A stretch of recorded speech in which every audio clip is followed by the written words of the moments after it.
on there. Welcome, wrestling fans, to Takedown Wrestling, and we're having a good time here at the Wells Fargo Arena. We want to welcome everybody here to 2013 Division I Wrestling Championships right here at the Wells Fargo Arena in Des Moines, Iowa. Steve Foster, just getting out of his injury timeout, is Jeff Murphy and Caleb Nimmers. I got a feeling, I'm sure Mr. Nimmers will show up here before too long, but Jeff, besides just about taking your finger off there, I'm going to how go see a doc here for a second. He's going to go see a medical doctor because he just had a mishap, but I'll wing it here. And I want to thank all of our listeners for consistently chiming in here and listening to our broadcast here and us talk about one of the things that we truly love in our life, and that's the sport of wrestling. And it's been a real success.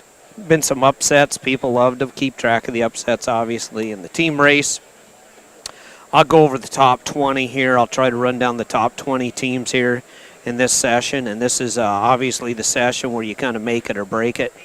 A lot of these teams are going to really start collecting a lot of points, or as we say, fading like a beautiful sunset. So these quarterfinals and semifinals are a lot of fun. In fact, many say that as far as excitement goes, the semifinals are about as good as it gets. So, but it's going to be a fun time. Gary Abbott's going to jump in here and join me. I'll bring you in here, Gary Abbott. Get those on, and we'll do a little mic check. How you doing there, Gary? Awesome. There you go. Good. It's good to see you.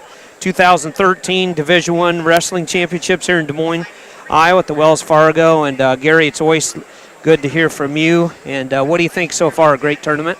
Yeah, today's a fun day. It's where people have to show their character and become an All-American rather than a participant. Yeah, we call it the make it or break it round. I mean, it seems like you really start collecting a lot of points right now for your team, or you start fading like a beautiful sunset. Some of these teams will look good, they get to this round, and boy, I tell you, some of them fade and the other ones really rise up and take off. Yeah, I mean, this is what they've trained all year for, and for a lot of these kids their whole lives. And, you know, you only get 4 years to win an NCAA title, not only as an individual, but as a group, as a team. So, you know, it's the kind of thing that, some of these guys want to wrestle at the Olympic level. They're going to do that for the next 10 years.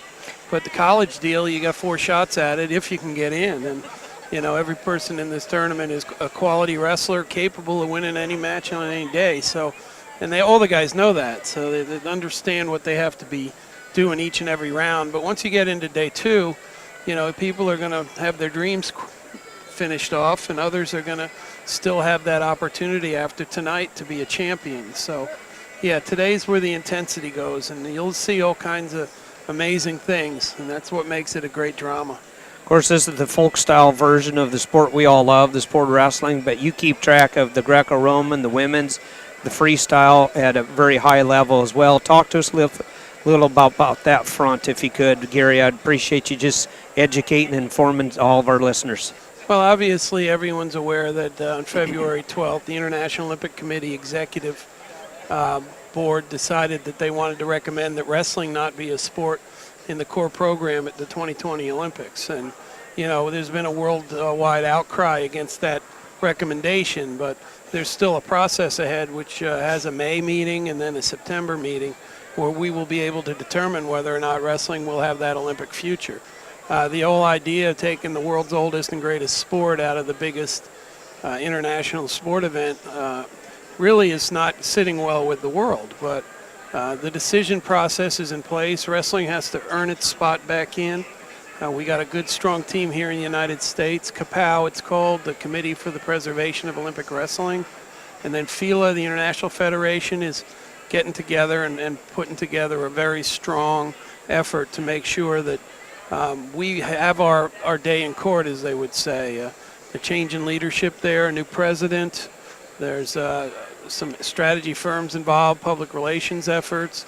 All kinds of things happening worldwide on a daily basis to make sure that this recommendation goes away and sport of wrestling continues to be a center sport of the Olympic Games. So. Heard Mike Chapman on WHO radio this morning. He said one of the final votes will be in St. Petersburg, Russia. That's the May meeting, yep. Vladimir Putin is a huge wrestling fan. He's actually practices the submission of Sambo. he works out with that each day of his life, and that he is going to be there in force, and he's going to tell him wrestling needs to stay. So we got a lot of important people in high places going to bat for us, but even those people that can just donate some time, donate a signature, donate some money. Anyway, everybody's important in this fight, from the leaders of countries clear down to the Pee-wee wrestlers and all their parents. Is that right? That's correct. There's a website. It's called keepolympicwrestling.com. You may have also seen it as keepwrestlingintheolympics.com. We have a couple of different website addresses, goes the same place.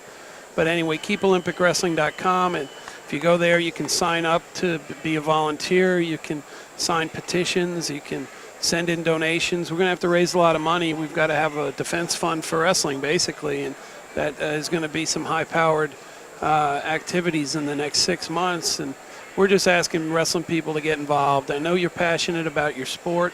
You know we belong in the Olympic Games, but the world has to make sure that they do the right thing. So as American wrestling people, we're all called to be part of the solution here, and I think we can do it. We have had a good start. We're 5-6 weeks into our campaign, but we're going to have to battle through. They're going to make us wrestle all 3 periods here, and there might even be an overtime. So there's not going to be any quick fall. We're going to have to continue to battle and do what it takes to win this effort. And I trust that anyone who's interested enough to listen for radio coverage of the NCAAs is interested enough to keep us in the Olympics. We want you part of the effort. Most definitely, and it's I voted, my family members, they've all voted. Now we got to write some checks and get involved on that front too. And it's just so important that we get involved and make this stuff happen and make wrestling stay, because numbers themselves too support wrestling so much. You got a couple million people just in the United States of America participating in wrestling. That's not even all the fans. And we're looking forward to the challenge. We're up for it. Wrestling can do this, but we need your help. And you'll hear more about this as we go, obviously. Yeah, it's going to be important at every front, and it's going to be needed for us to get this thing to come through nationwide too. So many nations. The numbers is into the hundreds in participating in wrestling. It's such an international sport. It's a sport that brings people that maybe aren't even so common together. And it's a unification type of sport. We saw that Jordan Burroughs was a good ambassador for the sport, and Zeke Jones has spent time with so many of the leaders of the nations and been embraced. Yourself, Gary Abbott, does a good job. I've seen pictures of Jordan Burroughs and Zeke Jones with the leaders of Iran and Turkey, and everybody just loves this sport, and that's what they need to keep track of. It's an international movement, and we're just going to be leaders, but as Americans, we also have to reach out to our brothers and sisters around the world.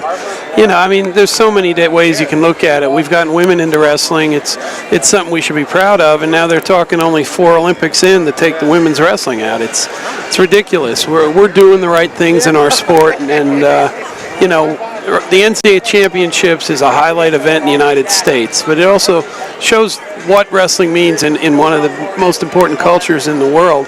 But wrestling's loved everywhere, and there's so many countries where it's one of their most important sports that we're fighting for them just as much as we're fighting for the young men wrestling at the NCAA tournament who want to be in that 2020 Olympics, because there will be athletes that are out there today that will be trying out for that team.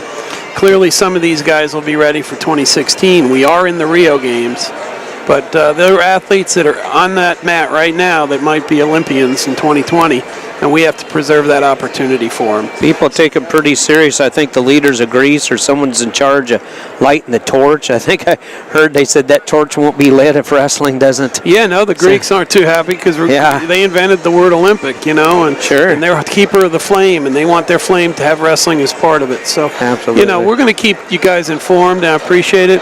USA Wrestling has its busy season coming up soon, and I'll get back on maybe tomorrow and talk about our U.S. Open and World Team Trials and the kind of things we always talk about. But right now, issue 1 is making sure we've got the international wrestling thing squared away. And I'm going to pass back on. You ready to roll? Jeff Murphy, you ready to go, buddy? All right, Jeff Murphy's ready. Gary From his seat, and appreciate you guys letting me on, and keep up the great work. Appreciate it, Gary Abbott, doing a good job, boys, for USA Wrestling, and not just keeping track of the folk style, but going after that freestyle, the women's, and then Greco-Roman too is so big. In some countries where wrestling is the sport, Greco-Roman actually takes a little bit more predominance over freestyle than like America. It's pretty equal. You know, we all love the freestyle. We love the folk style. Folk style is so popular, obviously, because it's done from the pee-wees to the junior highs to the senior highs and then to the collegiate scene. But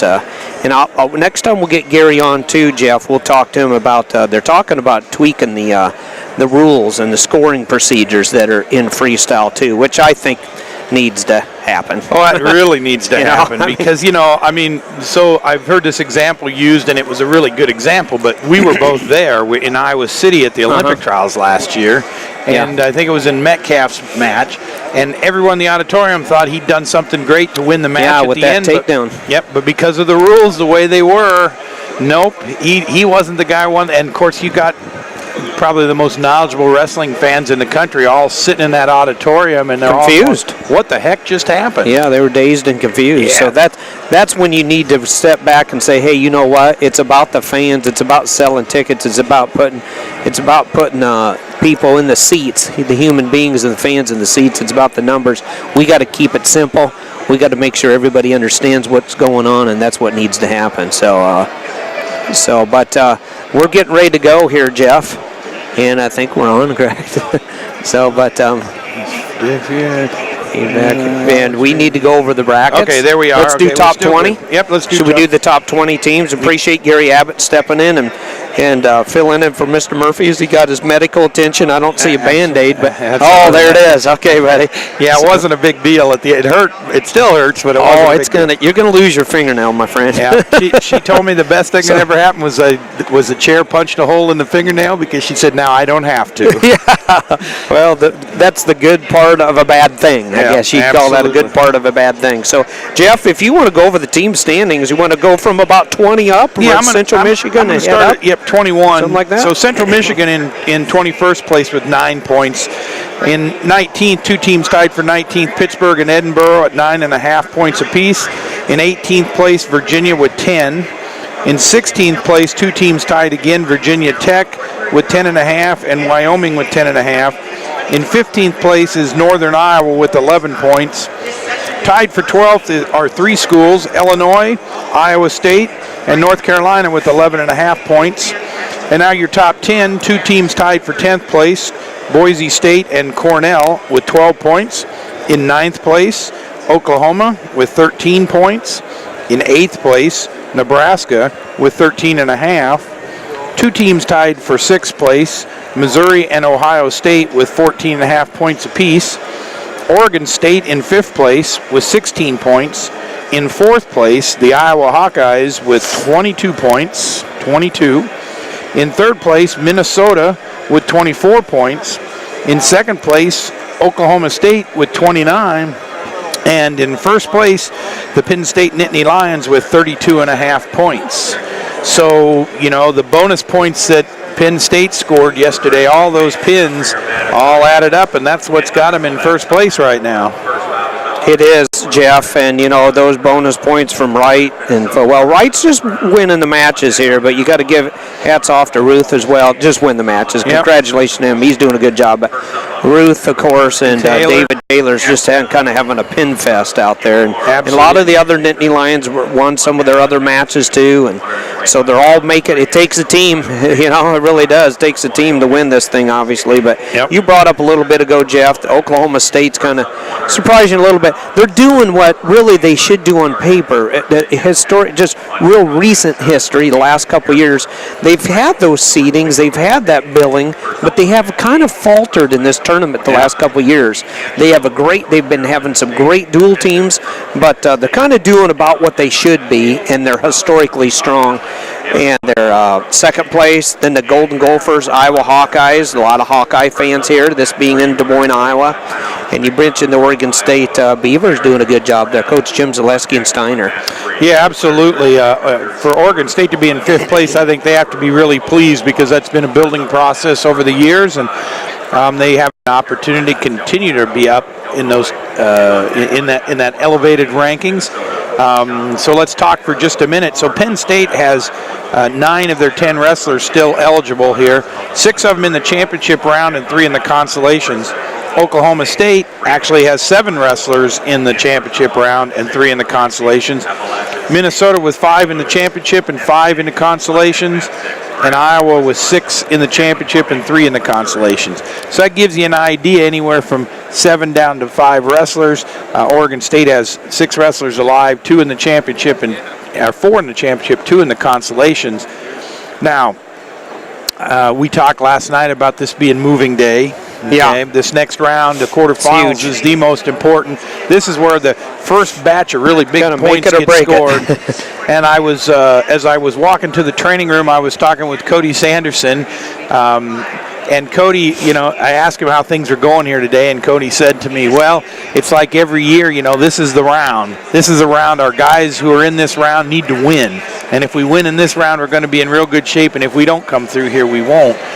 So we spoke about Oklahoma State, and the quarterfinals has always been their downfall. Yeah. I've seen many years where they've come roaring out of the first day of the tournament, really looking good, and then the quarterfinals. So John Smith has got to really keep them focused.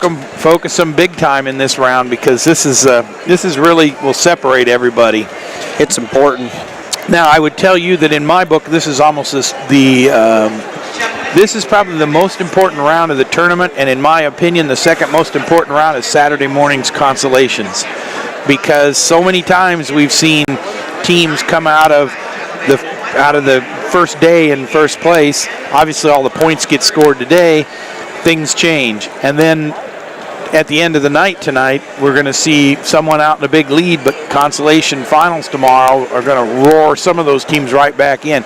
I think of Iowa State many times. I think of the number of years that Iowa State's led on Friday night and then wound up not winning the tournament because somebody like a University of Iowa came roaring back in the consolation round. So they have the credit of saying I think they've had Iowa State, they're the host team, and we're focusing in them because Cyclones are hosting this tournament. They've been runner-up, I believe, historically to this tournament more than any other team. They've played second fiddle. So it's been tough of them in the past, but it's not. Usually it's always about getting some champions out there. Obviously the Saturday night show is the big one. But there's been teams that haven't even had champions, and they've had so many thirds, fourths, and fifths that they actually end up winning this thing. So those consolation are necessary. Arizona State Sun Devils and Bobby Douglas.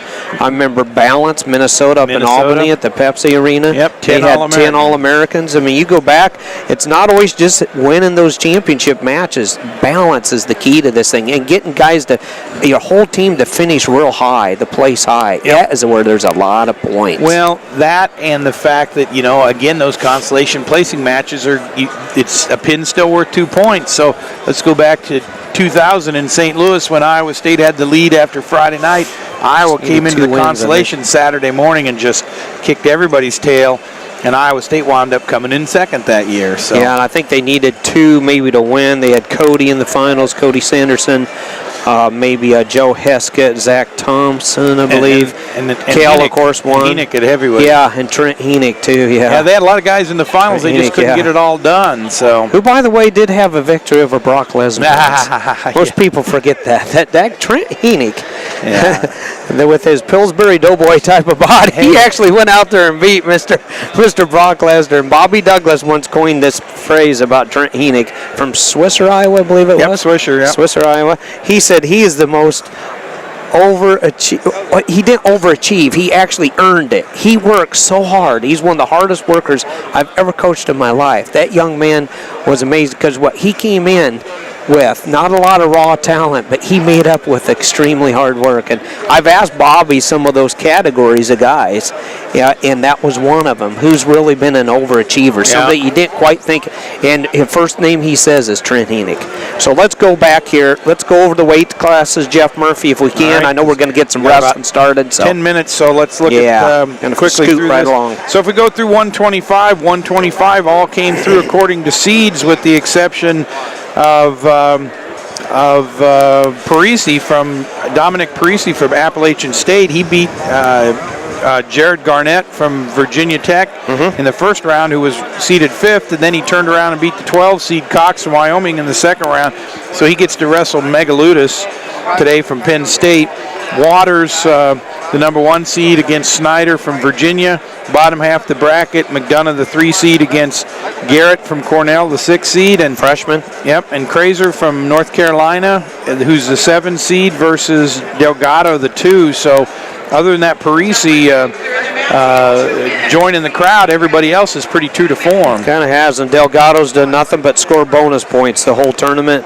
McDonough's had some little closer matches, and then Waters, the number 1 seed. He's undefeated. He's still winning, but he's had some tough matches. So we'll see if Alan Waters from Missouri can live up to that billing. And Migalunas, I think, will be dangerous there too. But Parisi's brought it, and it's going to be fun, and we're going to bring it to you. Yep, absolutely. So I think everything will go pretty true to form there. If we look at 33, again, 33, just one little hiccup in the brackets here, and well, not even that. I'll take that back. It's just completely filled out according to seed, with Stieber from Ohio State versus Brewer from Oklahoma, Dardanes from Minnesota, and Schopp from Edinburgh, Graff from Wisconsin, McCormick from Missouri, and Morrison from Oklahoma State versus Ramos from Iowa. Steve, I think that Graff-McCormick match could be the most interesting one of that round. Certainly the most competitive of that round. Well, McCormick, Nathan, one of the many McCormick boys, multiple state champs coming out of Kansas. Brian Smith's gotten the whole family to come. We've seen other McCormicks in the past. I'm not even sure if he's the last McCormick brother, but him and Tyler Graff. I don't know who Ramos would be favored, I think, against Morrison. Although a real quick note here, Morrison and Ramos, I believe they had a 1-point match in their duel, but Ramos has been on fire. Can Morrison slow it down? They're both Illinois preps. They're going to meet here real quick. And Stieber, he's done nothing but pin and pin. So those are going to be fun. But I agree with you, Jeff Murphy. I think McCormick and Graff's going to be fun to follow, and Missouri and Wisconsin. Tyler Graff's a veteran. He's been around. He's got to be a 5th-year senior, and we're going to bring it to you. Yeah, so Graff, Ramos did beat Graff 3-1 earlier in the season. Yeah, so. And then at the Big Tens, we just did their match. I believe it was a 1-pointer. I think that's what it was 3-1 at the Big Tens. Yeah, it was a 2-pointer. Yeah, at the finals there. That's when the only time they met this year. Because actually, Tyler Graff, I mentioned it yesterday. He actually started the year at 141. He started up a weight, and then he dropped. So it tells us that Tyler Graff, the Badger out of Wisconsin, he's cutting some weight. So, but yep.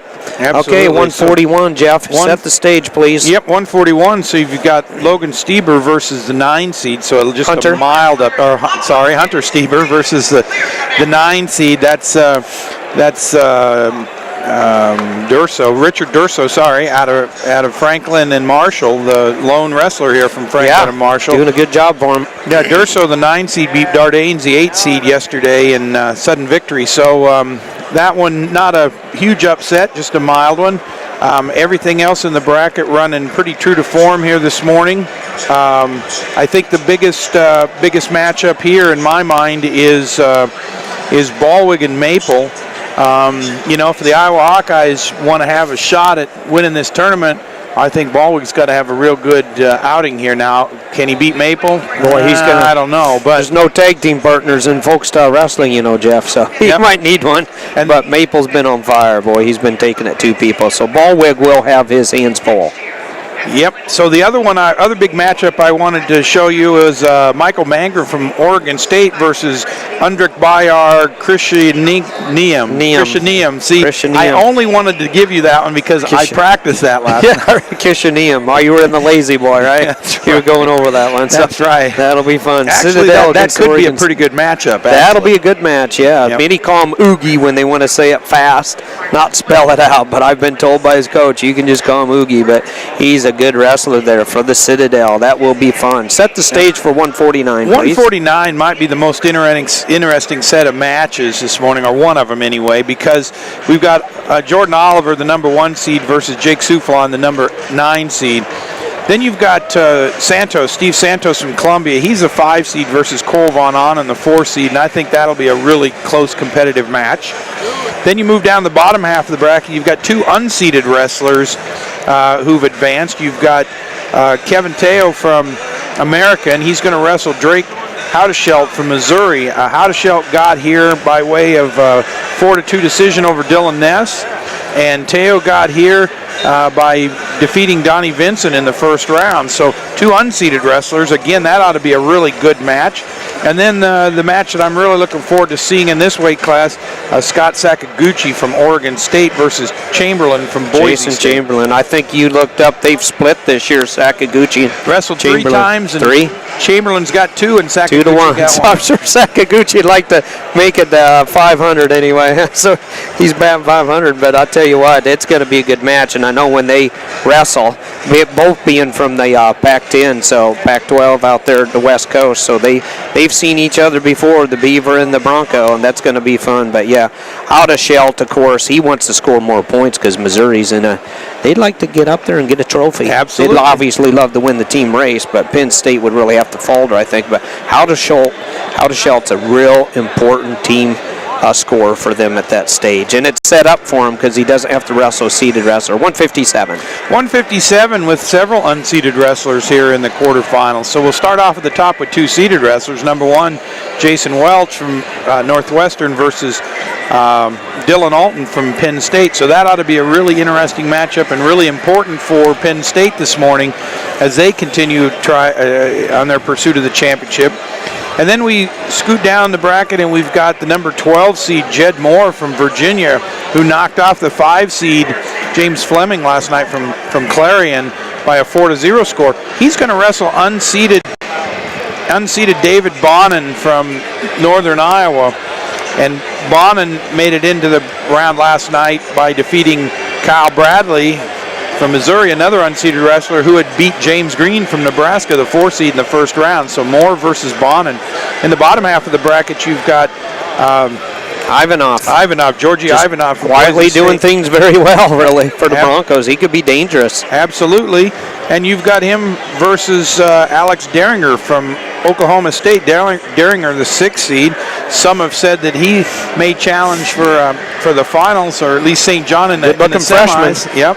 And at the bottom half of the bracket, we've got Josh Demas from Ohio State versus Derek St. John from Iowa. Again, Demas and St. John, they faced each other earlier in the season. And Demas, we looked at him at the Big Ten tournament, thought he had some real flashes. So that he's good. He's tough. He's got a good build. He's tall. He's lean, and he's a wrestling machine for the Ohio State Buckeyes. Well, and the other thing with St. John, he's just not really been on his game here. No, he's not scoring a ton of points. So speaking of somebody that scores points in batches, we're going to head to 165 and talk about what we got going on there, Jeff Murphy. Yeah, so again, all seeded wrestlers in the quarters. You've got Kyle Dake, obviously the story behind him is in pursuit of his 4th championship. He's 4 different weights. Yep, he's going to face Nicholas Sulzer from Virginia. You got Taylor Massa from Michigan. He's a 12 seed. He's going to face Tyler Caldwell from Oklahoma State.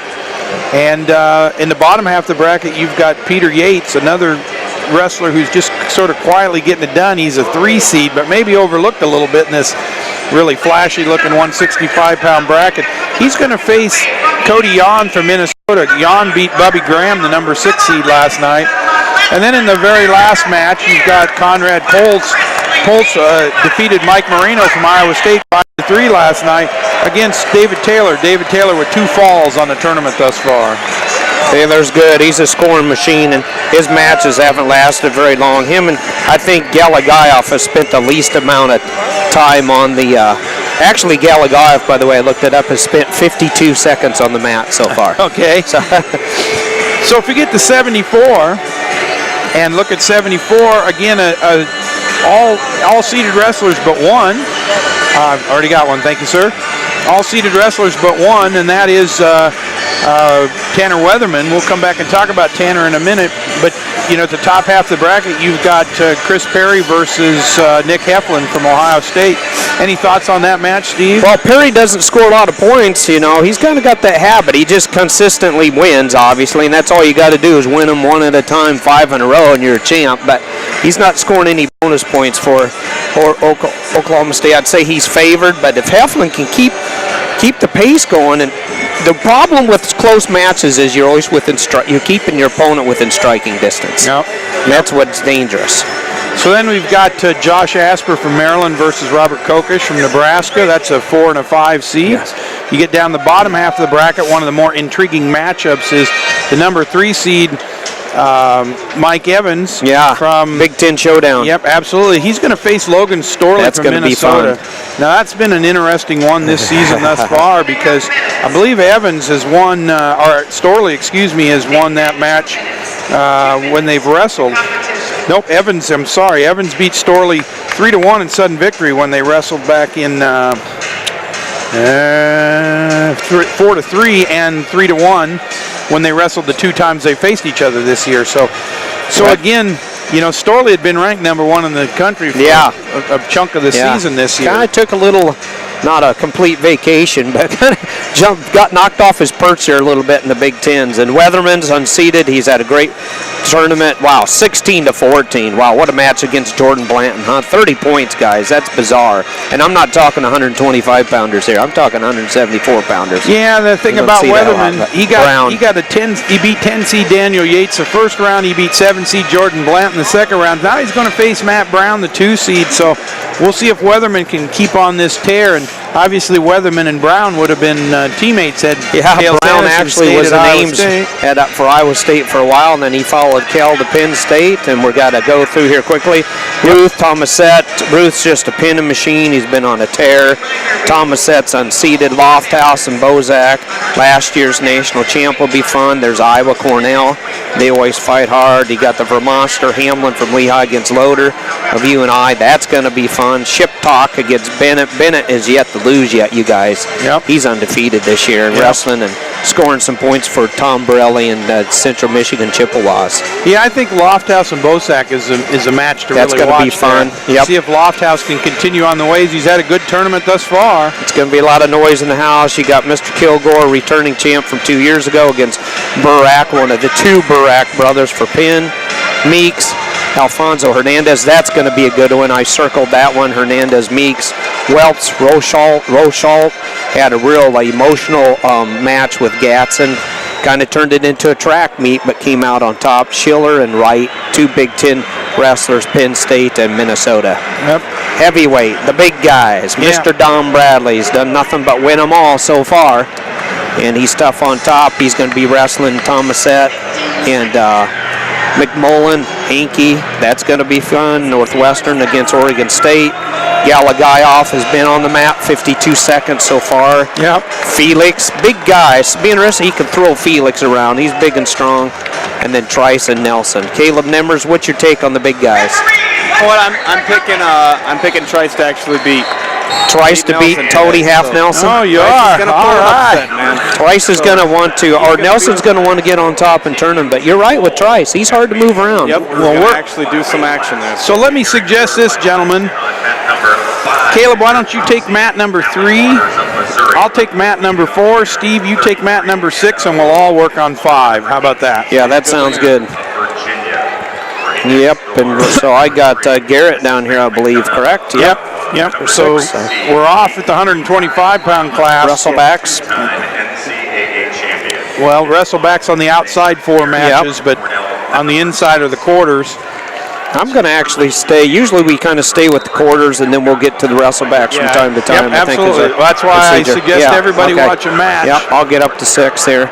So you've got Waters and Snyder.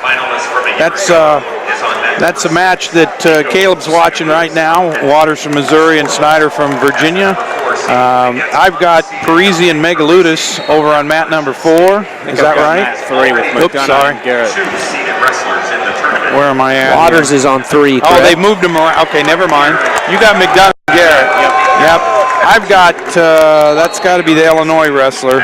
Delgado. I've got Delgado and Kraser. Steve's got Megaludis and Parisi, and we're all going to watch Waters and Snyder over here on the close one. Is that correct? Yeah.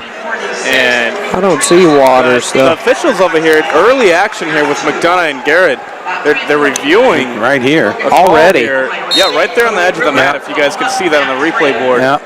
happening between McDonough and Garrett, just to see if Garrett had control before he got out of bounds. They kind of got into a Granby roll situation when they went out of bounds, and some are thinking maybe Garrett would have had the takedown if I'm correct there, but thanks for pointing that out up on the big screen there, Caleb. McDonough looks like he banged up his head a little bit. We're having another one of our earthquakes here. In our, just shaking a little bit. In our... Parisi and Megalunas, or Megalunas now leads 2-1, Jeff Murphy. Yep, and between Delgado and Krazer, Delgado out on top early with a 2-0 lead with 1 minute left in the first period. Megalunas with another takedown, 4-1, 54 seconds to go in the first period, 12 seconds of riding time for Penn State. And Snyder from, well, that can't be, he's got, boy, that's a really odd-looking Missouri singlet. Yeah, on top. Is that Mizzou's? That's Mizzou on top. Yep, I've seen him wear white, gold, and black. I've never seen him wear gray. Yep, so Waters Garrett's working on a takedown here on McDonough right here. He's really been out on his legs for the first minute and a half, still 0-0. So you've got Snyder from Virginia that's got a 2-0 lead over Waters lead. He does, and Waters is on top. I don't, they can't have that score right. Something's got to be backwards there, doesn't it? Or no, it's playing those. No, that's right. Yeah, they got it 2-0 Waters. How can he be on the bottom? Yeah, they got Waters. They got Waters 2-0. Waters is in green. Yeah, look at the those. Oh, I'm sorry. I'm looking at the wrong. I'm sorry. They're blending right now. I'm looking at they blend. Yeah, all right, I'm with you. So after the abundance of confusion from me, the fact is at the end of the first period, Waters is up 2-0. They blend to me right now on my site too. They're literally parallel from one another. I like those singlets actually. I think they're pretty cool. Yeah, they're cool, but they're untraditional, so it's confusing. We're not used to being some Big 12 followers over the years. I don't think I've ever seen that singlet. Well, I wasn't sure who I was looking at. Yeah, that's just it. I've never seen that. Usually I've seen them wear white, gold, and black, but Megalunas will start down Parisi on top. Parisi on top. Parisi trails 4-2. Got to believe McDonough got a takedown maybe. Not yet. He's working on his single leg on the side of the mat. And Garrett looks like he's got a knee down, but McDonough doesn't have control yet. And he's not going to have it. They're not going to give it to him. Escape is Megalunas for Penn State. He gets out. It's 5-2, 1:40 to go. Second period, 42 seconds riding time. Wow, they did give it to him on the side of the mat there. So that was McDonough. Merry Christmas, I think he touched his hand down. He had a leg and a wrist, and he touched his hand down. So in the Delgado match, Delgado up 4-0 right now over Krazer from North Carolina. Minute and 30 seconds left in the second period in that match. And on a real quick shock, it is Megalunas. Wow, you talk about a quick ankle shot there. That was reminiscent of his head coach there, Cal Sanderson. 2 for Megalunas. He intentionally releases Parisi. 7-3 is that score now. 1:10 to go in the second period. 50 seconds of riding time to Megalunas. The reason he doesn't have more riding time, he gets the takedown. He instantly releases Parisi. Going after the bonus points. He is Jeff Murphy. And not quite as much action going on with the Waters and Snyder's match. Waters is still on top, 2-0. He's ridden him for a long amount of time here. And then to start the second period here, it's 2-1 now. McDonough on top of Garrett.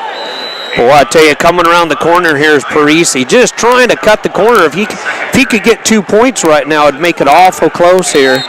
7-3 is the score with Megalunas getting the takedowns and Parisi escapes. I thought we had giant technical difficulties. Garrett got the escape on the side of the mat, almost got a reversal, so it's 1:35 to go in the second. McDonough does have 1:01 riding time, but it's tied up 2-2. Yeah, and in the match between Delgado and Krazer, Delgado still with a 4-1 lead, 23 seconds left in the second period. Delgado with a huge amount of riding time. Delgado from Illinois looking good. There's 2 point coming out the back door for 2 more is Megalunas, so up 9-3 now to 125 pounds between Appalachian State and Penn State Nittany Lions. So good tussle down here between these two. Megalunas has really been in the driver's seat. Parisi's been busy, though. It's not like he's just stalling or not doing anything. It's just been, I think the speed of Megalunas has been the difference. Yep. It's very quick. So Waters tied up in another close one. Yep, still up 2-0. Minute left in the third period in the match. Like we've mentioned, Jeff, he's been winning them, but they've all been close, you know. Yep. Delgado's up 4-1. Is that correct down there against Cracer? Up 4-1, just getting started in the third period. So used to North Carolina wearing blue, kind of a powder sky blue. Their new gray singlets has just really thrown me off. J. Carl Guyman and I were talking about that. He's been to 43 of them. He said, I've never seen him wear nothing but blue. So. Yep. So Crazer gets the escape, and now it's 4-2 in favor of Delgado over Crazer. But Delgado in on a single leg. We'll see if he can finish. Still 2-2 here between the freshman and the senior, McDonough and Garrett, with 20 seconds to go in the second period. Out of bounds, the Penn State and Appalachian State, Parisi and Megalunas go out. Megalunas up 9-4. Oh, and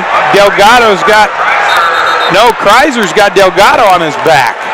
Boy, Delgado's in trouble, guys. That's a big deal because that's a 4-4 North Carolina. match. He's got him cradled up, and it looks like he's going to stick him.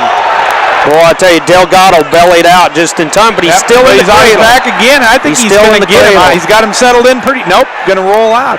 But either way, that's a lot of points. Wow, that's crazy. You usually never see that. McDonough glanced over and was watching the match. It's still 2-2 to start the third Yeah, period. he's probably breathing a sigh of relief He's like, right happy now. birthday. Man, tell you what. Yeah, Crazer's still locked up in that. Well, he finally released the cradle. So he gets the 3. 45 seconds left in that match. We'll have to see, and Crazer's up by 3 points. Delgado's in a lot of trouble there, boy. He needs to score fast. Delgado has a riding time point. Trying to get a kick out. Delgado needs to get an escape and get a takedown, and the riding time will carry him to the victory, but that's easier said than done. And between Parisi and Megalunas, not much more scoring going on right now. They're both on their feet. 36 seconds going to third period. Megalunas does have the riding time 1:11. He's going in for a takedown, trying to get some bonus points for Penn State, the team that leads the tournament. Now Garrett working to erase that riding time. He's got it under 12. Oh, Delgado reverses him. And 6-7, and Delgado with the riding time makes it. That'll make it 7-7. Wow. Delgado trying to turn him, got a really tough chicken wing in. Almost got him tilted. And the referee's counting. Delgado's got him tilted. Wow. And Delgado's going to win this match. There's 9 seconds left. He gets 3 for the near fall. Unbelievable. Wow. Delgado's going to win this thing. Man. 10-7. What a gamer. What a finish. Fireworks. Wow. Fireworks, and it's not even the 4th of July. Now McDonough and Garrett are still tied up at 2-2. Riding time's not a factor anymore.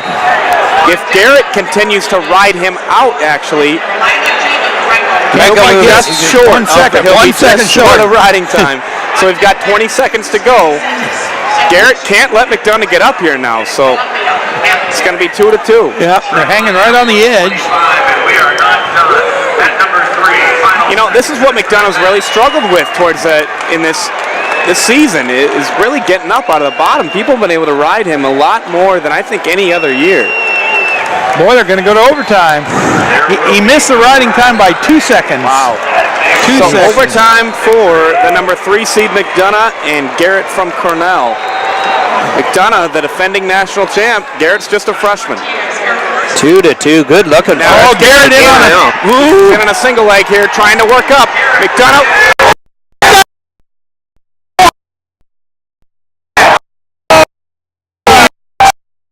And Garrett, the number 6 seed, upsets McDonough. 4-2. 10 in a sudden death. That's huge, guys. Everybody in the place is cheering but the Iowa fans. It's huge. Wow. It's the Hawkeyes against the world. And the world just won one match. Boy, that's a big finish. I tell you what, if the rest of the day pans out like these first matches have, I've been teary-eyed. I feel the spirit of wrestling in this place, guys. Talk about the discernment of spirits. And of course, the one thing we didn't talk much it's about emotional. today. I'm emotionally spent right now. I just can't take this anymore.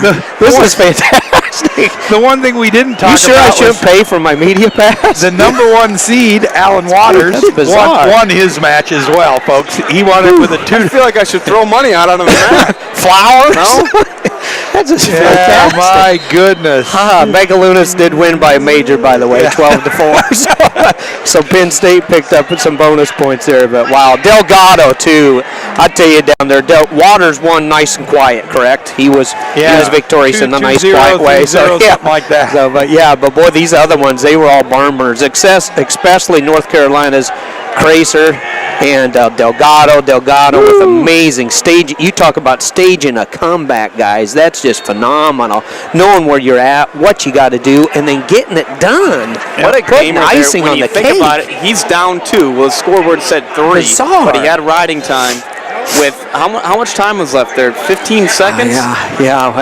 When he scored, he went into that He situation had about 37 30 seconds, yep. right? Yep. 37's Yep. when they started, and then of course McDonough going down to the freshman from Cornell, and they're showing it on the screen right there. And you talk about an amazing battle there. That's huge for Cornell, and a big dent in the armor of the Iowa Hawkeyes, guys. So. Okay, so one other really important match that went on during that time was in the quarterfinal, or in the consolation round, and David Thorne from Minnesota did beat Mark Rappo from Penn, and he might have beat him by bonus points. He might have had a major. I can't tell you on that. For the Golden Gophers? Because I stopped paying attention when I started paying attention to that. These I'm going to have to go back and try to figure out how to fill them all in, because we're kind of obviously focusing in on the quarterfinals, and it's going to be tough because we don't get brackets before they wrestle again. We might.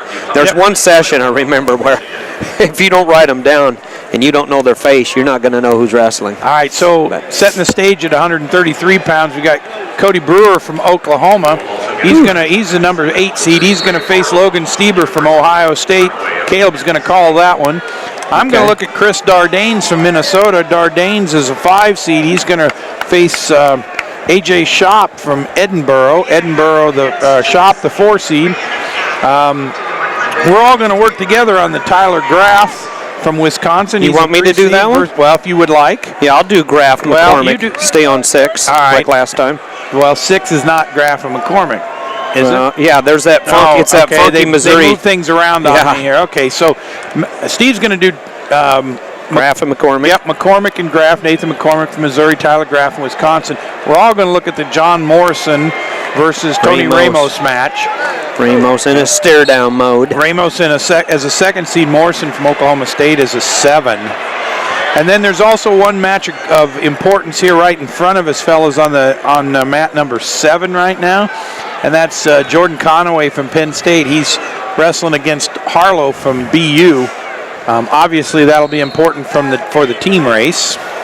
Guys, I'm still not over that. I feel like, was that a zenith? How many zeniths are we going to hit here? Boy, I tell you what, that was a pretty darn good start. What a good way to start off, with the 4-letter network. I tell you what, you talk about excitement. So Ramos doing a stare down, of course, against Morrison, who's had a 1-point match against Ramos in Stillwater, Oklahoma. Yep, and I've got important news. I want to let you know that Harlow from BU is ahead of Conaway 2-0 early in the first period. Harlow with the takedown. Harlow is the nephew of one of my coworkers. That's right, exactly. We talked about that, wrestling for the Terrapins. Yeah, man, I like Terriers a lot, man. Terriers. You guys like Garrett a lot, man. He's an unbelievable freshman. He is. And I'm not sure if I know they officially can't redshirt because no Ivy League colleges, their athletes can redshirt, but some of them do end up mysteriously over at the OTC, in Colorado and stuff. Officially have full academic scholarships, but they find their way sometimes they do go someplace for a year and then come back. But I will tell you, though, another interesting thing addressing that, you guys were talking about Kyle Dakin a little bit, obviously going for his 4 in a row, 4 different weights. He never did take a year out. What you see is what you get. He's a true senior. He never did redshirt. So he did all that with a freshman, sophomore, junior, senior true years. And red shirts we've all learned following the sport so passionate like we do, Murphy, Mr. Nimmers, that red shirts can really help kids. You know, they come 18 years old out of high school, and this is a sport that has a lot of strength involved. And you get a 22, 3-year-old guy with a lot of man strength. It's hard to keep up with him. Exhibit A, I mean, a guy like John Meeks, that would have been great for him to redshirt this year. Yeah, no question. Yeah, right, yep. And he had a tough redshirt, or a true freshman year. You're correct. That's a good example. So Garrett had 4 losses this year. He lost to Alan Waters twice, he lost to Megaludis once, and he lost to McDonough once. So he got a nice a little payback incorporated. Yeah. But that's what is really scary about freshmen, is because they're only going to improve. Yep. And the first season is like a turbo season for them, especially for a smart guy. I mean, this guy wrestles at Cornell. I mean, come on. Yeah, right, exactly. Yep. He's not over there doing exercise science. Conway might hear some noise, boys, going in for a takedown here against Boston's Eflin. So we'll see. We're going to get started here in about 15 seconds. So Penn State's got Conway right down here in front of us. Yep. Conway got the escape, and now the takedown. Conway up 3-2. Getting ready to start. I'll do Graf McCormick. We'll share on Morris and Ramos. And here we go, guys. We're off to the races. I'm going to focus on Dardanes and Shop. Okay. Edinburgh, Minnesota. We got Oklahoma. And we've got Stieber already in on a double leg takedown here. Trying to finish. This involves your number 1 and 2 seeds that have done nothing but pin everybody that wrestle so far this weight class. Ramos 2, Stieber seeded number 1. Well, that's why I didn't pick Ramos as one that we'd watch individually, because that might get done quickly. Stieber already gets a takedown, and I think I heard a Buckeye chant, Stieber Fever, the other day. Stieber Fever. All right. For both of them, both brothers. Yeah, I got a Logan and temperature Hunter. today. I got some Stieber Fever. That's right. You get a double dose of it. And speaking of, one of them has not redshirted at one half. I'm not sure. Logan redshirted. Logan did, and Hunter didn't, I believe. He's a true sophomore. Harlow over here in the consolations, in deep on it, trying to throw Conway to the ground, but maybe not. Stieber already with 2 near fall, actually. Stieber's a machine. Yep. You better look out, because you're right, Steve. I mean, he gets after you in that first period. He's a great technician. Yep. What I've found, though, is if you do not score on him in the first period, you've got a chance to kind of, well, if you don't score on him, but if it's a close match in the first period, you've got a chance to stick with him. Right now, McCormick and Graf, just a lot of hand fighting, some collar tying going on between these two wrestlers, Missouri and Wisconsin Badgers. Down on mat number 6, no score. Really nothing going on between Dardanes and Shop or Ramos and Morrison. Morrison's now lasted longer than most guys who faced Ramos today. Yeah, right. 6-1 now. And on the leg is Tyler Graf. So he trips McCormick and gets 2 points. So the Wisconsin Badger gets a takedown there against McCormick of Mizzou. And there's those funny gray Missouri singlets out there. So big takedown there for Graf. Graf needs to come up, though. He's kind of hanging around down those legs. Sometimes you get called for stalling if you aren't careful. McCormick's got an interesting strategy here. He's not just bailing out and going to his stomach. Legs are all tied up there by Graf, and is potentially dangerous on the knee of McCormick. 40 seconds going the first period. 22 seconds riding time for Tyler Graf now of Wisconsin. We've got Ramos in on a takedown. He's in on an ankle, on a knee, single leg at the edge of the mat, but Morrison's got a whizzer in. Wow. They're hanging right on the edge. Ramos trying to pick him up and pull him in, but Stieber's up 10-1 with 30 seconds to go in the first period. Kick out attempt there by McCormick, and the referee starts McCormick and Graf over. Nothing happens on the Ramos match. They go off the mat. The referee restarts them back to the center. 0-0, 35 seconds left in the first period. And in the Dardane Shop match, still no score. Both wrestlers just hand fighting in the middle of the mat. No real action. Stieber's on a mission, isn't he? Wow, 10-1 already. Yeah. He's turned him again. I can feel the heat from here. That fever's making me sweat. That's amazing. I got a temperature. Great technician. The only remedy is a little more Stieber. That's right, man. right now, Graff has the leg of McCormick up. 50 seconds of riding time almost here. So Stieber gets 2 more near fall. He's up 14-1 at the end of the first period. Yep. And at the end of the first period, Ramos and Morrison are 0-0. And at the end of the first period, Dardanes and Shop are 0-0. 2-0 for Graff. 1 minute and 2 seconds of riding time in favor of the Badger over the Tiger. Going to start the second period, and I believe Graff will start down in the referee's position. McCormick will start on top for Coach Brian Smith and company, and Tyler Graff has 3-time national champ Barry Davis in his corner. Yep. So Dardane starts on the bottom, Shop on top. And on the Ramos match, Ramos starts on the bottom with Morrison on top. Ramos stands up and Morrison shoves him off the mat. Big Granby roll there by Graff and gets out and right here's away. a big one, Harlow with a 2-point reversal over Conaway in this consolation match. It's 4-4 now. If Harlow can ride him out, but Conaway comes back with his own reversal, and now it's 6-4. Stieber here. Looking for a tech fall. Wow, he's just an animal, huh? Those Stieber brothers, they're in their own time zone. Stieber does get the tech fall with 2 near falls, 16-1. There's the Buckeye fans up there. All right, so since you got done easy and early, you take Ramos, and I'll keep focusing on Dardanes down there. Still no score in either one of those matches. Minute 20 seconds left in both of them. And Graff really right now is in the driver's seat. Stall warning against Graff, though, for riding parallel on top. So the wrestler that leads 4-0 with 1:32 of riding time gets hit with a stall warning. So Graff has been warned. McCormick starts on bottom, Graff on top.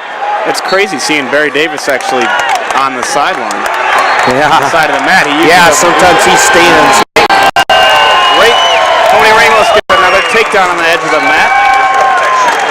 You hear the Hawk fans cheering for their guy, and Conaway's getting some cheers for Penn State. Yep. Now up 3-0. Up on his feet is McCormick. Now McCormick's in the scoring position right here for the first time in the match, and he gets his escape, so 4-1. Oh, and finally some action down on my mat. So Shop loads up Dardanes and tilts him to his back. He's not going to be able to pin him from there, but he's going to get 3 back points. So finally some score on the board. Shop up 3-0 over Dardanes. 14 seconds left in the second period, and Shop's got him turned to his back again, and the referee's counting again. Another big shot here by Tyler Graff for the Wisconsin Badgers, in on the leg of McCormick from Missouri. He's in a good scoring position. McCormick doing a good job fighting it off with the whizzer, kind of get the splits going there. So we've got 3 more back points for Shop, and so A.J. Shop now with a 6-0 lead over Dardanes, headed into the third period. McCormick, to stay in this match, he needs to shoot. Graff's been getting the outside single leg. Ramos now up 3-0, headed into the third period. There's that outside single again there by Graff. And Morrison's going to go down. Riding time not a factor right now. McCormick and Graff have been in this position 4 or 5 times here. Graff gets the single, big whizzer by McCormick, and he just kind of ends up in a stalemate there. Third period starting 4-1, Wisconsin's. Tyler Graff leads, 1 minute 50 seconds of riding time. 4-1, McCormick will start in the down possession, referees, and Tyler Graff will start on top. So he's got 2 minutes of riding time as of right now. Yep. So over in the Dardanes and Shop match, Dardanes takes down to start the third period. He was not successful in getting out in the second period. Shop rode him the whole second period and tilted him twice for 6 back points. And now, so Dardanes, in an effort to score some points more quickly, tries to take the down position, but all Shop does is ride him and then turn him to his back again, gets 2 more back points, and now he's up 8-0 with about 3 minutes of riding time. He's got the major there. McCormick got the escape, brought it within 4-2, but so much riding time here, and Graff in on another shot here. McCormick doing a good job fighting off the takedown attempt by Tyler Graff to Wisconsin. Trying to cut the corner, come around. No, it had to go back to a whizzer situation for McCormick. Yep. They've been in the same situation at least a half a dozen times. So Dardanes slips out the back for 2 for reversal. He's now on top of Shop. There's 46 seconds left in the match. Dardanes just keeps looking at the ref like, hey, make him do something. Yeah, do I get a tag team partner, or do I have to score the points? He did coerce the ref into giving him a stall call, and then Dardanes releases Shop for the 1, so it's 9-2 right now, and Dardanes in on a takedown. Stall for just grabbing the hand. Yep. Yeah, Dardanes just keeps trying to get away. Shop just keeps trying to get close. So it's 9-5, 10-5 now with the stalling call. Dardanes comes back to center, throws his hands out like, hey, make him come get me. Well, it's nice that you're in gear now. Maybe 2 periods ago would have been a good idea to start. Yeah, that's right. So time runs out. Talking to the ref doesn't change it. No. You got to actually score the points. So. AJ Shop winds up winning that match 11-7 with riding time. Dardanes really not happy about it, but I don't know he's got anybody to blame but himself. 4-3, 1-point match. McCormick now turns it on and starts attacking Graff, but that's it, folks. 2 minutes and 5 seconds of riding time, so Tyler Graff 3-0 heads to Ramos. the semifinals. Ramos is on top here with over 1:50 of riding. Now 1:47. Now both guys are on their feet. 3-1 between Ramos and Morrison. He really hasn't been able to turn him on top, but he's still dominated him. So now 3 seconds to go, and it looks like Ramos is going to advance. And he gets a takedown to end the match. And it's 5-1, 6-1 final. And now they're having a few words out in the center of the mat. And of course, half the crowd loves Ramos. He's playing up the crowd. The other half doesn't. 6-1, is that correct? Emotions running high. 6-1, the Hawkeye moves on to Tony Ramos. The Penn State fans don't think much of him. It's Iowa against the world, folks. Always has been. So if they get a Cyclone to go over there to talk him down and Yeah. back. Yeah, exactly. So big quarterfinals, and in the consolation, couple of matches of interest. Of course, Conaway did wind up winning that match. Penn State. Over Harlow. Just it was a regular decision, no extra bonus points there. And a match for those in the state of Iowa that might be interesting. Levi Wolfensberger from Northern Iowa right now. He's right here in front of us. He's got a 2-0 score over McGuire from Kent State in the consolation round. So we'll set the stage here. Down here for our our quarterfinals, you're going to have Oliver against Schuflon. So Jordan Oliver, just an outstanding wrestler. Ever since he stepped onto the college ranks, everybody's been keeping track of J.O. He's good. Schuflon's had some close matches. Santos against Van Olen from the Air Force Academy. Be fun. And then you got Teo against Haudeschelt from Missouri, having a good tournament. Obviously, Missouri wants to get some more points there. Waters, what have they been? 1-1, I think, so far in the quarterfinals. Yep. McCormick came up short. Waters won. And then who gets the fun there? The fireworks. Even though they have matches, I don't think, Jeff, have been a lot of points, Sakaguchi and Chamberlain. But you're talking about two guys that very skilled wrestlers. You jumped ahead.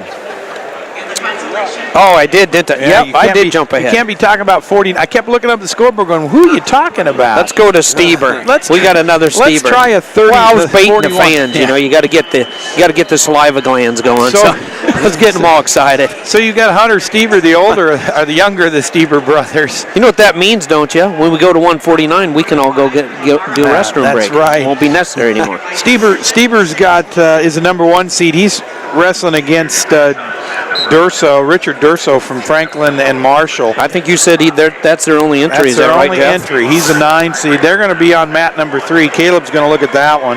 On mat number 4, I'm going to get Christian Nyam. Yeah, you can go with Oogie if you want. Yeah, versus Mangrum from Oregon State. They're going to be on mat number 4. On mat number 6, Steve's going to take the.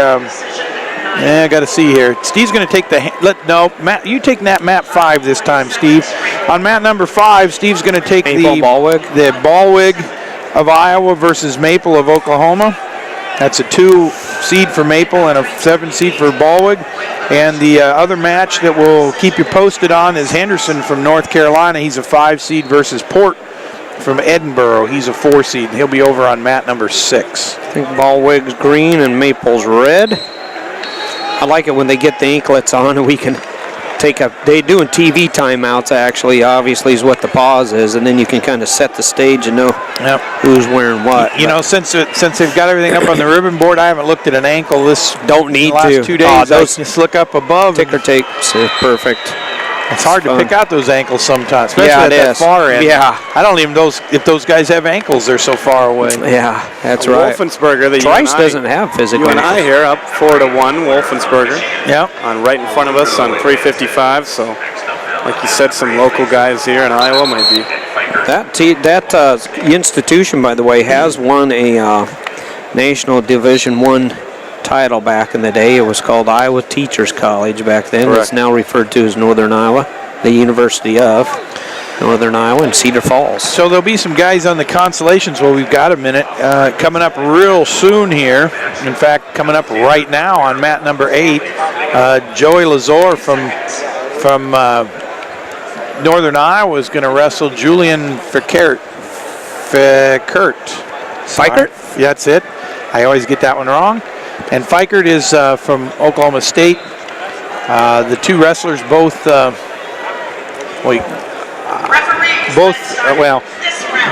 Oklahoma State wrestler with team implications here. Northern Iowa a little further back.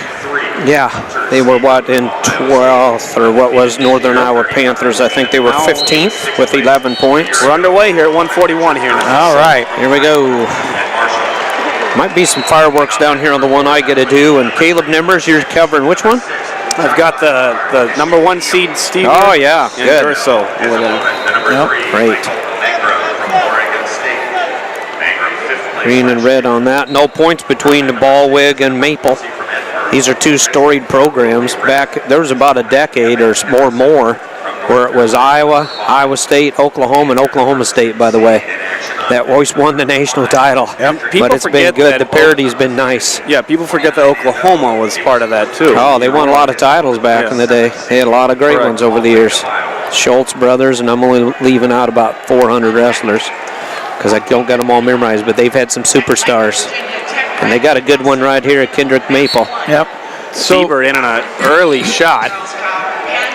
Christian Iam's been in on 3 shots now for the Citadel. Not successful in any of them. Went off the mat all 3 times, but he's certainly been the aggressor over Mangrum in their match. I'd be remiss not to bring up real quick Dan Hodge. You've heard of the Hodge Trophy? He's an Oklahoma wrestler back in the day. I mean, a couple days ago, but Danny Hodge, Dynamite Dan, they called him.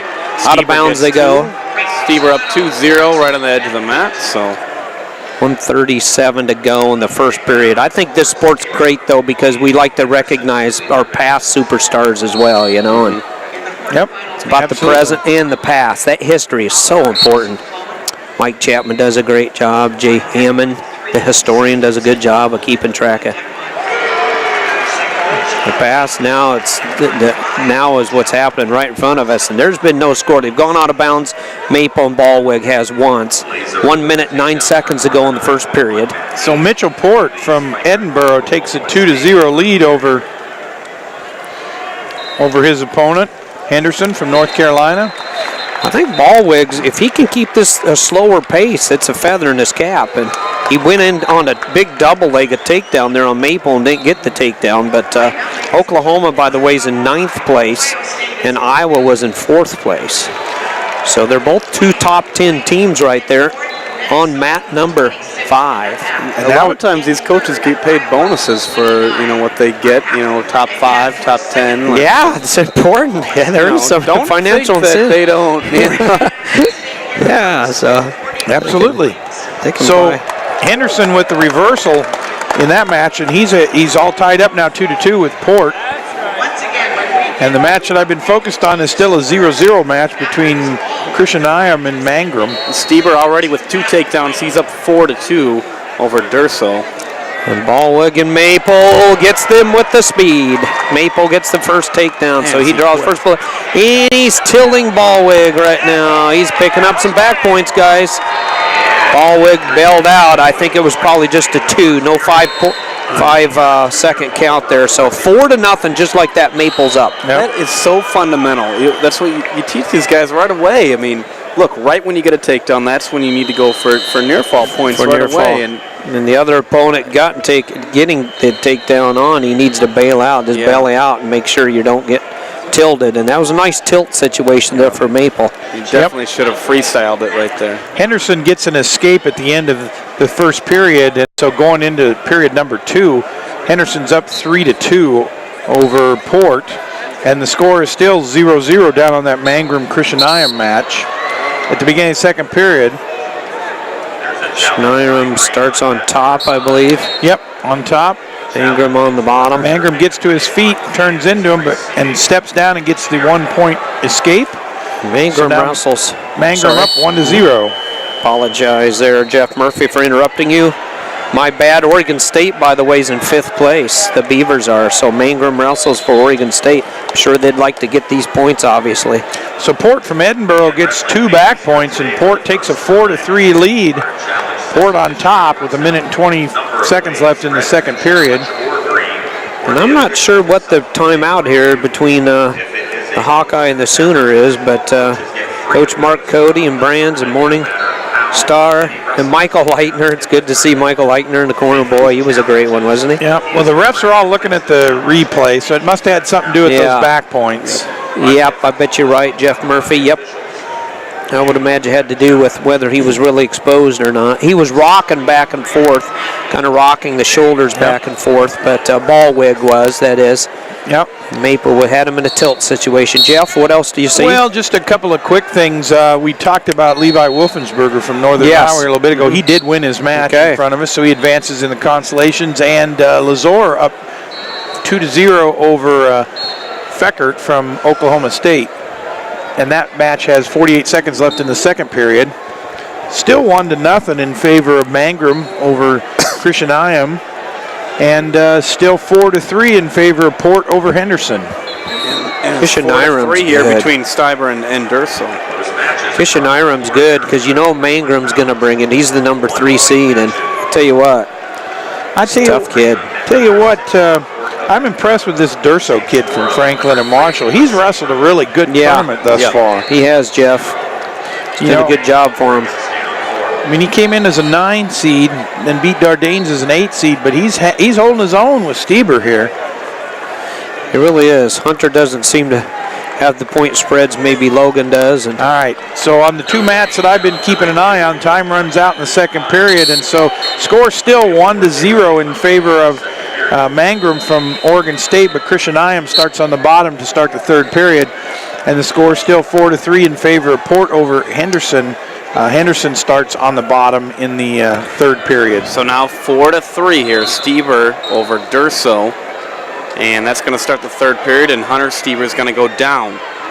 And he's up 1 point. So Maple did get those back points against Ballwig, by the way, so he is leading 4-0, and he has some riding time. So this will be interesting to see what he does or what Durso does. I mean, there's no riding time anymore, and I'm sure he's not going to ride him out. So it's going to be interesting to see. Now he does cut him. Okay, I mean, if he's going to win, he's got to win on his feet. Yep. So now it's 5-3, Stieber over Durso. Durso is just wrestling tough. Durso is for Franklin Marshall. Yep. Well, he had the ankle of Stieber there for a second. Yeah, and he gets 2. Wow. The referee gave him 2 on the edge of the mat. Yeah, I mean, we can't see that. It's kind of in a bad angle, but we can see it on the monitor up here. But big takedown for Durso. Yeah, 5-5 now. That's where he got his first takedown, was right on the corner of the mat. And so he's done a really good job of attacking Hunter Stieber's his wrist. You know how he kind of wrestles like I think they're going to review that one, fellas, because everybody's standing around again. So let me get you caught up on my match. So Christianium gets an escape actually quite some time ago. And so with 30 seconds left in that match, it's a 1-1 score with no riding time. So a lot of collar tie going on there. Both wrestlers on their feet. And in the match between Port and Henderson, a couple points there, 2 more. Port now out to a 7-5 lead. 7-5 lead. 37 seconds left in the third period of that match. Henderson did a good job of getting that reversal. That was big, and so now Maple's going to take down between Oklahoma and Iowa. Ballwig wrestling for Iowa. We're going to go to sudden victory down here on the far mat. And Christian Iam and Mangrum. Mangrum in on a single leg immediately off the whistle. Christian Iam trying to counter him. Good hips by Christian Iam. Yep, sits amazing hips. He got caught flat-footed. Big time flat-footed. Now 5-5 here. Woo. And he's working on back points on Oh, man. Wow, Durso looking awesome. Get a couple of back points. He's got two 7-5 now. Wow. Mangrum in on a single leg. Mangrum trying to get the takedown with 28 seconds left in that sudden victory. 2 more points for Maple. Jeff, he's you're up talking 6-0. about how aggressive that Durso's been here with Stieber, and he's hung around, and now he's up 7-5. Now Stieber's reversal. I think the ref was pretty quick on that one. Yeah. Oh, wow. Well, but Durso gets the escape. He's up 8-7 now. 8-7 Durso here on the side of the mat. There's 30 seconds to go. Stieber's going to have to get a takedown to win this. Wow, that's huge. The number 1 seed, Hunter Stieber. And he gets a little shrug by. He doesn't have it yet. Looking for a takedown right on the edge of the mat. Oh, put his hand down. Wow. As soon as he put his hand down, that was the difference maker. 9-8 now. Boy, if I'm the Franklin and Marshall coach, I'm using one of my challenges. Right? You got one wrestler here. You might as well use it, right? To be honest with you, that was close, but it was. Yeah, too. he did put his hand down. Put the hand down. That's when you're sealed the deal. Hunter has such a great little throw by. Ballwig cuts Maple. So if we go all the way back to the sudden victory, that match, nothing happened in the first overtime period. So we're in the 30-second rideouts right now. Christian Iam starts down. Ballwig cut Maple, but Maple got the takedown. So 2 more for Oklahoma. Now up 9-2. Yep. And Port did wind up winning that match with Henderson. Port wound up with a 13-6 or 7 score at the end of the day. This could be one of the biggest reviews here, honestly, in the tournament. Yeah, it's big. There's 16 seconds left to go, so either it's a lead for Stieber or Christian Iam in on a really funky type of Granby move. It's because he's just trying to get away because Mangrum sort of got him in a headlock and holding him to the mat. So Mangrum rides him out for the whole first 30-second overtime period. Wow. That's tough. These guys, that's on the unmovable object against the irresistible force. Ballwig gets an escape, makes it 9-3. 41 seconds to go in the third and final period. 2:41 of riding time in favor of the number 2 seed, Kendrick Maple. All right, so the ref is out, and he says... Stays as it was called, huh? Score stays. 16 seconds left in that match. So 9-8 here, 16 seconds to go. Now all he has to do is get an escape. Stieber 10 seconds to go. Stieber hanging onto the legs. There's been no stall call yet. Kick out attempt here by Durso, trying to get a kick out. Stieber's going to hold on. And the number 1 seed advances 9-8. On a very controversial call, but honestly, guys, I think it was 2. Well, with the hand going down, there's probably 2. So. That's the rule. But Christian Iam just takes Mangrum down. 2 points. So, wow. That's Citadel. Really big. Kishineum is what they're saying. Yep, and all of us are saying something different than Brent Malinsky, and he claims he's looked it up on their... I'm still not going to believe him. Kishineum. Y becomes an E, huh? Kishineum. Yeah, Kishineum. Anyway, he was victorious in a tight match, and are they doing they're going to do a review. So Coach Jim Zaleski and Steiner said, let's do a I'm telling you what, reviews. That Durso match, that was a good match. Durso wrestled really outstanding. I just hope the heck that young man doesn't fall victim to what we talked about yesterday. Yes. So now he's all kind of doesn't come out and wrestle his best tonight because well, especially guys that haven't been there before. Yep. I mean, and Maple, Oklahoma Stieber wins. I think this is going to be a really good. Yeah, he won there. What was that? 12-5, I think. Yeah, 12-5 over Ballwig of Iowa. So Maple moves on. Yep, he was in command from start to finish.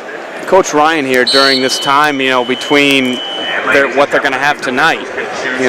This is going to be really big for Stever. It's going to be a really good teaching moment to say, hey, look, obviously you got a lot more offense than you left out there. Okay, so I don't know what you were doing in the second period and late into that third period, but let's work on that offense and open up a little bit earlier on, because he can score on anybody when he wants to. Yep. That throw by is awesome. That would have been interesting had Durso won that, because then your quarterfinal or your semifinal matches tonight would have been Franklin and Marshall versus Edinburgh and Citadel versus Oklahoma. Yeah, that'd been fun. That'd be good. Not real traditional names. Yeah. Fish and Eron. All right. For the Citadel. Well, 49. Everybody's already heard my premature opinions. So you guys have opted out. Yeah, I did that intentionally. So I can go do a potty break. Use the bathroom. So I already set the stage for this critter. Let's hear what Murphy and Mr. Nimmers has to say about it. I'm going to set the stage and tell you what mat they're on. Or reset it. Oliver and Souflon Oliver from Oklahoma State, Souflon from Nebraska are going to be on mat number 3. That's we're going to assign that one to Caleb. On mat number 4, the mat that I've traditionally had, I'm going to have Santos, Steve Santos from Columbia. He's a 5 seed versus Cole von Onlin from Air Force. And he's a 4 seed. And well, I got to see which mat they're on. Sorry, and out of Shelt. Let's see, 5. I'm going to give you the mat 5, Steve. I'm going to let you see Steve Sakaguchi from Oregon State versus Chamberlain from Boise State. Chamberlain the 2 seed, Sakaguchi the 7, and we'll all keep track of Drake Howdeshelt and Kevin Teo from American. They'll be on 6. Yeah, Steve, whatever happened to that Boise State wrestling T-shirt you were supposed to throw my way? Yeah. Oh man, I got news for you. Good luck. I got news for you. You got about 8 of them. How many do you want? Thanks to my buddy Jim Hochstrasser. I don't know. I got one with all the athletes, with all the participants' autographs on it. I don't know if I'll send you that. I probably owe you though an interest, right? Would that be paying you an interest as well if I gave you the autographed one? You got to up that one. Yeah, and my hat, Jim Hochstrasser. Speaking of the Pac-12 though, I mean these guys. I watched that conference tournament. It's a lot of great wrestlers really coming out of there. There's been some amazing wrestlers over the years come out of there. So. And the play-by-plays guys did a really good job there. Sure. Yeah. So doing a good job. Well, that's good. It's really cool to kind of see the sport expand, and the Pac-12 wasn't what it is. It weren't very respected, I'd say, about 10 years ago, but I mean, they're really growing, and they got some tough teams. Boise State's doing a good job. Of course, once Zaleski and Steiner showed up at Oregon State, and they've actually had a storied program. I mean, historically speaking, the Beavers have had some phenomenal wins. One of the all-time winningest coaches ever in the history of the sport. Well, what people don't really understand all the time is how good high school wrestling is in the state of California, though. Yep. It's huge. It's really good. I mean, some of the all-time greats have come out of there. The high school wrestling's great. It's just once you get to the college level, you got to deal with government entities, and we all know what the government of California is like.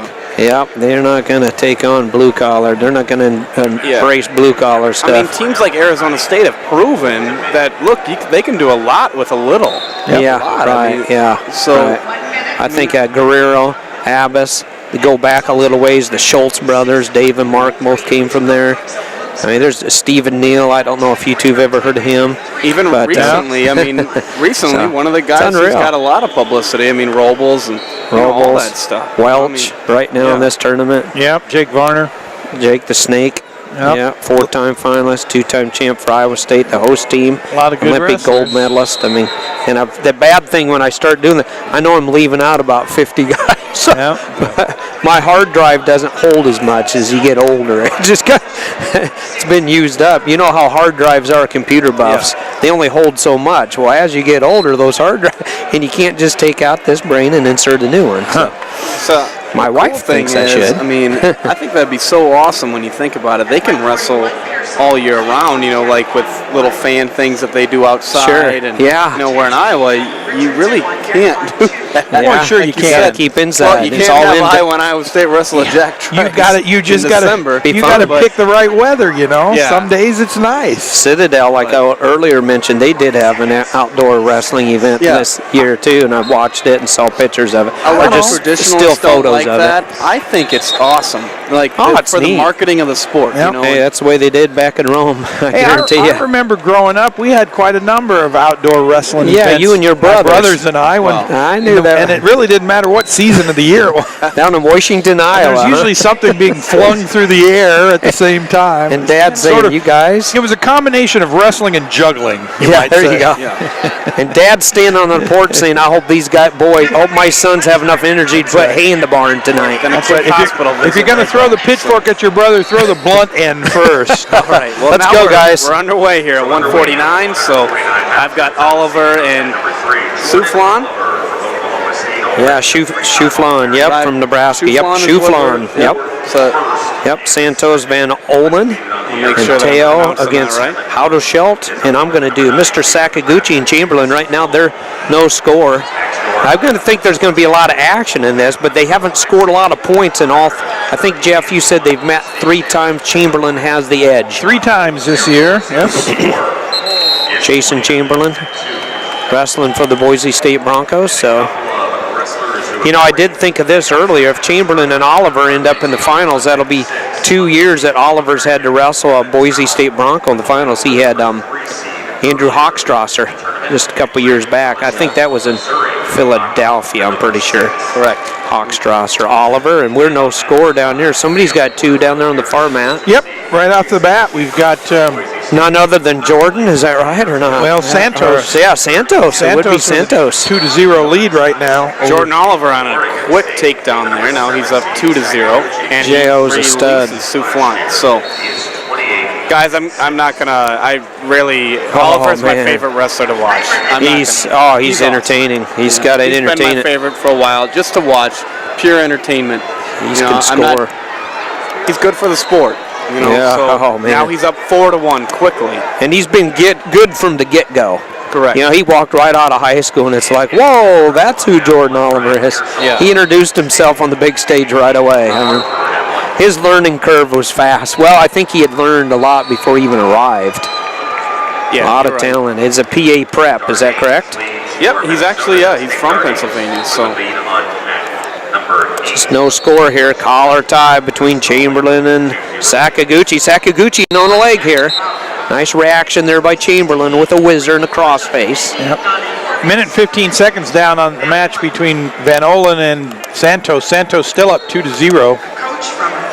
And now Van Olen gets away, so it's 2-1 now in favor of Santos. A minute left in the first period. Chamberlain just kind of happy keeping it upper body, more kind of a Greco type of wrestling instead of folk style. Sakaguchi's been in on taking 3 shots, 1 connected with the leg, but with that whizzer. And there's another shot by Sakaguchi, so about 4 shots to none here in favor of the Oregon State Beaver. Jason Chamberlain wrestling for Greg Randall, an Iowa, actually all that coaching staff in those corners for the most part, except for I think the other coach might be Owens for Boise, are all Iowa guys. It was Stein originally from South Dakota, but wrestled for the Iowa Hawkeyes. So a lot of coaching ranks throughout the United States for the Iowa Hawkeyes. Oliver working on near fall now. He gets 2 near falls, so it's 6-1 over Souflon of Nebraska. So the number 1 seed and the number 9 seed going at it. Sakaguchi got choice. He deferred. Chamberlain takes down. No point scored. Referee's position. Chamberlain gets set. Sakaguchi getting ready to go here too, and their fresh start. Second period's on their way between Chamberlain and Sakaguchi. Nice inside stand up here by Chamberlain, getting up to his base. Out of Shelton Teo, still 0-0. Yep. And that's, Oh man, good hip-to-hip wrestling there by Sakaguchi. and at the end of the first period, the score is 2-1 for Santos from Columbia. Both wrestlers start the second period on their feet. Tell you what, Chamberlain, a real good, nice, quick inside stand-up. Got his hands cleared, but Sakaguchi just followed him hip to hip. Riding heavy on one side of Sakaguchi, but up to his feet again. is Chamberlain. Kind of at a tripod stance there. Coming back up to his feet. Out with a nice maneuver there for Boise State. And first point scored there by Chamberlain, 1-0. 1:26 to go the second period. Just 27 seconds of riding time amassed there by Sakaguchi of Oregon State Beavers. And Haudeshelt gets an escape in his match, so finally a score there. 1 minute and 45 seconds left in the second period. 1-0 in favor of Haudeshelt from Missouri. I'm sure that Missouri'd like to get some team points there, Mr. Murphy. Yep. And 2 unseeded wrestlers over there. Yeah. Jeff was mentioning that early between Haudeshelt and Tao. And no additional points scored yet down on the match between Santos and Van Olen, although they're in a big scramble right now. And Santos coming out the back, but Van Olen's got that ankle wrapped around, his arms wrapped around that ankle pretty tight underneath him, so I don't think the referee will call any points there. I don't know if Sakaguchi's making as obvious as the ref might be aware of, but there's been 8 shots to 0 now in favor of Sakaguchi. Chamberlain has yet to go after a leg. He's just kept it all upstairs. He has yet to change his level whatsoever. So we've been in this scramble position forever, but Santos finally gets his leg free and kicks out the back and takes a 4-1 lead. Boy, Oliver really in charge down there. 6-1, only 5-point spread, but he's really been in charge, really. 3 minutes and in command. 3 minutes. Yeah, that's a... Van Olen up to his feet, but Santos takes him off the mat, and it's still a 4-1 score with 8 seconds left in the second period. To be honest with you, I'm kind of surprised that Coach Smith hasn't told Oliver to cut him, because it looks like he hasn't been able to turn him, and he's easily been able to get to his legs. He's just trying to wear him down or what, but I agree with you, Caleb, because he seems to score at will. Yeah, it's 6-2. Huckey from Missouri just picked up a nice win here in the consolation round. Some more points for the Tigers out of Columbia, Missouri, the University of. You have done such a great job turning that Oliver program just around. says, hey, I'd like to get a takedown. So, Pearsall, also in the consolations, Pearsall from Penn State is wrestling Keith from Harvard down on mat number 1. And Nick Dardanes has a 5-2 lead over Neff from Lock Haven down here on mat number 8. So two matches that'll factor into the team score. Sakaguchi and Chamberlain have done nothing but exchanged escapes, so we're all tied up 1-1. 13 seconds of riding time still in favor of Sakaguchi, but that will not be a factor. Yep. Chamberlain's going to need to take a shot. Jeff? We're into the third period in the Santos-Van Olen match, and the score still remains 4-1 in favor of Santos. Santos on top to begin this third period. And in the Tau versus Haudeshelt match, Haudeshelt starts the third period on top, and Haudeshelt is up 1-0 at this point, with Teo trying to escape, but Haudeshelt hanging on to the ankle. I'm sure Missouri liked for him, Haudeshelt, to win, because you said Huckey just won down here. Is that correct? Down here, that's correct. Have to collect some points if they could. Working on a fall here over in the consolation match. Match number Big cradle. 65. So yeah, Nick Lester.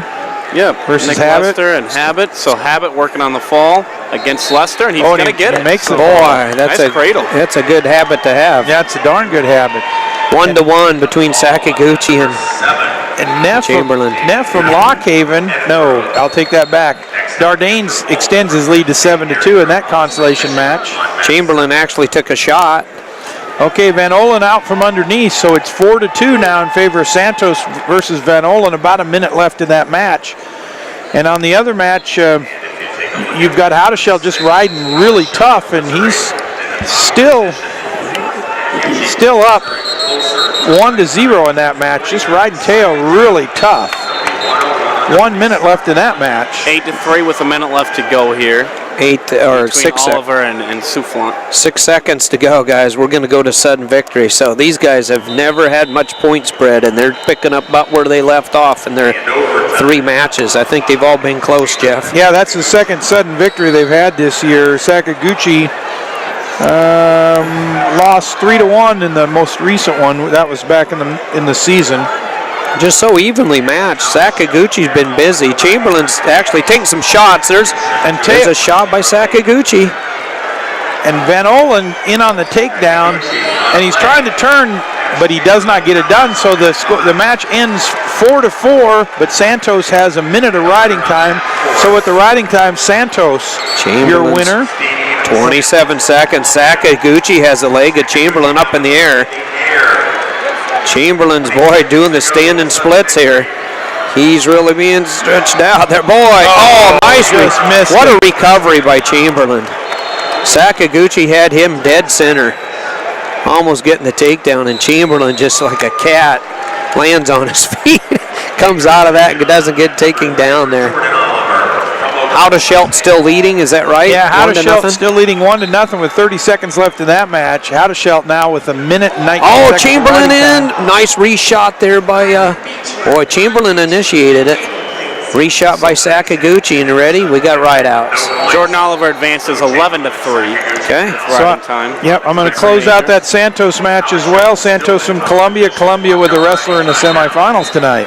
Santos is victorious over Van Olen from the Air Force Academy. So Van Olen goes down. Santos moves on. Yep. And we got rideouts. In a consolation match, Nick Dardanes picks up the victory 8-3 over Neff from Lock Haven.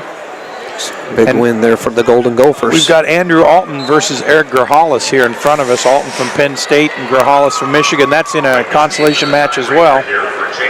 Be a good match, and escape there for Chamberlain, I believe. He gets out, so right away. And the guy, this is single elimination here, too. Look at Tao. Oh, bad call. He gave him the 2. Well, he might as well follow through with it, huh?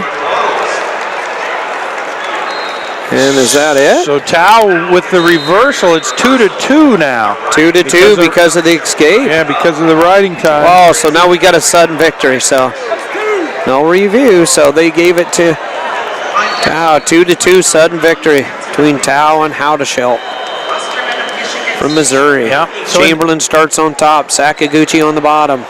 And in the consolation, Steve Keith with from Harvard with an 8-3 win over Pearsall from Penn State. So Penn State has one man go down. Sakaguchi needs to get out. So Penn State had someone go down, you say? Pearsall went down. And we've also got Dylan Ness over here versus Hudson from Chattanooga. Hudson up 2-0 in that consolation match. First period. Ness having such a fantastic freshman season. Again, it's interesting to see these higher seeds that come out here in the consolations and see, what they do. So. Sakaguchi's got 5 seconds, guys. He's got to get the situation here with Chamberlain.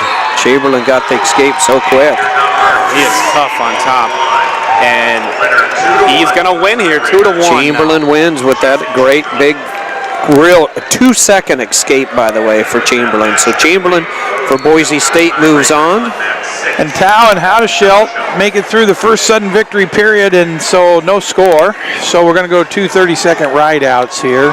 Tao going to be on bottom to start for the first 30-second period. So Chamberlain makes it for the Broncos from Boise State. Tao and Howdeshelt. Yep, and a caution on Howdeshelt. Howdeshelt starts on top. So we'll get him restarted here. 2-2. Alec Hudson's really working Ness over. I mean, he's not scoring points, but just tough on top. Okay, the referee blows the whistle, and Howdeshelt's riding really tough. Tao trying to stand up, but Howdeshelt brings him back. Got to bring him back Tao down. Comes up. There's your Tao gets the, wait a minute, not yet. Referee has not given any points yet. Potential reversal, Tao maybe. almost out, then almost reverses it, but Howdeshelt's got him by the ankles and is hanging on dearly to that ankle. And the referee blows a whistle for a stalemate, and we'll start back over at the center, 3-0. And now Tao's not real happy about the whole thing and asking his coach to give it a review or take a look or just discuss it, or he still had a good hold on Tao. Yeah, I don't think Tao's going to win this one. They're going to review it, but I don't think he's going to win it because he had a hold of him. I mean, they were kind of shoelace to shoelace. Yeah. They were. He did face him, but Haudeschild had his ankle. Now Ness grabs Hudson in sort of a Peterson type move. Tried to get him in the Peterson. Yeah. Nice body lock there, and then he throws him to his back, and Ness pins Hudson.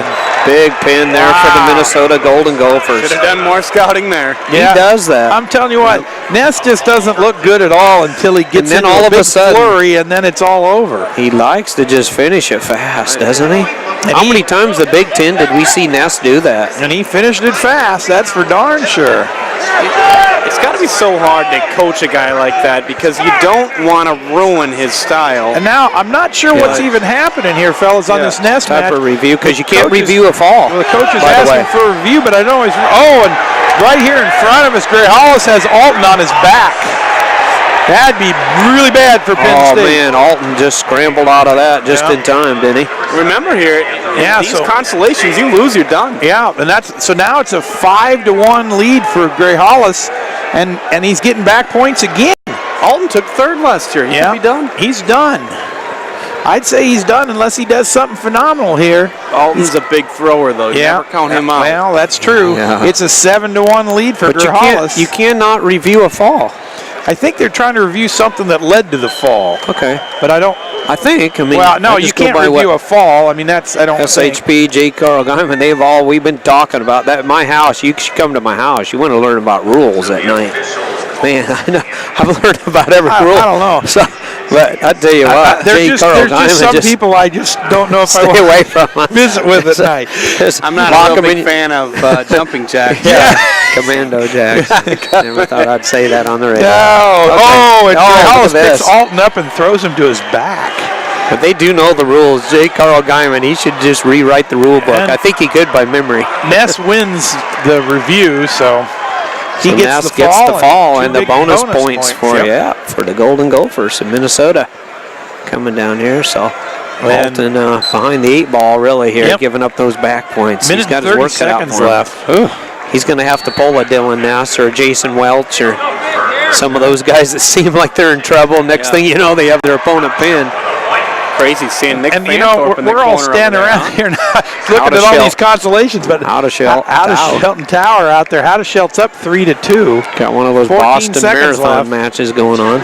Yep. Double sudden victories, double right out. Haudeschild's just got to stay away from him to win this thing. Tao's trying to shoot, but not. Oh man, you see the jump by Tao in the air. Real athletic. That looked gymnastic. So the Mizzou Tigers pick up another win there. Unseeded wrestler. Coach Brian Smith and world champion, multiple national champ, Sammy Henson in the corner, by the way. Haudeschild and Chamberlain in the finals. Semifinals. Yes. So big win there for the Mizzou Tigers. Yeah. I think they would have had a semifinalist out of Haudeschild at the beginning. A lot of people went to thought. Oh, Alton tries to throw Gray Hollis, and Gray Hollis counters it. Now Alton tries to flip him over, but Gray Hollis has got a leg, and really Alton is in the worst of that position. Boy, big underhook there by Alton. You can tell he's trying to throw him. He's kind of got him in a cow catcher. He's got the reverse headlock. You know, there's 52 seconds left, so he's either going to throw him to his back and call it good or not. Boy. Oh, he was close on that one, too. Well, I tell you, he about had Grajales going back. Grajales is hanging in there, though. He's dangerous. Yep. People don't. Alton is Alton's got him by the leg. He's got his hit. Well, the ref's going to call a stalemate. So 8-1 in favor of Grajales with 36 seconds left in this match. Alton's going to have to do something pretty big, pretty fast. Both wrestlers on their feet back to the center. Even a 5-point move doesn't help him a whole lot. No, it's got to pin him. Yeah, he does. He's got 30 seconds, too, guys.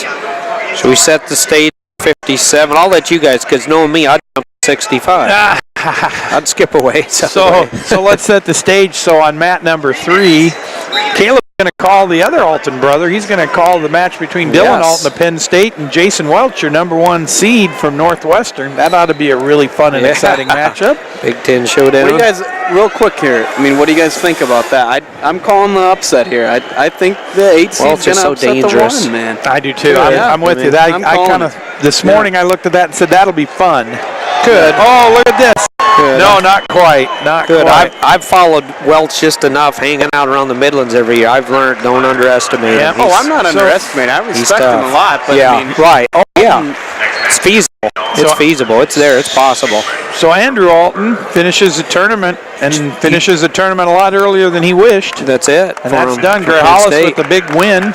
The thing with Welch is he's just so dangerous because he many times you think you're winning. We saw that in the Big Tens with Jason Welch in the finals, and before you know it, boy, you're counting the lights. So let me set the rest of the stage for you.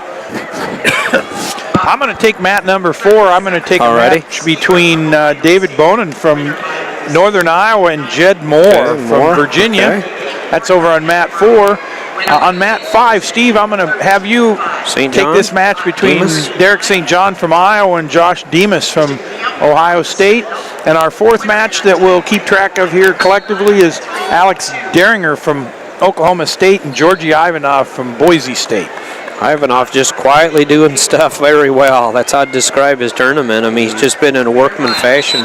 So it'll be interesting against the freshman there for Oklahoma State Cowboys and Ivanov from the Boise State Broncos. So we just had Chamberlain, now we have Ivanov. Caleb Nimmers? Real quick, something to note right back at 140. Now, you know, that match between Tao and Haudescheld, you know, those are 2 unseeded wrestlers, and Haudescheld's guaranteed to be an All-American now. So big win for Missouri. You know, think about it. Hey, look, you put on a good tournament here, and you know, guys that are All-Americans can put on camps for the rest of their lives, man. Like that really can make your, you know, you just look at a guy like David Bertolino. Like he's made off of getting, you know, 7th place like he did. Jumping up a couple weights too. The problem with Bert, he never really got a wrestle. Thanks to Mr. Jake the Snake, the awesome Varner. He never really did get a wrestle the weight he really wanted to. He was either starving or taking on the Giants. So he used to tell me that. He'd say, you know what? I never, because Mr. Jake Varner, I can't really ever wrestle what I'd love to do. He's either cutting to 74 and looking anorexic, or taking on the guys that were cutting from here, you know. So he's supposed to be coming in from Dallas, Texas. So you'll know. He better be here. Yeah, I know it. Yeah. He says he was gonna, but what he says and what happens. So I'll warn you ahead of time on that one, Murphy. I want my ticket back there. Well, it's available if you wish. So just about underway here. I just don't want him not to use it. Yeah, right. I'd like somebody to use it. Yeah. We'll give away a drawing the 472nd caller. Yeah. All right. All righty. Here we go. And we're off. St. John and Demas will be my responsibility here. The Buckeyes against the Hawkeyes. Yep. So just getting started here, and everybody's thinking that Alton might upset Welch. I wouldn't be surprised if Alton looks good during this match, but you're always in danger. Yep, Alton's got to finish. Always in danger. He's got to finish and wrestle 7 minutes here if he wants Welch to win. probably quite isn't Ben Askren, obviously, but they really remind me. There's some similarities there. There's some similarities where you think you got them before you know it, like Askren used to do. You are in big trouble. And it can happen fast. No, someone's calling me. So St. John right now, kind of just collar tie here between St. John and Demas from Ohio State. In on a shot, here's Demas on St. John. Nice reach here. They're both kind of built similar, kind of long and lanky here for 157 pounds. Alton and Welch kind of going back and forth here. First minute, still 0-0. With Welch trying to throw. I can't tell you how many times I have watched Welch and I think, boy, oh man, he's in trouble. Oh my gosh, he's pinning the guy. That's how a lot of his matches turn out. To be honest with you, though, I wouldn't go upper body that much with one of the Alton guys. Like, it'll be funk against power, I think, is what that would come down to. You know what I mean?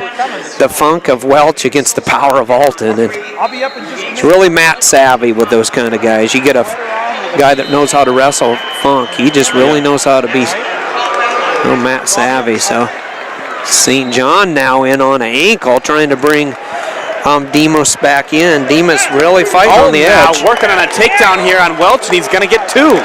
So now Dylan Alton goes up 2-0. Oh, this is where Welch is. So I wish I was called. I've called so many of his matches. Those are fun. This is where Welch is dangerous. Yep, I mean, I got to run for a minute. I'll be right back. so he's going to, Dylan lets him escape, so now it's 2-1 with 1:10 to go here in the first period. St. John and Demos still no score down here. Got 2 points down there on mat number 6, I believe. Mat number 6, yep. Boise State. That would be Deringer against Ivanov. So we're still 2-1 Yep. here between Welch and We're going to Alton. try to jump around. Mr. Murphy had to step away, so we'll try to.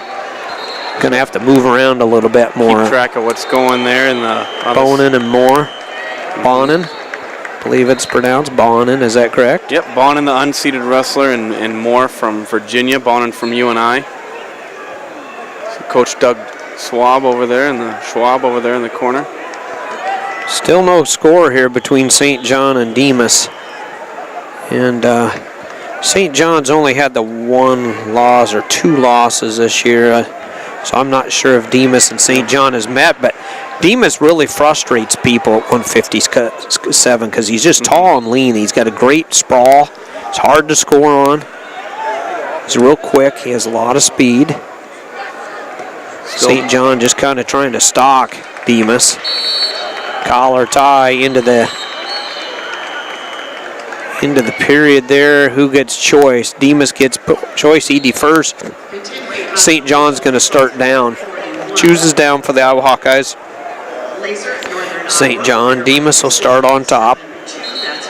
No score, so we're scoreless. And it's first opportunity for either one of these wrestlers really to get riding time. Yep, and it's 2-1 here, Alton, at the end of the first period here between Alton and Welch. And it looks like Alton's going to get choice, and he goes down to start the second period. So he's up 2-1. No caution. The referee's going to take that one. It almost looked like St. John, but yeah, he's telling Demas his approach at the referee's position has to be different. So Ivanov and Derringer still 4-3 in favor of Boise State. Is that right? Yeah, Ivanov, he's in the red. Seated wrestler, up 4-3. Ivanov's tough. I've talked to Hochstrasser about him. He said, boy, he practices hard out there in Boise. Now,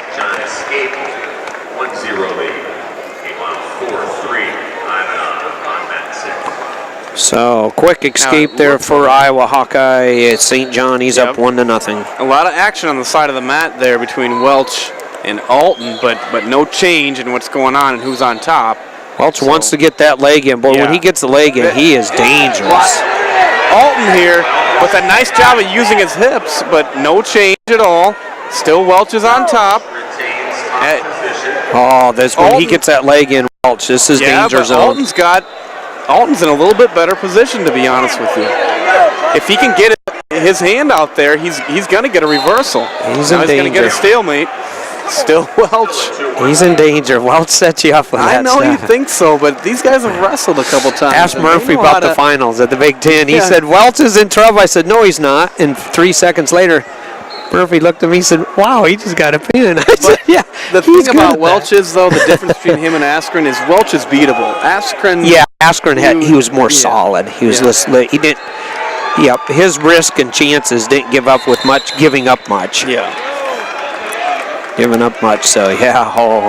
The scramblers are fun though, aren't they? Oh yeah. Because it brings a sense of danger in the match. Yeah. That's what's so fun about the scramblers. So St. John gets 2, goes up 3-0 over Demas. Alton gets the escape now. He's up 3-1 with 55 seconds to go in the second period. Welch has 46 seconds of riding time.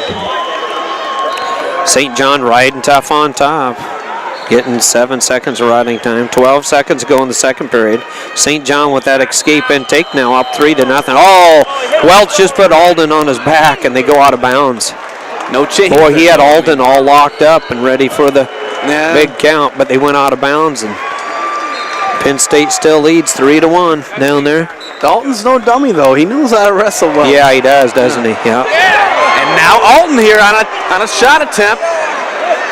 Man, if he can finish here, his shoulder blades are close to being flat there, defensive pin maybe, but St. John. Okay, Mr. Murphy rejoins us. St. John's up 3-0. They go out of bounds. 155, pardon me, to go in the third period here. So I didn't miss too much on my match, did I? No, you didn't really. No, it stayed about the same. It's a 1-0 match now. 1-0 in favor of Bonin from Northern Iowa. There's 22 seconds left in the second period. Can you turn me up? Oh, you betcha. Yep. Now Alton's got a little bit of blood time here. He's up 3-1 with 18 seconds to go in the second period. Bonin in on a takedown, and he gets the takedown with 6 seconds left in the second period. Big takedown for Bonin. Up 3-1. 157-pound weight class is what's worth. And that's the end of the second period. He's up 3-1 now, going into the third. And Deringer got a point, so he's tied it up. Ivanov from Boise State had led that 4-3 for quite some time. Now they're all tied up 4-4 with 1:14 to go in the third and final period here between Oklahoma State and Boise State. St. John riding tough. Blood time's over, so now to start the third period, Alton, the number 8 seed, up on Welch 3-1. Welch does get the escape, so now it's 3-2. And St. John still leading. He is a minute Welch 21 on a nice seconds shot of attempt. riding He's time. going to get 2. Nice little throw by, and now it's 4-3. The boy, he's hanging so high. Yeah, all he's got to do is shake that off, and Alton's going to get a reversal. No, referee calls it stalemate. Maybe premature there. Seemed a little fast. Hale doesn't like that. He's up on his feet. I'll bet he doesn't like that.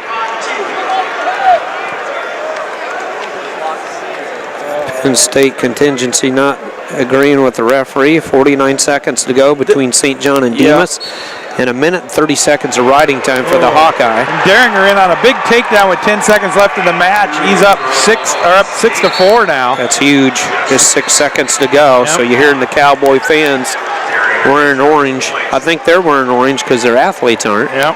Bonin still riding tough down in the other quarterfinal match. He's with a minute and 22 seconds left. He's still up 3-0. St. John really hasn't done anything flashy, just real workman-like fashion. He's winning. He's winning this match so far, 3-0. So Demas just needs to create some scoring positions, basically. This is what I mean with Alton, though. I mean, if he doesn't wrestle like that within the last couple minutes, and if it was a 5-minute match, I think it'd be great. But he's got to be able to put together 7 minutes, and he can beat anybody. But riding tough on the leg is St. John. So while things are a little bit slow, Deringer did win that match 6-4. So Deringer from Oklahoma State. He had not led that match till that point, Jeff. He advances to the semifinals tonight. It's not who leads in the first 6 minutes, 59 seconds. It's who leads after the third period. So. Yeah. Bonin from Northern Iowa, he's still up 3-0. He's riding tough. He's erased all the riding time that Moore had. To say St. John hasn't done anything flashy, just workman-like fashion. St. John's just kind of been in the driver's seat. Stall warning against St. John. So St. John's been called for stalling on top, but unless something big happens here different, St. John's going to be your other guy in the semifinals. Demas is going to have to do something real fast. 6 seconds to go. He's got a nice Granby roll there, attempt by Demas, but now Alton and Bonin. Alton and Welch right back on their feet. A lot of action here. Welch in on a shot attempt. And St. John moves on. Welch Iowa Hawkeyes trying to finish on the side of the map, but they're going to go right back to the center. Still 3-2. Now, big dock under there by Welch with a whizzer and a limp arm. No change. Going to get the 2. Alton puts Welch on his back. No, he didn't give him the 2 yet. He had the leg. Not give him the 2. He put him on his back. He had the thigh. He had the leg. He put him on his back. I know, but he didn't give him 2. Yeah, but you got to get a takedown. So they're in a gator roll right now, shoelace to shoelace. Now, guys, what we didn't realize right there. Welch had his thigh. Alton actually, they reversed the call. That's what that delay. 3-2. Yeah, so it's 3-2. He's up right now. So yeah, that's correct. Yeah, instead of 4-3 Welch. Yeah. So Welch now coming around the corner, and he gets the 2. In fact, he has Alton. Locked up. He has Alton in trouble. Alton is in trouble. Welch, one of the probably the best scrambler, I think, in the nation this year. Cradle locked up in on the side of the mat. He's a scrambling machine. Out of bounds, though. He's got his shoulders. No, the ref's counting. Counting him. He's They're in counting. bounds right there. Wow, Welch is Good going to win this tactical one. job by Welch. Yeah, all right. Sounds good. Thanks, Eddie. Wow. Down to the last 10 seconds, and Welch is ahead now, effectively 7-3. Welch is so dangerous. Welch is going to win this match here with riding time. There you go. 5 to 4. One of the most, if not the most exciting wrestlers in the nation, Jason Welch, wins it again for the Wildcats. Final score doesn't tell you how close it was, though. 8 to 3 that was good. now, actually, Welch wins it. And Great match. David Bonham from University of Northern Iowa There you go. is in the other Bonham wins, semifinal so match. we got a taste of that Welch in the Big Tens, didn't we? Yeah. And I have followed him through the Midlands. How many times did he look like he was in trouble in the Big Tens? Yep. He ends up pinning the guy. More times than not, he doesn't just end up winning, too. He usually ends up with a fall. Yeah. Well, he's close to getting a fall But there. I tell you what, that was awful close. So I thought he had to take Out of down. bounds, And then again, yeah. Here's a replay. Well, not that one. Oh, the Before previous when one. I thought Alton did. But you know how many times can Cale Sanderson throw the challenge flag in one match? Yeah, Why not? He won the first one. He's going to use them I know, up. but you have it all. Yeah, well, that's He won true. it. Yeah. There's Welch right there getting interviewed by Shane Sparks. So, but sounds good, guys. Wow, we got another Penn State guy, Mr. DT. So, I call him DT, stands for dynamite thrower. It's just like he's launching hand grenades all the time. DT brings it. David Taylor set the stage for 65 coming up. And no, I have not jumped to 74. Dake and Selzer is going to be fun. Virginia Cornell. Massa, Michigan against Caldwell. Doesn't score a lot of points, Caldwell, but guess what he does? He wins a lot of matches. Yates and Yon. That'll be fun. Two guys with the last name starting with a Y. Virginia Tech, Hokie, against the Minnesota Golden Gopher. And then Conrad Paulson, DT. And guess who has put David Taylor on his back and had a 5-point move against him? Still came up losing. None other than Conrad Pulse. Probably one of the only guy this year, I'm sure, at the end of the match, at the duel, in Champaign, at Assembly Hall. Conrad Pulse puts Taylor on his back, collects 5 points, but Taylor had such a big lead in that match at the duel course, he was victorious. But whether he'll be able to get that opportunity again or not, I don't know. But I don't know if I'd throw a lot of money in on the table on that one. But he's probably the only guy that's putting a scare into Taylor this year in the duel. Absolutely. So here's what we're going to do this time. So Caleb's going to take the Sulzer-Dake match. Okay. All right. And on 3. Steve, you take the Taylor-Pulse match on 5, and I'm going to take the Massa-Caldwell match on 6. Okay. And we're going to leave the Yon-Yates match for us just to keep people posted on. The Minnesota-Virginia Tech. Yeah. Okay. Let's see. And they're on 4, correct? Yeah. They're on 4. Okay. Sounds good. We'll set the stage, and we got a little commercial time here going on for the TVs. TV usually rules over audio, so. Yep. Well, you got James Green over here from Nebraska. Yes. Green, who was a 4 seed coming in. He's got a 13-4 lead right now in the third period over another Walsh big double Indiana. leg takedown. Wow. And Zilverberg from Minnesota, he's out to a 2-0 lead over Kyle Bradley from Missouri in that consolation Green looks like he's going to get a fall here. Wow. Oh. Tough on top. Silverberg, I'd like to find out how he's related to the Silverberg brothers that have. There's been a few generations of Silverbergs come through that Minnesota program over the years. So Green's up 18-4, 18-5 now. If Green makes this takedown, he'll tech fall. Very impressed with his mindset coming back after losing early. You know, he's tough. Green has just been awesome. As he gets taken down, but yeah. To be honest with so you much guys, for the tech fall. kind of. I really kind of wanted to see him in the championship bracket to advance. Yeah. And I like his style. He's got a Jordan Burroughs like double leg takedown. He really does. It reminds you of Jordan. Right. Yeah. Not sure how much they can roll together. No workout partner there. Yeah, technically or legally, I guess. Huh? Hey, he can come in as a casual observer. As an alumni, he can come in and wrestle all he wants. There you go. That's right, man. He probably goes in there and has his gold medal shined up. He's got a good picture of him here. I'm looking at Mr. Jordan Burroughs. Congratulations to him. He's kind of really dominating right now on the world stage. Yep, Jordan Burroughs is. It's cool to see the Russians and Iranians are trying to figure him out. Yep. Promise you. So, remember, I think, hey, Caleb Numbers, do you remember doing the Big 12s with excuse me, man. I'm going to Plansky down in Hearn Center? Yeah. And Burroughs came out of came out of his freshman year, beat the starter out, and everybody was kind of like, who's this guy? who's Jordan Burroughs? Yeah.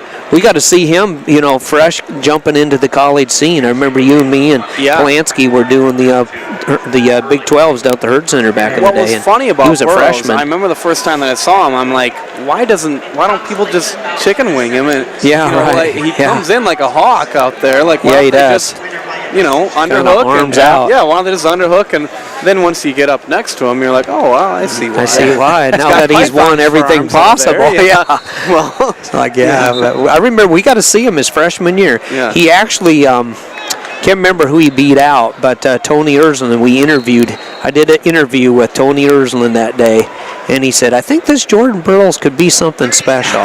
Tony told me, and I said, well, that'll be fun. We'll have to see what happens. And Tony became a prophet that day. He didn't know he was prophesying of the future because Burroughs lit it up. Now, he had some trouble with Metcalf, but, of course, he was one of the few guys in college that actually kept up with Metcalf. Yeah. He could actually keep it a regular decision. I remember doing a big match with Metcalf and him with Mr. Burroughs at the Unidome in the national duels too. And then once Burroughs went up a weight, stopped wrestling 149, and he really wasn't cutting weight, then it was off to the races.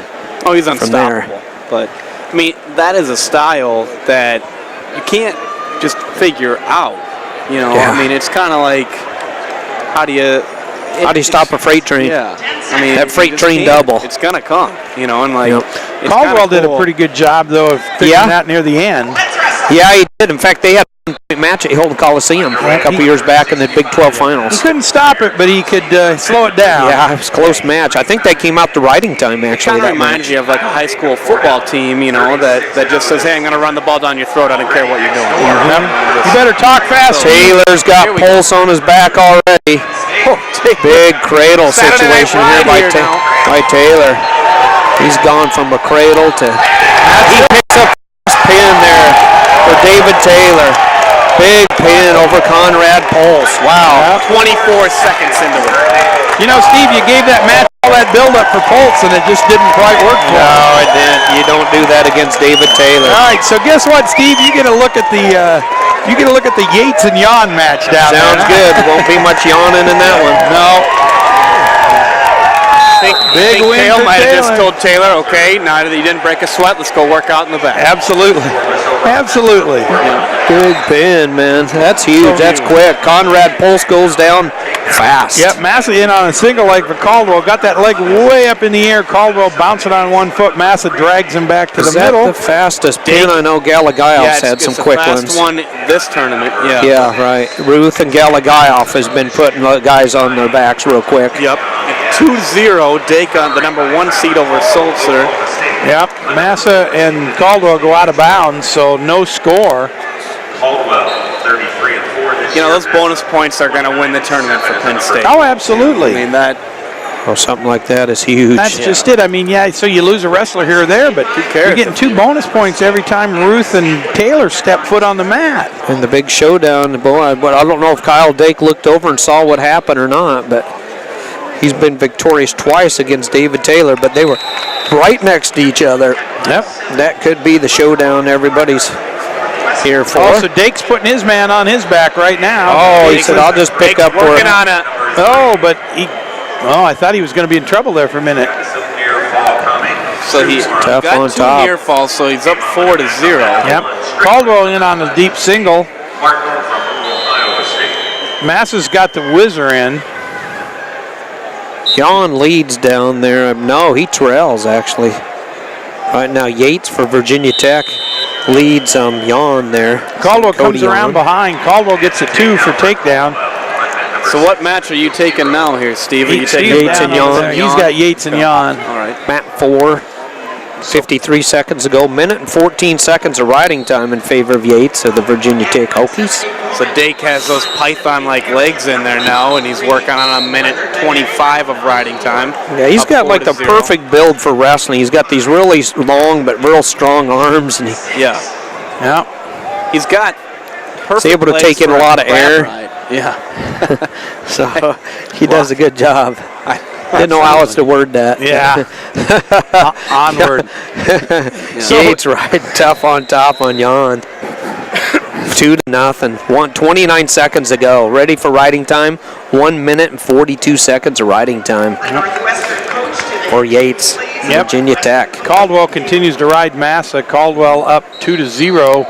About 8 seconds left in the first period. Match I am covering is Yates, the number 3 seed. Cody Jan comes in as the 11 seed. He did beat Graham, Patrick Graham, also known as Bubby Graham. Patrick is his official name, from Oklahoma. How'd you get the name Bubby out of that? I'm not sure how they did that, but I know once after we got Bubba Gritter and Bubba Jenkins out of the way, I called Bubby Graham Bubba once, and that was it. Yeah, well, I think a lot of times, that's a father-son, senior, junior type thing. Yeah. Yeah. Give him a nickname and we know who he's talking to. So now Dake still up 4-0 to start the second period. He's going to go down. No, I'm like, who are they showing a video of? But that's Taylor. So. Jan starts on top, and Yates up to his feet real quick. Nice inside stand up there, but he can't get the hands cleared. Oh, Jan picking up some riding time here now against Yates. The Gopher fans right in his corner. Wrestling right in front of the Golden Gopher, so that's going to be huge for Cody Jan. Yates had been in the driver's seat, getting a count. Now Dake working on a reversal here. Well, he got the escape. He's actually working on a takedown. So smart to load your opponent up and maybe come out with 3 and 2. Now he's going to a chicken wing half Nelson situation for Jan. Wow, he's got Yates' arms all just tied up. But in the match between Caldwell and Massa, Caldwell started the second period on top and has just been riding Massa extremely tough. Caldwell now with 1 minute and 27 seconds of riding time, and there's about a minute left in this second period. With Jan, he didn't clear Yates out of that near fall, so he only got the 2 out of that. Yates was smart enough to keep those shoulders rocking back and forth. Got to get rid of that riding time. Yates from Virginia Tech, he got a minute and 13 seconds of riding time. So Jan doing a good job. It's nice to get smart wrestling there by the Minnesota Gopher. It's nice to see an athlete keep track of that, know where they're at, and take advantage of that. And he has. Now the riding time's under a minute. Smart wrestling here by Cody Jan of Minnesota. Dake up 7-0 with 2:16 of riding time now. He's going to start. Hips, I'll tell you. Go back on top. So Yates tried to get the hips higher. He's doing those step overs there of Jan, but they go out of bounds. Otherwise, Yates would have had Jan in trouble. They gave him a point escape. They gave him a point. 3-2 now. Yates jumps back out into the lead, and Jan start on their feet. Who gets to wrestle Dake? I've got another one of these barn burner matches that I'm covering here with so much action that wake me if I happen to start to snore here. Does it involve the name Caldwell? Maybe? Caldwell with a heck of a ride. He's ridden him the whole second period. There's 10 seconds left, but still a 2-0 score. Oh, he's an excellent wrestler. If I was recruiting, I'd love to have him on my team because he's going to win about 98 or 9% of his matches, but he's not going to probably get a lot of bonus points for you. No. Real often, but he's a tough kid. Had some great matches. We mentioned him earlier in his career. I mean, he got big upset fifth over Howe. He got fifth in the country when he was now Dake here working on some back points. Picking up some more, did he? Yep. So he's got 3 near fall. Major. 10-0. 3:05 riding time right now. And that's going to go into the third period. Third period, Yates start down, Jan on top, Cody Jan from Minnesota. Got a fresh start. Third period, and Tyler Caldwell starts on top in the third period, and just more of the same, that same riding we saw in the second period. He's just so physically strong and solid, you know. And he's going to have 5 minutes of riding time almost when this is done. That's why some earlier in the season thought Caldwell would frustrate Taylor, but that turned out to be 10-0, if I remember right. I think Taylor and him, Matt and Taylor won him 10-0, I believe. Well, I mean, you're right when you can kind of compare what Caldwell and Burroughs did. He could slow him down maybe, but that wasn't the case. Nope. Caldwell lost to Taylor 10-0. He lost to Dake 4-1. Marino 4 lost to Mike Dake Marino. Working on a cradle here at the edge of the mat. Jan on top. He has gotten rid of all the riding time that Yates had. Now he's going to get it going in his direction. So he has been riding Yates like.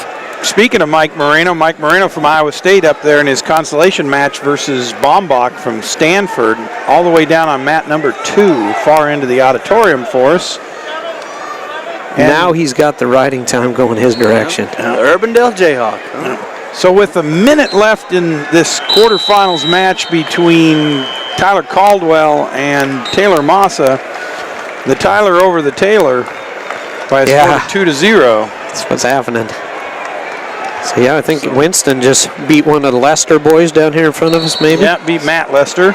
Stake is up 12-0, okay, so he's got riding time locked up, so it's 13-0, and if he can't turn him here, I've got to be pretty surprised if he doesn't try to cut him twice, but Jan, 42 seconds of riding time now in his favor. I think when he started this period, he was in the hole a minute and 41 seconds of riding time before at the middle of the second period. Massa up to his feet twice. Caldwell takes him back down. Second time, Caldwell shoves him off the mat and gets a stall call on him. Just a warning. Granby attempt there by Yates. The boy puts himself in jeopardy of a tilt, so. Cody Jan just really riding tough here. Dake trying to turn Salzer, but I don't remember though. Yates is actually in. He's actually in the lead 3-2, but the riding time could be the difference maker in sudden victory. So Massa gets out with 18 seconds left. It's a 2-1 score. Now Caldwell's got the riding time, so it's effectively 3-1, and the riding time's all wrapped up. But 14 seconds left in the match, so we'll see. So Kyle Dake advances 13-0. He was really frustrated at the end of that match that the official didn't call stalling. He had a minute to go, and he wanted to get the tech fall. He was pretty upset. 4 seconds left in the Caldwell and Massa match, and Caldwell backs off, and that's it. So Caldwell wins. We got a sudden 3-1 score. And we got a sudden victory due to a tremendous amount of riding time by Cody Jan. That's how he got this thing into sudden victory. Just amazing. He raced all that amassed riding time by Yates, built his up over a minute, tied it up, went 3-3. So apparently he didn't feel real comfortable on his feet, but guess what happens? First period in sudden victory, you're both on your feet. So Yates is going to have to take a shot down there for Virginia Tech. Have Zach Toll over here from Missouri wrestling Pierce Harger from Northwestern in the consolation round. Speaking of Graham, Bubby Graham right here in front of us, 2-0 lead over Tyler Wilps. Mike Marino actually in there on a takedown, so he's up 2-0. Outstanding. Takedown for the host team, the Iowa State Cyclones. He's working on him. That's not good though. He's in some trouble real quick. That might have, did anybody get back points or not? Oh, well. Good hips by Marino. Back over again. Real good hips. So what did the ref wind up calling? And picking up back points. He's got a reversal back points for Marino. He got the reversal and then a reversal. So it's 4-2. It's 4-2, and then he got back points. So it's 6-2. Yeah, 6-2. 6-2 in favor of Marino, and now he's in kind of a funky spot, but the period ends. So Yates and Jan tied up. Yates and Jan, yep. No takedown, so we're in the ride-outs, and both of them have proven they can ride. Jan probably more so, but This could be the longest match on the face of the earth. yeah, because they're both tough on top. I'll tell you what. Neither one of them have the ability to get out and to get the escapes. Who was it? Oscar Woods and Yeah. in the Greco match that went 16 plus Yeah, minutes. I remember. That was long stuff. Yeah. Yep. And before they had some of the sudden victory situations back in the day, we had one at the Midlands. I can't remember the opponents. I feel bad. I think it involved a Virginian wrestler, and Saffros and I was calling it. We called it literally the Boston Marathon of the tournament. It went on for a long time. Well, Yates rides him out for the whole period. Yeah, so now Jan gets his chance, and he's already ridden Yates for what seemed like a month. So Yates starts down, Jan on top, 3-3. We're in the ride-outs here between Virginia Tech and Minnesota Gophers. And, of course, Minnesota coming into this in third place with 24 points at the beginning of this round. So they're trying to get every point they can, obviously. Yep. So that's as big for the team race. Cody Jan can hold on for Minnesota as far as the team standings go. Bombach starts the second period on top, and Moreno twisted around almost there with the reversal and gets the reversal. Now it's a 6-2 in favor of Moreno. And Moreno did a headstand Maybe he there. didn't give him the reversal yet. He's got him tied up in a cradle, and Moreno puts his Bombach to his Pins him and pins him. Big pin for Iowa State Cyclones. Very nice. Picking up some points and some bonus points for the host team. You know, the best part of that is that our consolations are keeping right up with all the Yeah, right. Yeah, here, they aren't so- lagging behind. Yeah. So Well, they don't have to stop for commercial breaks. Yep. So. It'll go really fast now, though, when we go to the second round of it this morning. Yeah, because, I mean, obviously... We'll have 8 mats. Well, we had both rode each other out, Jan and Yates. Surprise, surprise. Now we're going to go into our second sudden victory. Yeah, So, Jan is that's just a sort of a premonition of what the match is here. it is. Oh, yeah, it is, man. 3-3. Here we go. Yates hasn't scored for quite a while, and Jan's only point was that riding time from the official match there before we started going into our sudden victory ride-outs. Oh, and Yates in on a leg here against Jan. Nice whizzer there by Jan, but tight whizzer. But Yates readjusting here. He's got to change his level here. Limp arm, big limp arm there by Yates. Jan doing a good job. He got that whizzer back in there. He's kind of what you call re-whizzering. The re-whizzer. Try saying that. Oh, big Granby roll here by Jan. He gets Yates in trouble. You thought Yates had Jan dead center there. You thought Yates had Jan dead on. Nice Granby roll by Jan from Minnesota. So all that action and no points out of it. And Yates was the instigator on both those situations. So hands heavy on the legs and the hips of Yates. So we're going to go to the video. The one thing the video has done, okay. it's good that it's got things right. Yeah. But man, it slowed some of these matches way Yeah, down. it does. And You know, because there's a lot know. more silence instead of all the booing we used to had when the ref made a call that people didn't like. You guys were watching it. What do you think? I don't think I saw a takedown there. I mean, it's reactionary time could be the difference. Everybody loves that term and He all was as a on term. his feet and moving. It's good that they're doing the replay. I like that, but Sure. I honestly Oh, think I they do need too. a third party. They need, okay, if you're going to have 2 officials, then you need a third one. Yeah, you're right, So Caleb. where they're only doing that. I think that we should be doing the replay up here. there you Just leave go. it up to us. Then all Yeah. the fans could boo us. They could just feed the takedown wrestling. Give me that $100 handshake and I'll whatever one you want. So. Yeah. We could be the 3 most hated guy in the You could be guys in the wealthy in arena. Russia, Caleb. You could be a very wealthy man. Yeah, in a lot of places. Yes, so true. The almighty dollar's taken over Very, principle. Is that what you're saying across the world? Very political of me. Yeah. Yes, that's right. quite. Here we go, guys. We're going to figure it out.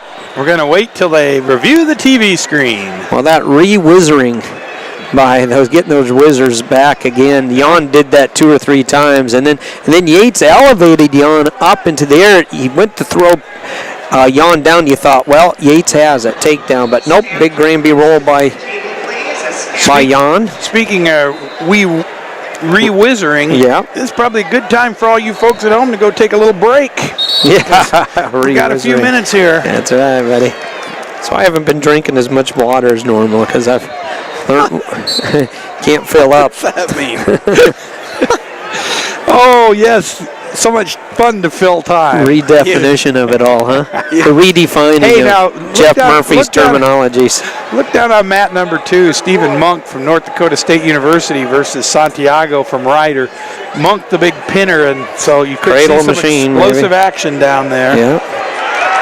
And he's had kind of a tough tournament. Monk, what was he, the 5 seed, I believe? He came in as the 5 seed, I'm pretty sure. So Virginia Tech.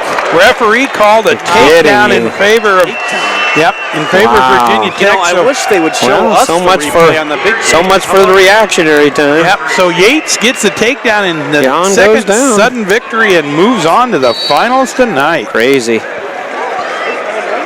Caldwell was 3-1. Is that correct? That was so long ago, I couldn't tell you. Yeah. I've already erased it from my short-term memory. And a lot of my short-term memory gets lost. All right, so we're going to look ahead here to see what's coming up next. So on mat number 3, we're going to see our number 1 seed, Chris Perry, versus Nick Heflin of Ohio State. Caleb's going to watch that one. I'm going to take mat number 4. Mat number 4 is Matt Brown from Penn State. Yeah. He's your number 2 seed versus Tanner Weatherman from Iowa State. Unseeded. Steve, we're going to give you mat number 5 because that's Mike Evans, the number 3 seed versus Big Ten showdown. Yep, Logan Storley, the number 6 seed. Storley ranked number 1 in the country for a lot of weeks coming into this. And then we're all going to take turns on the Robert Kokish, Josh Asper match. Kokish from Nebraska, Asper from Maryland, a 5 and a 4 seed, or 4 and a 5 respectively. Okay, sounds good. We got Evans and Storley. And at the same time, just I know for the they've met. consolations, we've got Nick Moore down here in front of us from Iowa. That'll certainly have implications in the team score. He's wrestling, trying to find him here. There he is. He's wrestling Veltre from Bloomsburg. And you can help me out. I gotta believe, I'm sure Storley and Evans have met. I think Storley was victorious in the duel, maybe Jeff Murphy, but I can help you. Kind of their rundown here. I know they have a history this year, both being in the same conference. Let me get my memory recharged here. Yeah, I can tell you that Storley and Evans. I'm going to say Storley had the upper hand at one time because he came into Big Ten. But Evans lost twice to Storley. Evans lost what I would 4-3 in the duel and 3-1 the second time around. 3-1 and 4-3. So that's why Storley actually came into the. At one time before pre-Big Tens, he was the number 1 seed, number 1 ranked wrestler in the nation. Absolutely. As a true sophomore, I did a little research on Storley. It's kind of like Dake. He never got a red shirt, and I think Hunter Stieber's another top-tier wrestler. I think Jeff pointed that out earlier. I don't think Hunter Stieber had the opportunity to red shirt. Yep. And Storley's lost 3 matches this year. He lost a tight one 7-6 to Chris Perry. He's lost to Dan Yates in the Big Ten tournament 3-2 from Michigan, and then he lost to Nick Heflin in sudden victory 3-1, also in the Big Ten tournament. Had a tough Big Tens. Other than that, he had a stellar sophomore year, really. Storley had, but Evans has been on a mission too, so he's tough. Mike Evans for the Hawkeyes, so it's going to be a good one. Yeah, that Perry match, I think that was early in the season because Minnesota and they dueled, didn't they? Usually duel in December, I think. Right, yeah. And then the last 2 just at the Big Ten, so in between had a great season. Yeah, he did. So we'll see if Storley can pick up where he's left off here. He's had a major decision his last match, 9-1, and then he won another match here, his first one against Bryce Hammond, Cal State Bakersfield, 3-1. And Evans has probably scored some points. Just a 2-1 win Evans had his first match was 2-0, and then a major decision. So they both come in here with a regular decision and then 2 majors of their last opponent. So, and this will have some team implications, team standing implications for it, big time too. With Minnesota in 3rd at the beginning of this session, and Iowa in 4th. Minnesota had 24.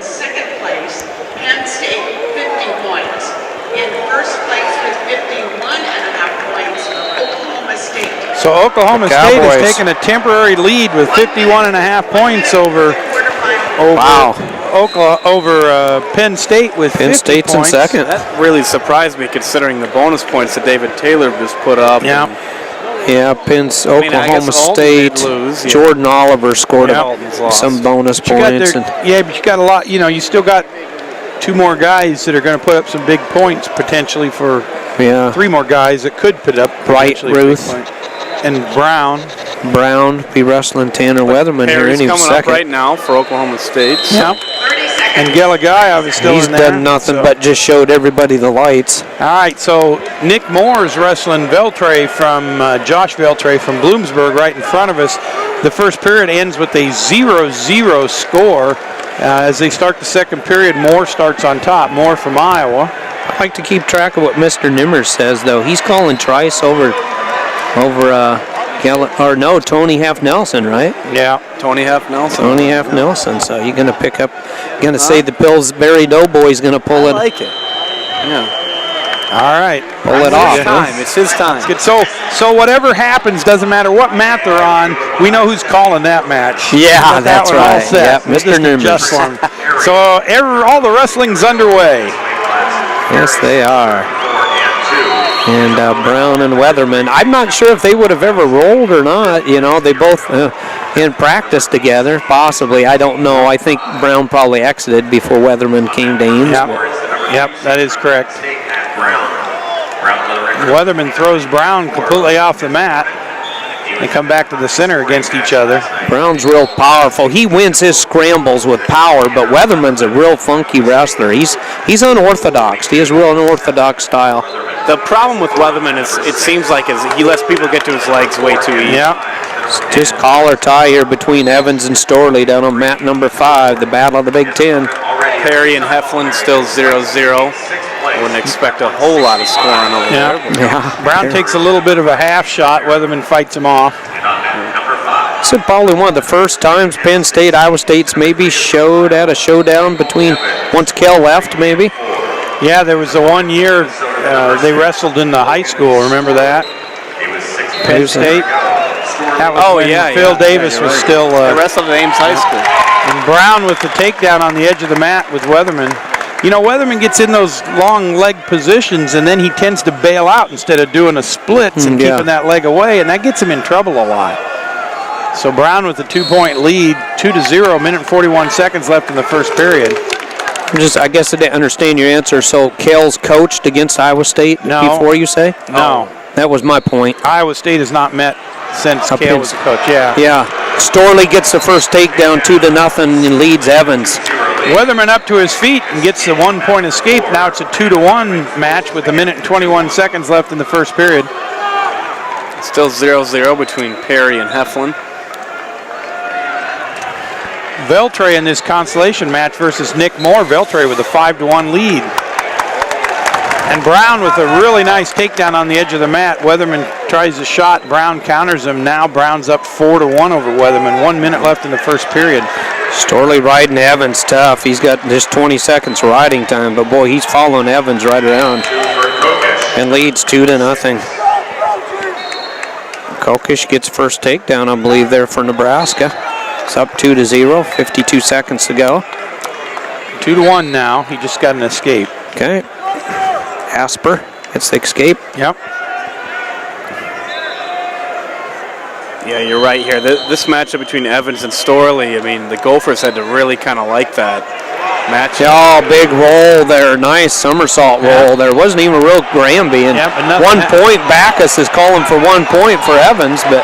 All right, and Matt Brown getting back points on Tanner Weatherman right now. Hawkeye fans want a point for an escape at least. Brown gets 2 back points out of it, and he's now up 6-1 over Weatherman. Perry still kind of No score down there. messing around. 0-0. Just quietly scores them, wins them by 1. But I suppose if you win Valet 5 in a dancing. row by one, guess what? You're the national champs. Yep.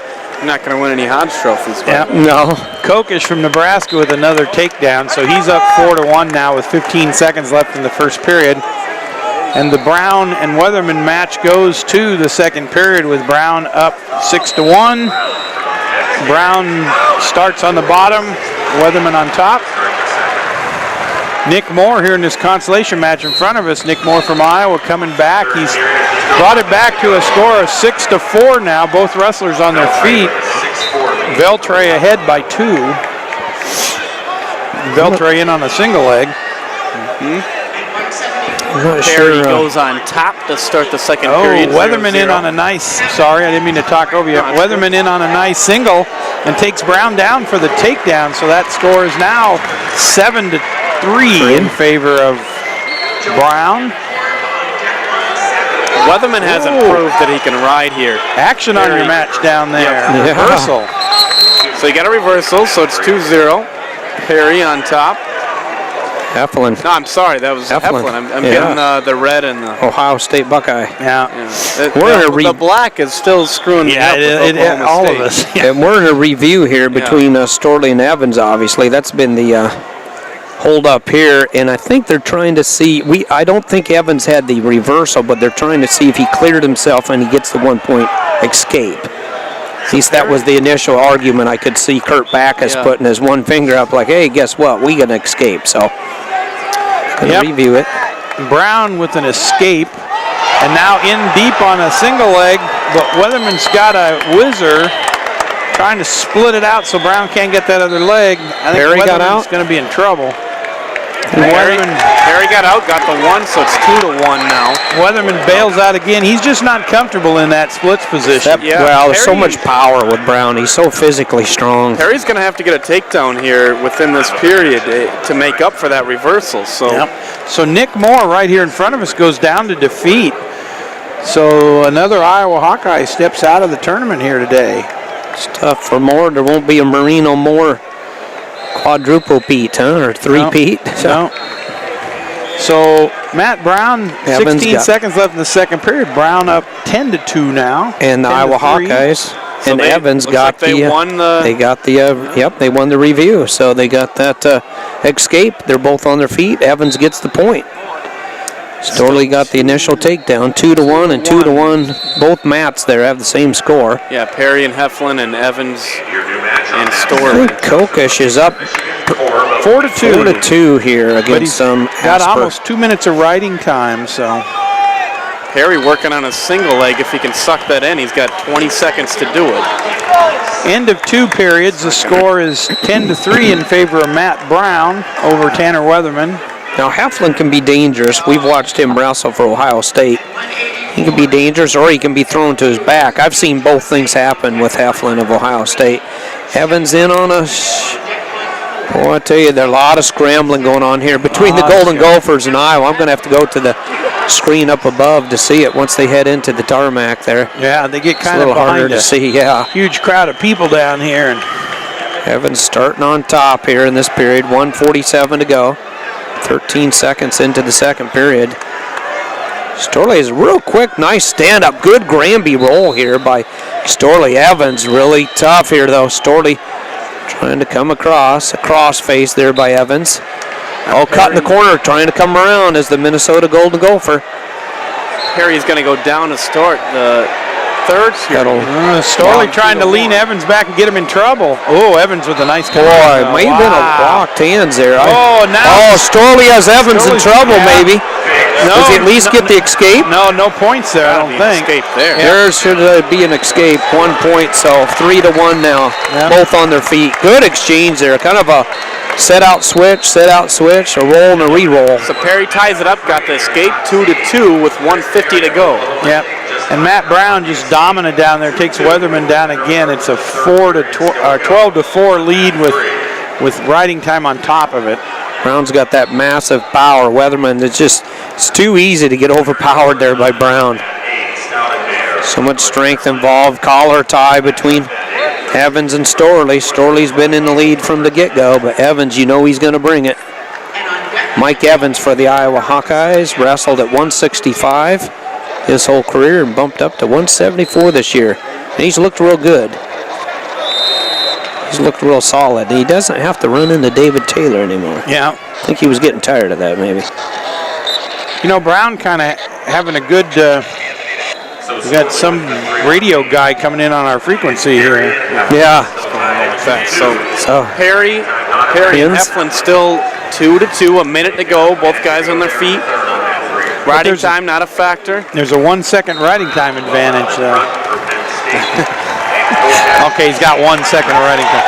All right, so the match between Weatherman and Brown all done. Brown wins that one 13-5. Boy, and Evans and Storley in a battle here, guys. It's kind of the unmovable object against the irresistible force. Now Evans gets to start in the bottom position. Storley will start on top.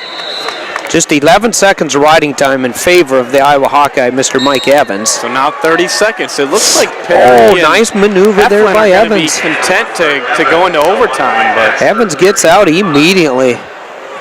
Cleared Storley, got the escape, 3-2. Seconds to go on 3. Kokish up by quite a bit there, is that right? Yep, Kokish up 10-3 now at the end of the match, and with riding time 11-3, Get major some bonus decision. points there over Asper of Maryland, so Kokish moves on. So Perry and Heflin are going to go into overtime. So we've got a minute on their feet. 2-2. Sudden victory, that surprises me. I wouldn't think that would happen, but Perry, that's a problem with those 3-2, 4-3 matches. Hey, there's no basketball today. It's within striking distance. 3-2 right now. Evans needs to score. Storley backing up. Going out of bounds. I know the Hawkeye fans are wanting a stall warning against Storley. 1:05 to go. Third period. Riding time's not a factor. Collar tie. Storley's led from the get-go by 1 point. 30 seconds to go in sudden victory. 2-2. Sudden death, I should say. Storley up by 1. Evans with the underhook.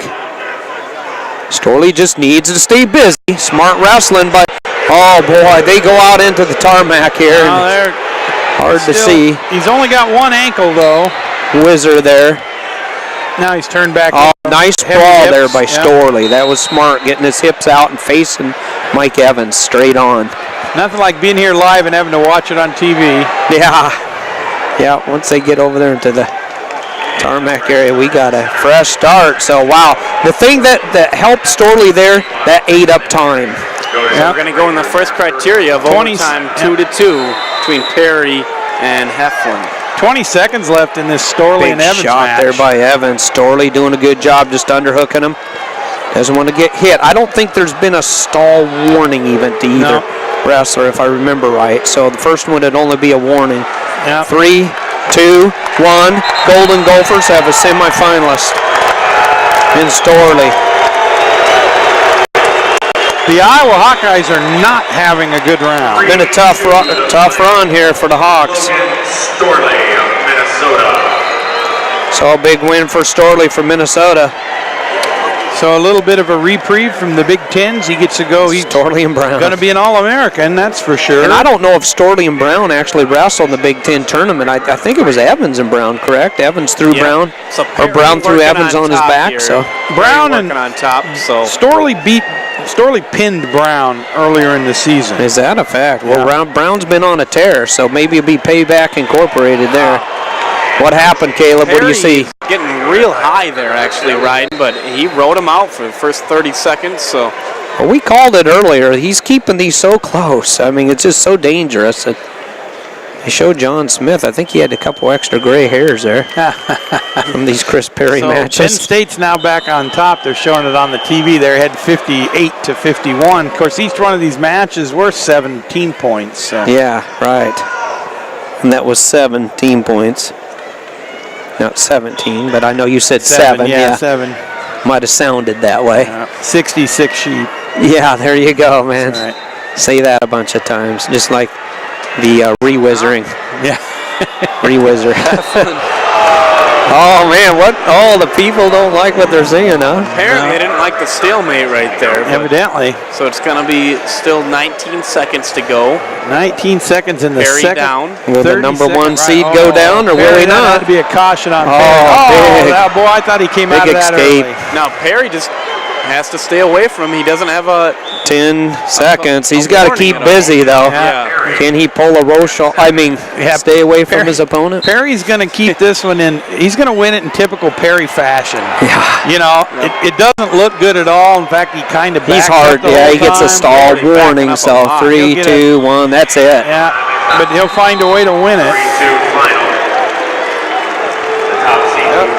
That didn't make a lot of people happy in the crowd. Yeah, just Perry wins 3-2. quietly winning in them all by a point. Oklahoma State has become the evil empire at this point. Kind of have it. As we experience another earthquake. I'll tell you what, most of the fans in the auditorium are going to start cheering for the Hawkeyes now because they've fallen so far out of contention. They need them to beat the Cowboys. I don't think so. Oh, come on, man. We've got an intelligent crowd here. I'm not arguing with you there, but it's really tough to change your stripes. It's been a tough round, like we say for the Iowa Hawkeyes. It started with McDonough going down to the freshman from Cornell. Yeah, that was huge, you know. big start. And the pendulums just kind of fell from there. The dominoes did. All right. So we're going to see Ed Ruth. Ed Ruth versus Thomasette from Pitt. I think it might be Thomasite. That's how someone was pronouncing it yesterday. You say tomato, I'll say tomato. Yeah, I've always heard Thomasette. At the Midlands, they come a lot. Pitt does, but So, I'll let you decide. I can change in the middle. It don't matter to me. Yeah. So the best way, by the way, guys, on that, and you all know this, is ask the athlete. I can't tell you how many times I've asked one coach. He says one thing. I ask the other coach. Okay, I didn't solve a thing there on the pronunciation. They don't care. They just yell at Yeah. them. So Hey, you, come over here. Ruth and Thomasite, they're going to be on mat number 3. Caleb's going to get them. Ben Bennett and Ship Talk from, I better get down here in the bottom half. Jimmy Ship Talk from Maryland. They're going to be on mat number 4. We're going to skip that one. We'll keep you posted on that one unless That's Steve the far decides mat. he wants to be different. My wife says I am. On mat number 5 is Ethan Lofthouse and Steve Bozak. Do you want that or do you want the Hamlin Loader match? Matter. Let's go with Bozak, Hamlin, Loader, Lofthouse, Bozak. I'll stick with Lofthouse and last year's national champion. So Steve's Steve going to Bozak. have Lofthouse and Bozak. That's on mat 5, and I'm going to take the Vermonster, Robert Hamlin from Lehigh versus Ryan Loader from Northern Iowa. And that's on 6, is that correct? 6. So a real Iowa flavor here to this go-around with the Iowa Hawkeye and a Northern Iowa Panther. The old Iowa coach, Doug Schwab. Absolutely. Yeah, right, yeah. Yep, and an old Iowa State coach sitting in the other corner. So we've got a lot of state of Iowa New Jersey kid. flavors. Okay. Yes, we do. We've set the stage, and can Ruth keep up what he's left off with? You got the White Wolf. What do you think? Oh, I think so. In fact, so here's what Caleb's going to do. Caleb's going to watch Ed Ruth and Thomasette, and then he's going to watch Bennett and Shep Talk because chances are he'll get that opportunity. I'm going to hand off the baton to one of my good friends, the East Lansing You're Strangler. going to hand off the baton. And you want to hop in here, Nick Simmons? We're doing.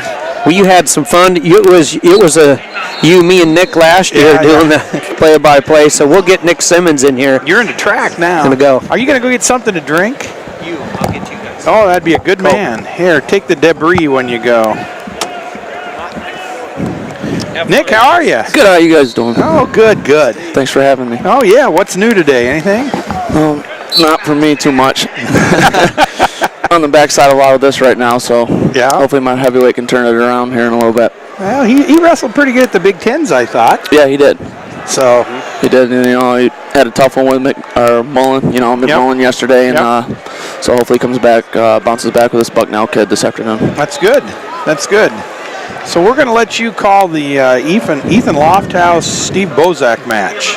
That'll be fun. Yep, and Caleb's going to take care of Ed Ruth, and then depending how that one goes, he may shift over to the Bennett and Sheptalk match. I'm going to take Hamlin and Loader, and then everybody will jump in wherever they need to jump in. Sounds good. Guys are scrapping earlier. A lot of stuff going on. Yeah, a lot of stuff going on. Pretty exciting. Yeah, that first, that 125-pound right away, match man. is wow. Put some electricity in the air right away. Set the stage for the day. Yeah, ESPN loved that. Yeah. Start off the day. So, you know, it slows everything down just a little bit where we wait for TV here. You're going to have a good idea of what do you think about when they're on TV, these delays and stuff that you have to go through, and the way that you're kind of like waiting around. Right. You know, does that kind of mess with your, or do you know that? No, not a whole lot. I mean, per se. For me, it didn't. When we were getting ready to go, when the quarterfinals or even the semis are going on, it's more. You're anxious, you know. You're ready to go. You're already on the mat. You're like, let's just blow this whistle and let's get this going. Yeah. I mean, your anxiety builds up maybe just a little bit more, but you know, I was always one of the first matches, so I could just step off and be done, or step on and be done too, you know. Yeah. But just the anxiety of it a little bit, you know. But other than that, I don't think it would mess with them too much. Especially these guys, you know, they've been doing it for so long. Yeah, that's just it. It's just another match. You get a chance to watch that Garrett and McDonough match, or? I did.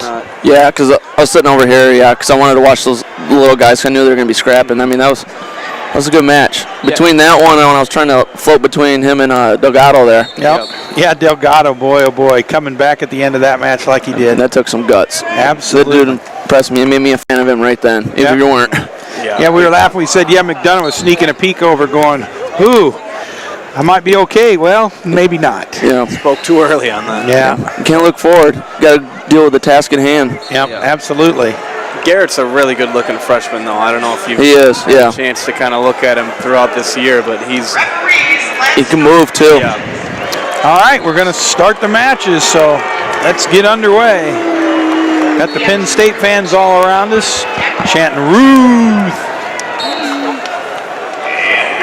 There we go. Thomasette. All of them starting now. So Penn State and Pittsburgh quarterfinal. Ruth already in. Shot attempt. He makes it look so easy. Yeah. Bosak in too. No, defended by Lofthouse. Wow, Ed Ruth on already with 2. I always get the match that moves a little slower pace. I'm not sure what that's all about. Not a lot of action with Bosak and Lofthouse at the moment either. Ruth is going to let Thomasette get the skate. 2-1 now. Hamlin. Bosak's trying pretty hard though. He keeps attacking, but he just can't. He's not really committing fully. Hamlin around behind Loader, but Loader does a good job of peeling him off, and the wrestlers go off the mat, still both on their feet. Ed Ruth again in on a single. Surprise, surprise. You give him 2 there, right? Yeah, he's going to get 2, but usually you see Ed Ruth kind of reach up for the head and get that cradle. But right. We've seen that 2 times already. He's tenderizing him before he throws that. Yeah, he's massaging that. Marinating him a little bit. Yeah. Bosak and Lofthouse still just kind of hand fighting, standing around. Not a lot of action in this match so far. A minute and a half into it. Yeah, and a lot of hand fighting going on between Hamlin and Loader, but no real action here recently. Lofthouse with a 2-on-1 right now. Bosak clears. Has he got a cradle locked up? He's coming close here, actually. Yep.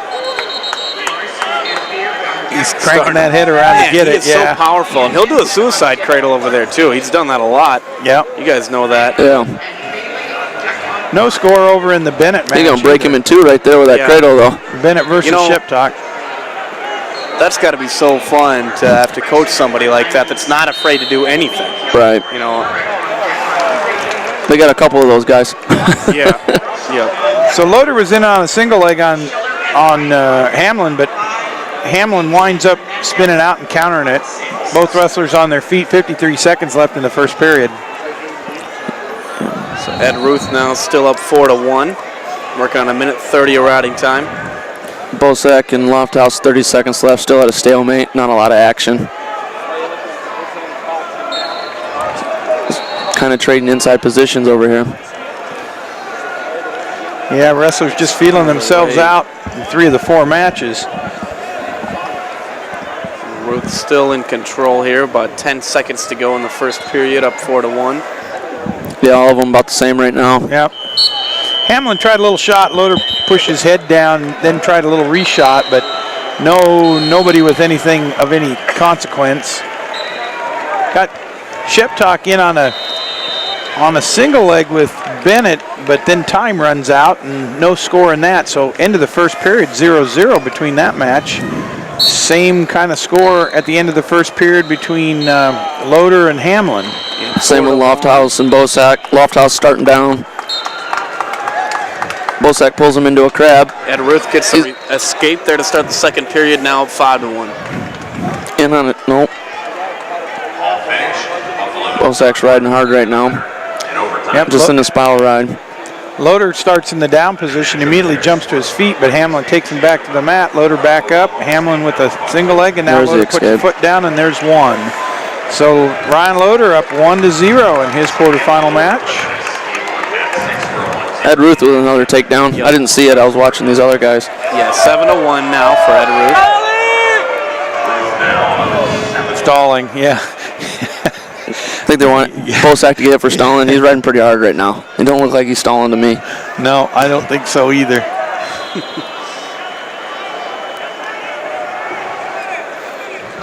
Bennett's up 1-0 with a minute left in the second. Yeah. Hamlin in on a little bit of a single, but Loader controls the head, and the 2 wrestlers go off the mat, no score. Bosak looking for near fall now. Got a 1 count. Just a little cheap tilt when he pulled him back in that crab ride. Yeah. So I think that's now he's got a leg in, hip and over. I think that's the Penn State crowd saying stalling for Thomas Sett, for Thomas. yeah. Like, which I would kind of agree with a little bit on that. You know, yeah, I'm not going to argue with him. I don't know if I wouldn't be doing the same thing with Ed Ruth. What's his purpose of stalling?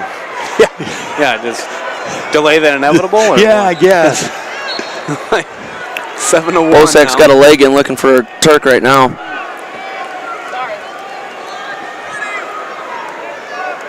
Yep, still no action going on. Both wrestlers on their feet between Hamlin and Loader. 38 seconds left in the second period. Bosak's going to get the ride out. Going to have 2 minutes riding time going in the third. Bennett still up 1-0, I believe, over there on mat 4. Yep. And 8-1 now. Ed Ruth working on another takedown here. Thomas Sett actually in on a little shot attempt. Actually, a reshot. Ed Ruth never looks like he's in trouble, though. Ever.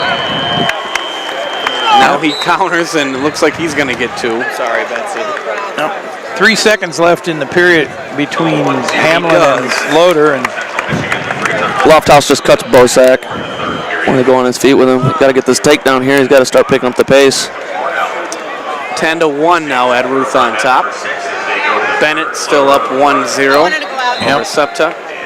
A minute and 30 seconds left in that Bennett match. Yep. And in the beginning of the third period, we've got Loader on top of Hamlin to start the third period. Hamlin gets to his feet and Loader takes him back to the mat. I'm kind of surprised that Ruth hasn't tried to cut Thomas Sett here right now. I think he's gonna if he can't. He's got a minute get to that go. cradle there? Yeah. He's got 4 minutes of riding time, so he's up 11-1 right now. I mean, don't tell me Ed Ruth can't get 2 takedowns and 2 to 3 takedowns in that amount of time, but. Lofthouse in on a shot right now on Bosak coming up the back door. Just kind of fell into a single leg there. Loader riding Hamlin really tough in that match on mat 6. Bosak going to get the takedown himself. Gave it to him in the crab ride position right there. It was a nice scramble. Ed Ruth, little head and arm there. Hamlin gets the escape, and so it's 1-1 between Hamlin and Loader. Minute 15 seconds left in that match. 10 seconds to go. Looks like Ed Ruth is going to come up with a 11-1 decision, major decision. Bosak has about 25 seconds left in his match, up 3-0 with 2:30 riding time. So Ed Ruth advances 11-1. So a minute left in the Hamlin and Loader match, tied up 1-1, both wrestlers on their feet. Bosak cuts him. 10 seconds, under 10. Ben Bennett going to win his match 1-0. 1-0. Bennett the winner over Sheptock from Maryland. Same with Bosak. Bosak's done. 4-1. 3-1. 4-1 with the riding time. So another Iowa Hawkeye goes down. And the winner, 4-1. And now there's a 2-1 score in favor of Hamlin. I believe that's on a penalty point for stalling against Loader. Wow. So 42 seconds, both wrestlers on their feet. Hamlin has done all the offense. Loader really hadn't done anything. Yeah, Loader's really got to open it up a little bit here. Yep, going to have to because he's got 26 seconds left. We've got Boaz Beard and Mike Larson. Beard from Iowa State, Larson from Missouri right here in front of us. Score 0-0 in the first period. Consolation round. You better be pretty good if you're going to do that mohawk. Yeah, absolutely. That's the target on We got to get Casper to do that. Yeah, he'd look good, wouldn't he? All right, 10 seconds left and Hamlin in on a single leg, and they go off the mat. 8 seconds left in that match. Hamlin up 2-1 over Loader. Loader's going to lose that match on a stall call.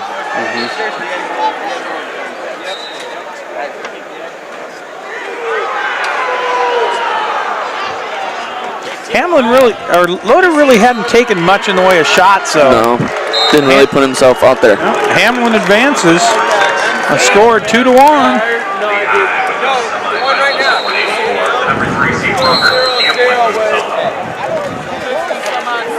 All right, so going to go to 197 pounds here in a little bit, but while we're waiting for that to happen, we'll just focus here on this Beard and Larson match right in front of us. End of the first period, score 0-0. Close to a takedown right now.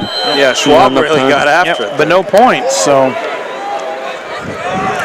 See if there's any other matches of consequence right now. Schwab really got after the official. After that match. Chianuma is going to wrestle or is wrestling right now for Oklahoma State, back down on mat number 2. I believe they're in the middle of a review on that mat. That's Chianuma versus Schwartz from Boise State. Chianuma up 4-2 in the second period. Did you see what happened down there, or no? Down where? Where the review? Yeah, I'm not sure what's happened. That's actually Ali and Garcia that are in a review down there. I don't have any idea what happened. Kind of want to talk about what's going to be happening here at 197. Yeah, we can look ahead to 197. Oh, sure, we'll go ahead and look at 197. So we're going to have Dustin Kilgore, your number 1 ranked wrestler, versus Micah Burrock. Kilgore's had the opportunity to wrestle both of the Burrock brothers now this tournament. So that'll be we'll see if Micah can fare just a little bit better than Nathan did early in the tournament. Kilgore, your number 1 seed, Burrock, your number 8 seed. Then we're going to see, let's see, I got to look at the board to do this in the right fashion. So then on mat number 4, we're going to have Matt Wilps. Matt Wilps from from Pittsburgh versus Blake Rochel from Oklahoma State. On mat number 5, we're going to have Quentin Wright versus Scott Schiller from Minnesota, Wright from Penn State, Schiller from Minnesota. And on mat number 6, we're going to have Alfonso Hernandez from Wyoming. And Taylor Meeks from Oregon State. Absolutely. Which mat would you like to look at? Good sir. Taylor Meeks. Absolutely. We'll let you do that. And Caleb's going to take Kilgore and Burrock. Yeah, I'll do that there. I'm going to take the Wright-Schiller match. And we'll keep you posted on Wilps and Rochel. So what do you guys think? Any upsets here in this round, or? Well, I'm biased. I'm going for Meeks. Yeah. That's where my upset's going to be. Absolutely. I could understand that. I don't know. I think it's going to go pretty true to form, I think. Here, you want to... They wrestled fairly close in the duel this year when I think it was 7-6 or 6-5, so it'll be a good match. Yeah, you're right. Yeah, I think so, too. And Quentin Wright, Scott Schiller, I think that's a repeat match of the Big Tens, isn't it? Big Ten Finals? Yeah. I'm pretty sure it is. And you know that Wright won that, but Wright didn't win that by any big margin of victory, 5-3. Got Boaz Beard out here end of the second period, and Larson leading Beard by a 1-0 score. And Beard going down to start the third. You know, Quentin Wright really needs to open up his offense a lot, I think. You know, he's so dangerous, but he just isn't, he's not opening himself up. And he might get himself in trouble if he doesn't. I mean, you know how dangerous for he sure. is, No, he is really dangerous, especially like you said, if he opens up, it'll allow all that other stuff to happen for him. 54 seconds left in the third period, and Schwartz from Boise State's ahead of Chianuma 5-4.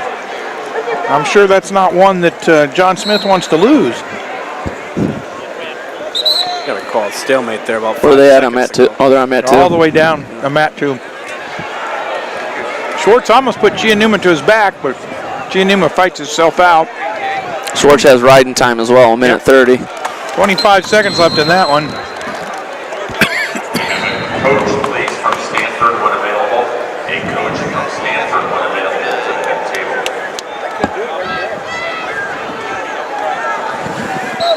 So we got Larson and Beard right here in front of us. Beard on the bottom, Larson on the top, third period.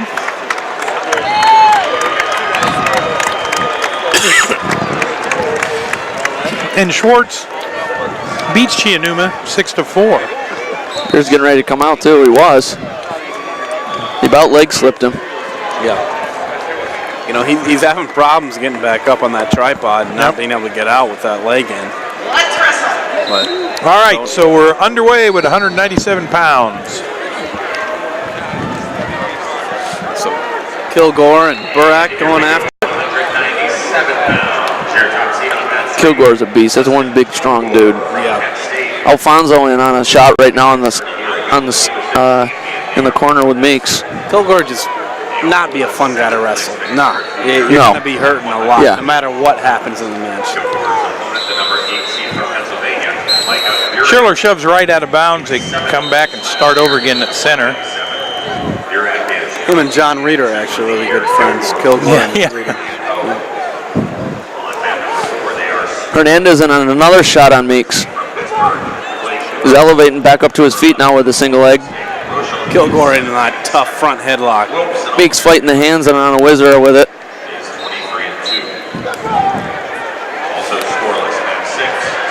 Hernandez is just holding on to the single leg. He's not moving him around. Meeks has got to put his forehead in his temple right there. Like change his head. For sure. His head position around right there. I don't understand.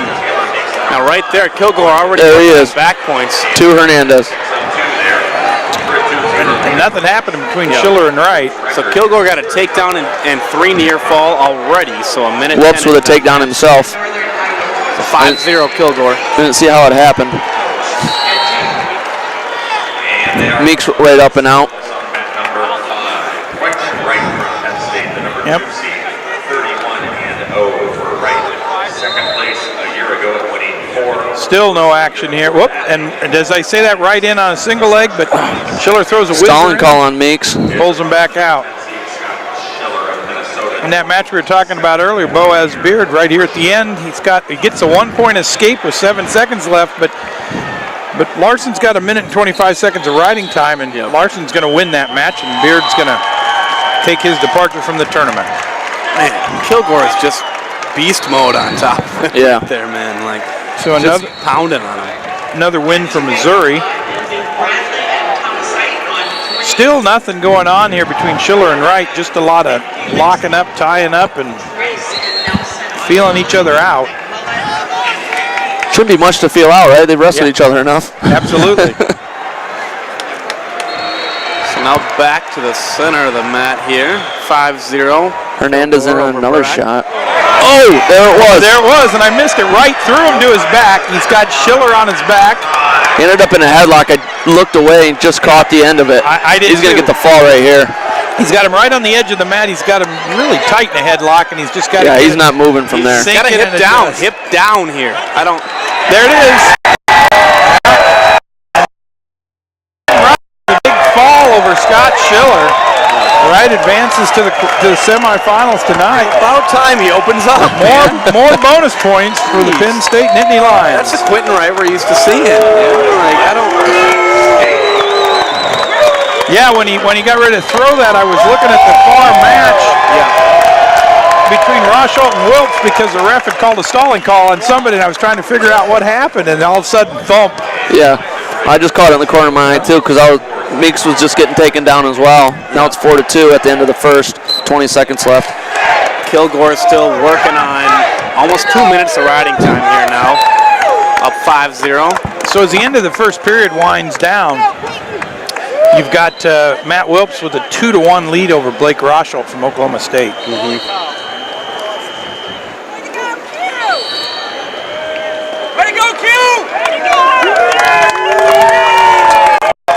And Rosholt starts the second period on top.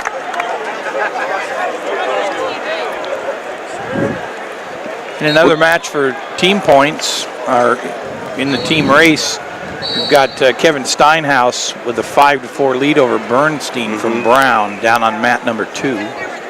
That match in the beginning of the second period. Start of the second period, Hernandez goes down. Still scores 4-2 right now. Just went out of bounds 15 seconds into it, getting a fresh start.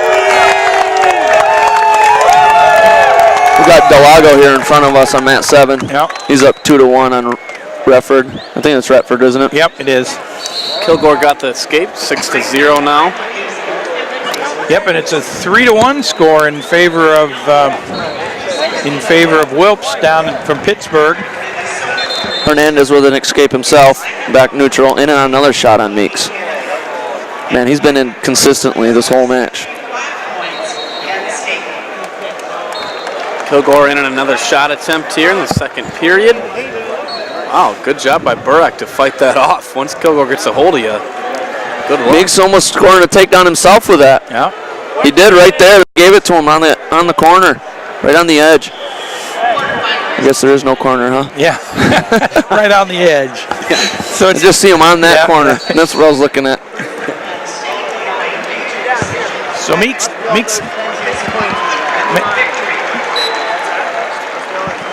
So Hernandez still ahead 5-4. Yep. And we still have a 3-1 score down. Meeks almost with deer fall right there. Right there it is. That's 2 count, I think. Yep. You better. Yep, there it is. Pulled him, sucked him back with a high half. Looking for the fall, crawling on top right now. He's got a deep half with the wrist. Oh, he's running him over now. Running him hard. He's got to circle back and get on your toes, man. Yeah. So the referee gives suck him back into him. Yeah. 6-5 now, Meeks up. 30 seconds left in the second. He's riding that deep, tight waist and half right now. As we go into the third period, we've got a 3-1 score. Looking for near fall again. There it is again. Man, get your elbows down. Learn from that. Crawling on top. He's got both boots in now. Looking for the fall. Oh. He's going to get it right there. Got it. Nice. Yeah. Very nice. Woo. Little Saturday night action right there. Saturday night ride there. But good job for Taylor. He's a good kid. He works hard too. Yeah. Wow, big. What's up, Nick? So early in the third period, we've still got a 3-1 lead in favor of Wilkes over Rosholt. He did a really good job of adjusting back there, like we talked about, sinking that half back in. Yeah, I thought he was going to run out of time. 7 seconds left. What do we got going over here now? So it's 6-0 Kilgore. Yep, so Wilkes just continues to ride Rosholt. He's got 1 minute and 15 seconds of riding time now. He's got that 3-1 lead. Rosholt really hasn't done anything. You know, Rosholt really hasn't done anything the whole tournament except for that 5-point move he did on Gadsden last night. Don't put words into my mouth. So wrestlers go off the mat and we go back to the center. Still 3-1 in favor of Wilkes. 1:20 left in the third. He's got a minute 20 riding time as well. Kilgore now with 50 seconds to go up 6-0, 1:31 of riding time. So he's going to need another takedown to get a major here. So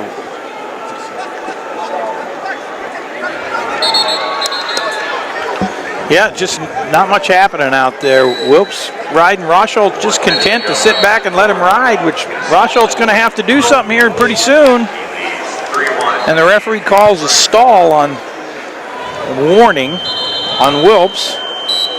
So earlier that stall warning must have gone against Rosholt, so they both have one at this point. Rosholt tries to come up to his feet, trying to get hand control. Wilps takes him back to the mat. Grabs the wrist and takes him all the way to the mat. 45 seconds left in the match.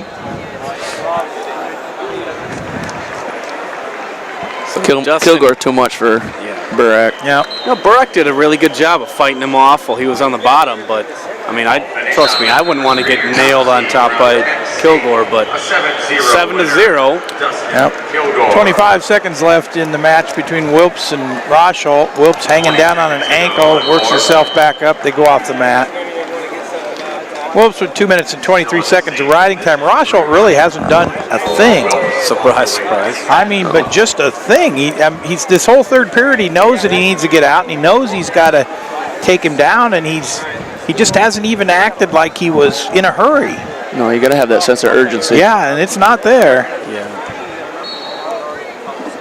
I mean, unless something big happens, there's only 15 seconds left. Rosholt, now he's back flat. Yep. Rosholt tries to switch, but he can't clear the wrist. I mean, he really hasn't had much offense other than that big move against Gatson. And now Rosholt finds a way to roll over to his back. Yeah, how'd that happen? I'm not sure how that happened. Looked like he tried to throw something, but it was really slow. So there's 3 back points, and Wilps moves on into the semifinal round with a 7-1 victory over Rosholt. At the same time, Steinhaus in that consolation match with a 13-5 win, so some bonus points there for Steinhaus. Wilps. Well, some good heavyweight matches here coming up. Absolutely. I really would have liked to see that Wilps and Gatson matchup, but the way Rosholt has wrestled, not entertaining. Just not. All right, so we got a little bit of a break in the action here as we prepare. Is that Burek from Iowa down there on mat number 1? It is. Yeah. So Burek from Iowa, Palik from Drexel, 0-0 score early in the first period down there. And got Delago up here, 6-2 with a minute and a half left. What do you guys think? With the heavyweight, I'm calling Trice is going to beat Nelson. Trice actually, from what I've heard, Trice already told the Minnesota guys he was going to beat him. Yep. That doesn't surprise What do you guys think? Does it not? All right, so you got that match. Yep, I'll take it. All right, so you got mat 5, Caleb does, with Trice versus Nilsson. So which match do you want, good sir? Yeah, go figure out here. Another Beaver out here with oh, absolutely. Chad Hankey wrestling Yeah. McMullen, you know. McMullen from Northwestern. All right, so I get to pick the other 2. Let's see. I'm going to pick the Galagaia versus Felix match because I think that could be quicker. And the Bradley and Thomaset match with your number 1 seed, Dom Bradley. How about Galagaia? Not even wrestling a minute yet. That's just it. He hadn't hardly broken a sweat in the tournament. I don't understand that, though. Like, okay, think about it. It doesn't take much to say don't lock up with this guy or he's going to throw you. I mean, it's not that hard to understand who you're wrestling. Okay, fine. I'm not going to lock up with him. Both guys just walk right into it. Oh, yeah. I saw the one with Applin over here. I couldn't believe he came up with him like that. I mean, I know Applin likes to go upper body. He's pretty good up there himself, but still. I mean, I'm giving credit to Galagaev, but come on. Like, I mean, as a coach, it's kind of like... Well, that second one, Galagaev, he tried to fake it with that foot sweep, and then he came in and hit it. Yep. It was pretty. Yeah, real pretty. Did a really good job. But Chad Hankey's just coming off an Olympic red shirt. He did a lot of traveling with me this summer, and, throughout the fall and winter and everything, going overseas tours with me. So if we look down on the far end, let's see. That Burek-Palik match is still a 0-0. Binghamton and Chattanooga down on the far end. That's not going to be. Delago just won 11-3, 12-3 with riding time, it looks like. So that's good. Who do we got on 8? Enan and Dottie. 5-4 Enan right now. With guys, have you heard anything on Telford, though? If he's going to be back? Because the reason why, Felix is wrestling is because Telford didn't want to. Yeah. Right. I mean, not that I heard it was his knee. Yeah, it looked like his knee, but I mean, I don't. So we're going to get to see Oh, he's gonna Kyvan wrestle Gadsden today. from Iowa State up We'll find here out here in a front of minute. us. Another Iowa State-Missouri matchup. Old Big 12 action. Yep, Gadsden and Haynes. The old Big 12. Now Missouri's in the MAC. Yep. Coach Jackson saying, I like this one to turn around from the last matchup when the Missouri wrestler won.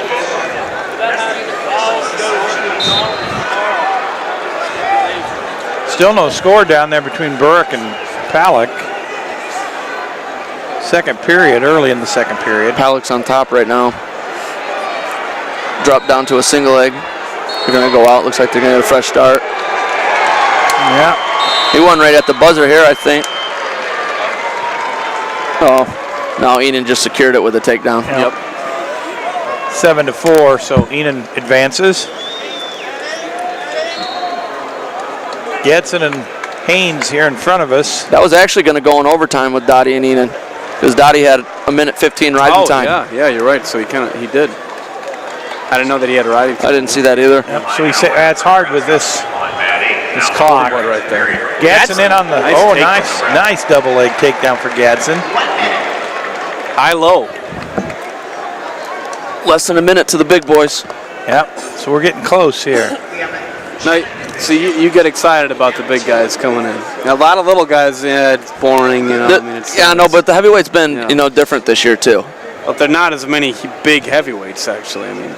And I'm excited because my old pal's wrestling right now. Yeah. So you're going to get to see Gerard dancing with the stars twice out here. Would that surprise you? No, it wouldn't surprise me at all. I mean, he's a good. You need personalities in Yeah, sport. absolutely. You know, so he's not a bad guy. No. That's what makes him good too. Yeah. He's charismatic. Yeah. He's funny. From just outside of Detroit. He's out there having just a fun time. Yep. So Burke gets an escape down there on mat number 1. Nathan Burke from Iowa now with a 1-0 lead over Palick from Drexel. And a lead of 2-0 on mat 7 right now on the Wrestlebacks for Gadsden of Iowa State. And let's see, Perry from Bloomsburg and Kolb from Nebraska over on mat number 8. That one's 0-0 early. Iowa leads 1-0. Got an escape here with Haynes. 2-1. With what? Is that a minute left? Yeah, and Gadsden's got a minute riding time. It's like left in the Burak first is up period. 1-0, correct, over there in the second period? Yep, Burak's up 1-0. Yeah. 2 minutes, beginning of the third period down there. Not loading for you. Burak starts on top. Palick underneath. I'll get my Twitter out. It's probably on there. And Gadsden and Haynes here, both wrestlers on their feet, center of the mat. Gadsden with a 2-1 lead, 34 seconds left in that first period. Gadsden has a 1:02 riding time advantage.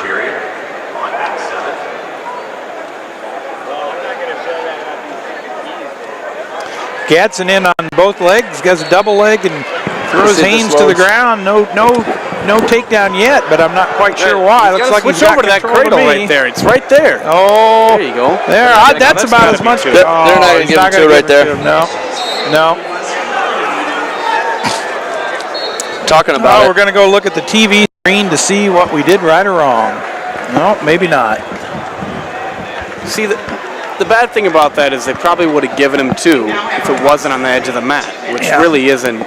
Yeah. You can't officiate because of that's where it is. Like that's what I don't He's going to look at the TV screen to find out. So it's 2-1, 4 seconds left in the first period. Gadsden up 2-1, and they're going to the review. It's 1-1 score down in that Burke versus Palick match. 1-1 with 54 seconds left in the final period, and both wrestlers on their feet. All tied up. Yeah, I don't even see him updated on here. And riding time not a factor down there, so. So not a lot of action. Dancing on one mat. Looks like a good ride going on another, and the rest of them are standing around right now. So what are they winding down? I thought Sandy said a little bit ago there was only less than a minute. Well, I thought so too, but evidently they had to throw one more commercial in. Always good to get that one more. Give him a little basketball. How about update. this for the review? You know, you have just like they do in football, they call up to the booth where the ref is not emotionally into the match. Yeah, well, I was telling earlier, I think that they need to have a third official. Just that. That's the only thing he does. You might even need 2 cameras. What if the ref's standing in front of the match or in front of the camera? Yeah. Then you get nothing. Well, okay. The good thing is you should be able to pull tape. Tape is tape. It doesn't lie. Right. You know, so Now be able to pull tape, from somebody who's filming it over there. Like every team films their own stuff. I mean, not here at the tournament, but all right. So during a regular what are we duel going to do or whatever, here? But I guess time ran out, and we're going to.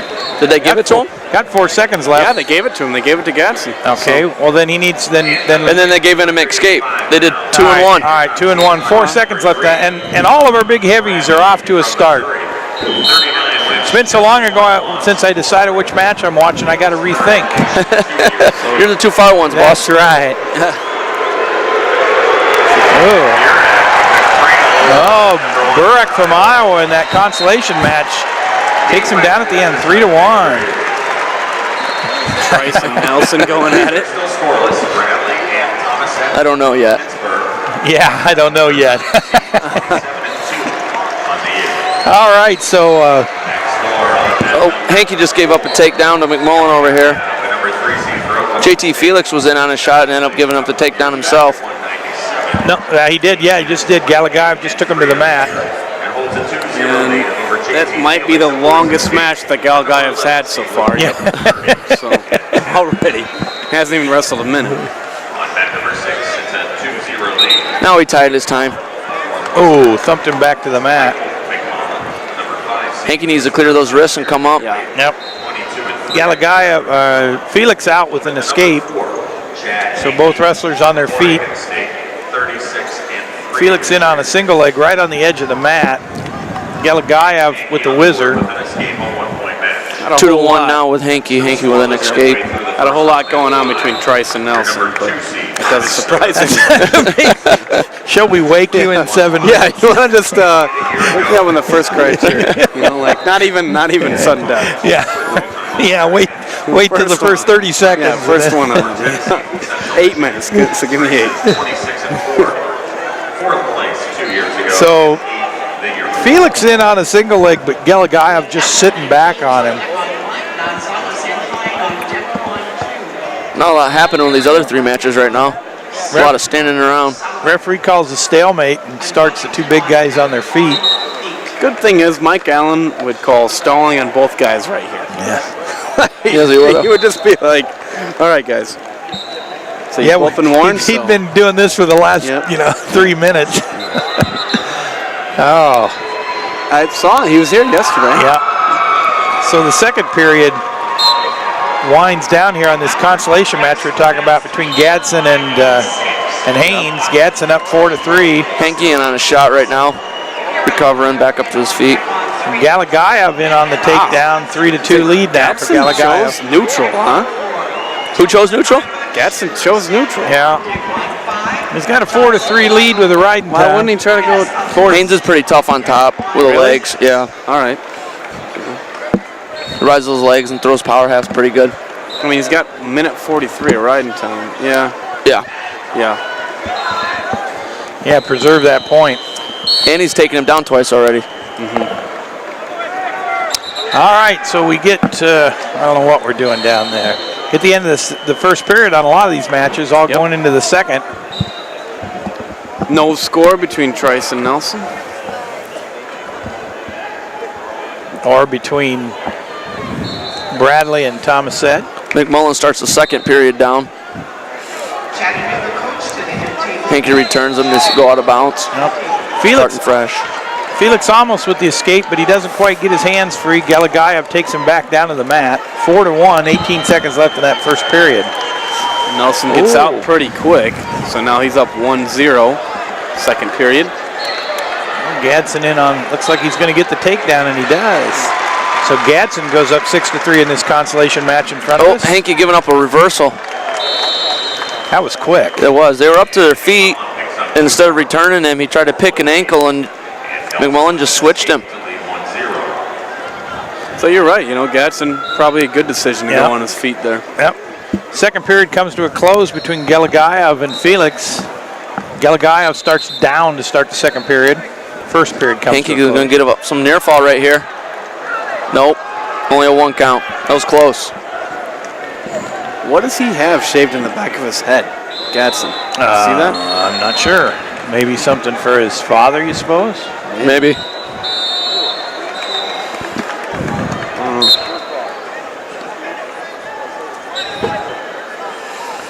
So, just a lot of standing around and hand fighting everywhere. McMullen's got riding time now, 1 minute. Minute left in the second period with them. Yep, Thomasette got an escape. He and Bradley are dancing as well. And Gadsden with a nice win, 7-3 over Haynes from Missouri. So Gadsden advances. He comes back nicely today after the loss last night.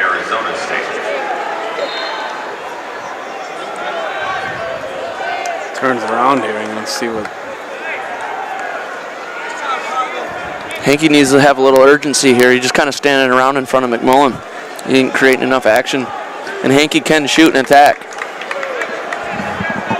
I think it says Dad's on the back of his head. I'm not really sure. Well, that could be. Yeah. So Gelagayev gets an escape. He's up 5-1 now with 40 seconds left in the second period. Hold up here. Okay, so Trice chose neutral to start the third period. He didn't want to go down. Well, he better start getting on it then. Yeah, in a big way. And we start the third period down there between Bradley and Thomasette. With Thomasette on top. Thomasette up 1-0. Bradley gets his chance to escape now, which he does. JT Felix back in on a swing single. Felix has been in on that leg many, many times. Gelagayev is not giving up one takedown yet. Gelagayev's about ready to score himself again, doing that Russian spin from it. Trice is better. He better get after it here. He's got 1:15 to go. He's down 1-0. Hankey and McMullen, 4-3 McMullen with 1:40 left, but McMullen also has 1:30 riding time. They tried to take his picture, and he didn't even show up in the photo. Nice. That dude's hilarious. The heckler for Maryland. Oh, that's the guy in the, yeah. I've seen him around a couple of times. That dude's great. He's a professional heckler. Well, he's good at it. He's loud. He's got nice shorts. It's not bright enough in here. No. So Felix out with an escape early in the third period, and it's a 5-2 lead for Felix for Gelagayev over Felix.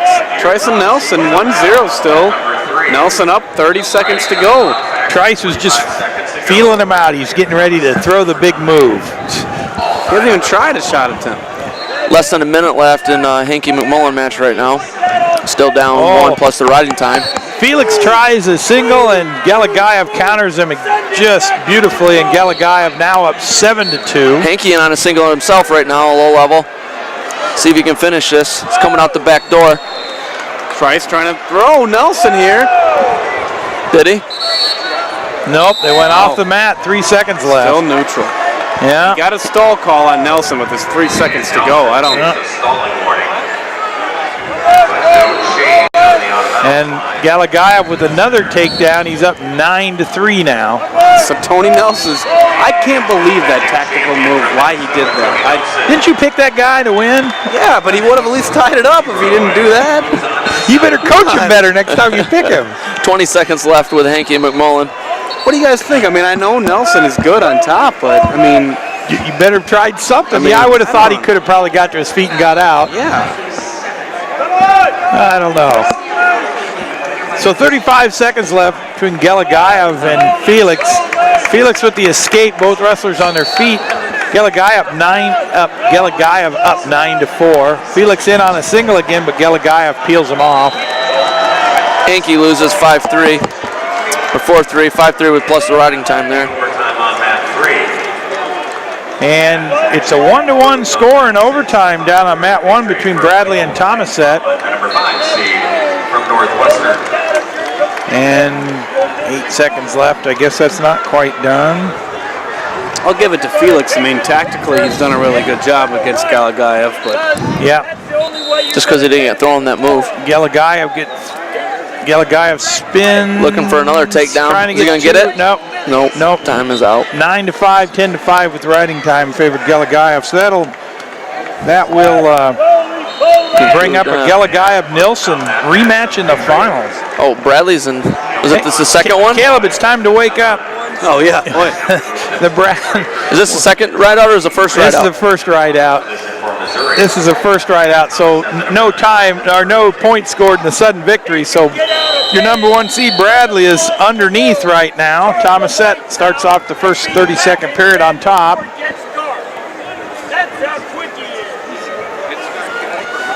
Pulling back into a crab right there. Dom's underneath the leg. Let's see if he can elevate it and come out. Oh, he's up and he's out. 14 seconds left. So Thomasette has 16 seconds of riding time. That may or may not be a factor a little later on here. Come on, Coley, the fans' favorite. All right, boy, I'll tell you what. I'm glad that guy from Maryland doesn't sit behind me all the time. He'd drive me nuts. For sure. He's a good fan, though. Oh, yeah. I think it's awesome. It's great. It's funny. Yeah. As long as your season ticket wasn't right in front of his. Touche. Then maybe not. Dom with a return. Yeah. 15 seconds left. 15 seconds. All right, Thomasette's all the marbles here. He's got to get up and get out. Thomasette's just trying to hook and roll right now. He needs to get tripod up and come up. Now he's up to his feet. Up to his feet. Gonna have to go. 5 seconds left. Can he break that? Dom's got a big lock on him. Thomasette doesn't get it done. Holds on. Bradley hangs in there for the 2-1 win. Always kills me. Some of these guys stand around forever, win 2-1, and then kind of like they just did something. You know, I mean, they won, but. Well, at this point, a win's a win, though, you know. Yeah, I suppose. 5 in advance, right? In the semis. All right, so that concludes the championship round here this morning, or I guess it's this afternoon now. So we're in the heavyweight matches for the most part, beginning the heavyweight matches here at in the consolation round. We've got a whole nother round of consolation yet to go, but that'll move pretty fast because we've got 8 mats. Yep. So really quick. So if you're at home, stick with us. Either that or run out and grab a candy bar quick because we want you to hang around, listen to these consolation matches, and then you can go take a break for this afternoon. Well, I think I'm going to take a break. Thanks for having me, guys. Good to see you again. Steve's standing behind me. He's ready to get back on here. He said my ratings weren't that good. He's got to get back on the mic. All right, you take care. Good, man. Okay, so what do we got? Anything out here that looks interesting to you? There's Telford's down on map 5. I think we're going to get Steve's take, you know, from see what he thought about what happened there, heavyweight-wise. And well, he skipped about half a round, but Telford didn't come out for the heavyweight match. Wow. So he's done, huh? Yep. That was big. I didn't notice that, but they had him on the board and they just took him off the board. Wow. I mean, I hate to see that here. Yep. You know, like. Now this is good radio. Listen to me eat this candy bar or whatever. That's why Steve is supposed to come on. We're trying to eat. You're supposed to get on here and talk, man.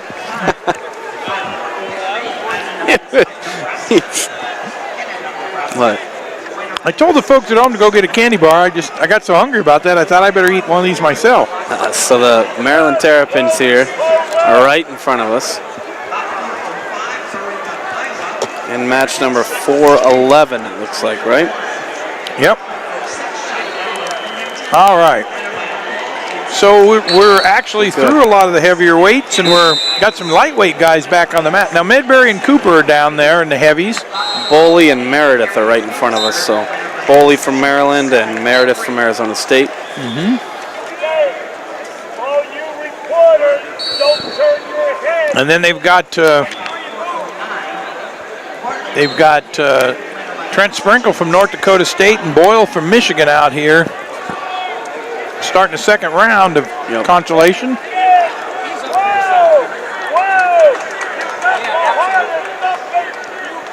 we've got the little guys here. Actually, yeah, you're right. So Well, we got 197-pound match here. Got some heavies, and then you got some little guys. So there's a little bit of everything out there right now. there shouldn't be anybody waiting around for that hour. No, you wouldn't think so. Right? I wouldn't.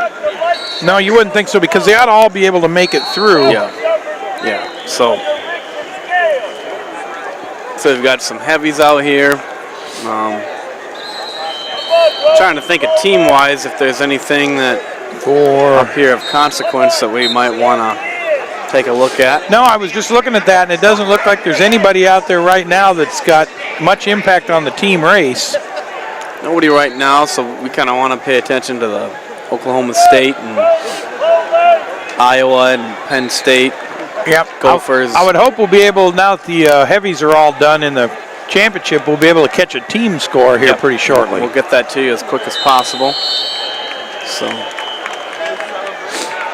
Well, and Trinkle cradles cradles up his man Boyle, gets 3 back points, 2 back points, and then an escape. So Sprinkle now up 4-1 over Boyle. And the Maryland wrestler beats the Arizona State wrestler right here in front of us. So. Yep. And they waste no time to change the score. So Boyle beats Meredith. So I think it was 6-3. 6-3. Boyle from Maryland, Meredith from Arizona State. So Meredith is actually a number 9 seed, so he's eliminated. That brings up Mike McClure from Michigan State and David Maroney from Virginia Tech. Another set of big heavies here in front of us.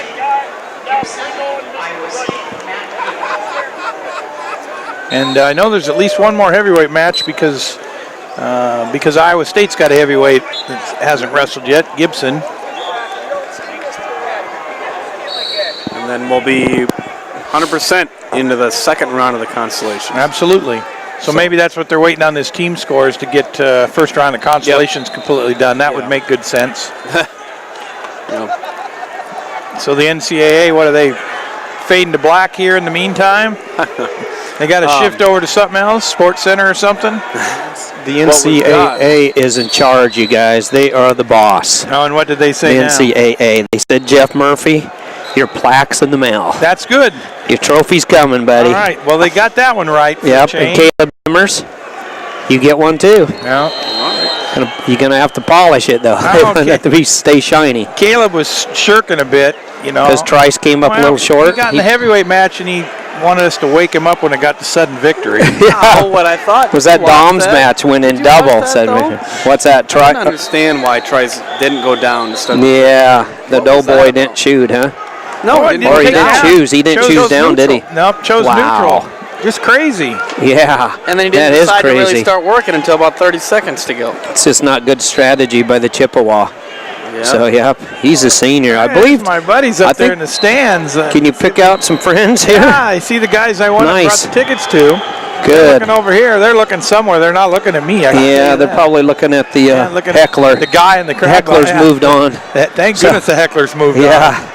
I don't know how he said his athlete, roly-poly bowly, gets up in the morning, his alarm goes off, he gets across the room, scores a major fall, and comes back before the sun sets. And I don't know if that even that's how fast he is. He was saying, with the charge I got, these guys had never heard of him sitting next to him, and he's actually scared them. So Wellington from Ohio with a big fall over Salupek. Wow. Virginia. Big fall. Man, Big Greenlee standing up and happy in the corner. We got to watch Greenlee wrestle back in the day. Yep. There was a Joel and there was a Justin. Both big Iowa boys, won a lot of titles and matches and championships for the Panthers back in the day, and that's who's in his corner coaching him on.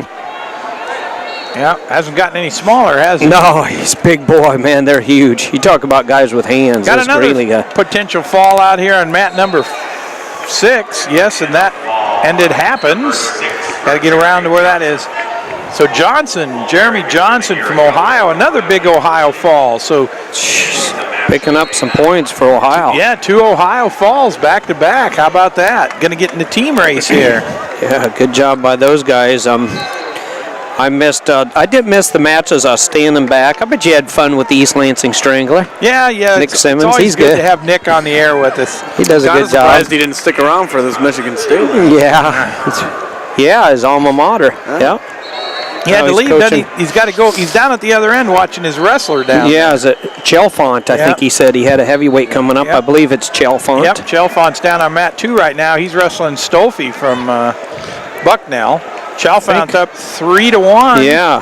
With the minute left in the second period. Well, and Stolfi's in on a single right now as Chalfont situation as they go out of bounds. Tied up now.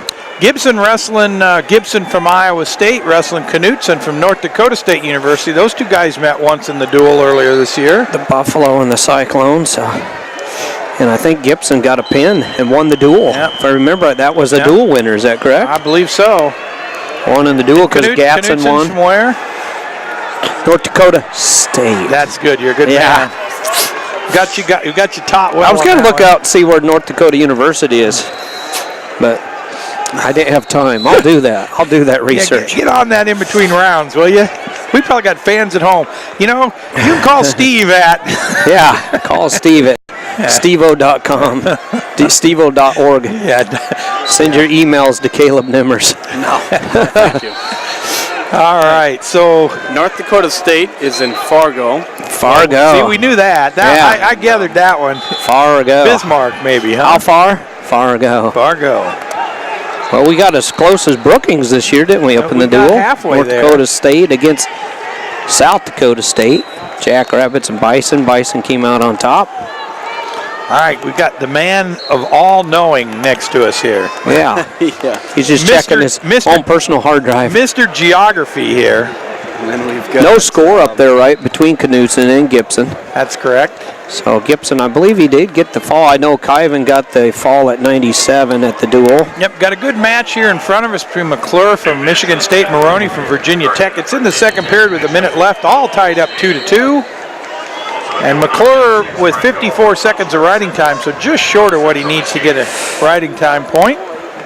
Did a little investigating since there's been more than one of them with a pit representative recently. It's Thomas Sett.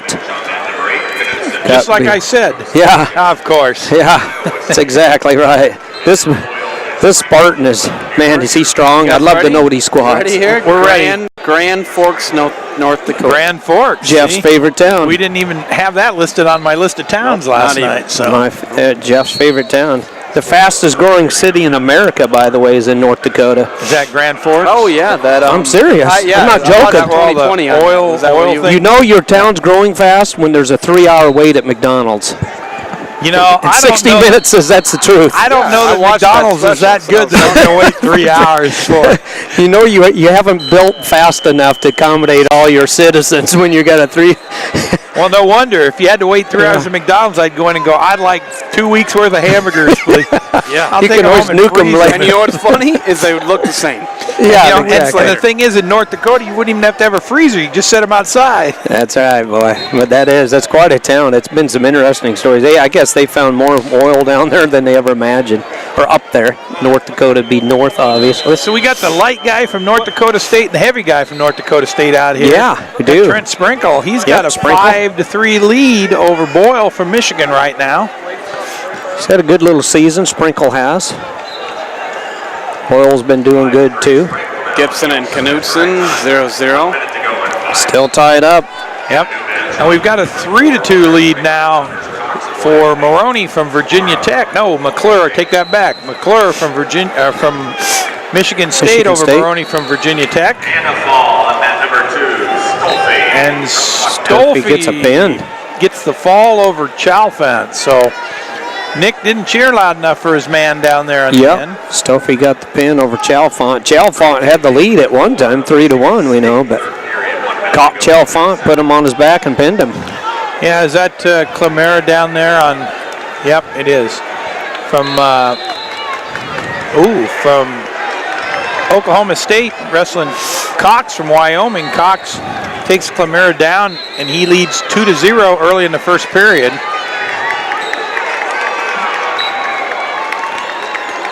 So we're kind of, we've got a couple heavies left here, and then we'll be 100% into I guess they're waiting down there to start the second round. What are they doing? And Cox puts Clemira on his back and gets 3 back points, and then Clemira reverses him and gets 2, and the score now down there is 6-4 in favor of Cox from Wyoming. You know, we've been talking about bonus points and how important they are, and I did a little math here, and if it wasn't for bonus points for Penn State, Oklahoma State would be leading right now. Yep. That's the difference maker for the Nittany Lions. Really? Gibson and Knutson, yeah, they'd be leading right now. 0-0 is the score. Second period. 30 seconds to go. Did Knutson decide to start on Neutral. neutral? Yeah, start on neutral, so Gibson's got to take a shot, or Knutson, they're going to tie it up here, 18 seconds to go.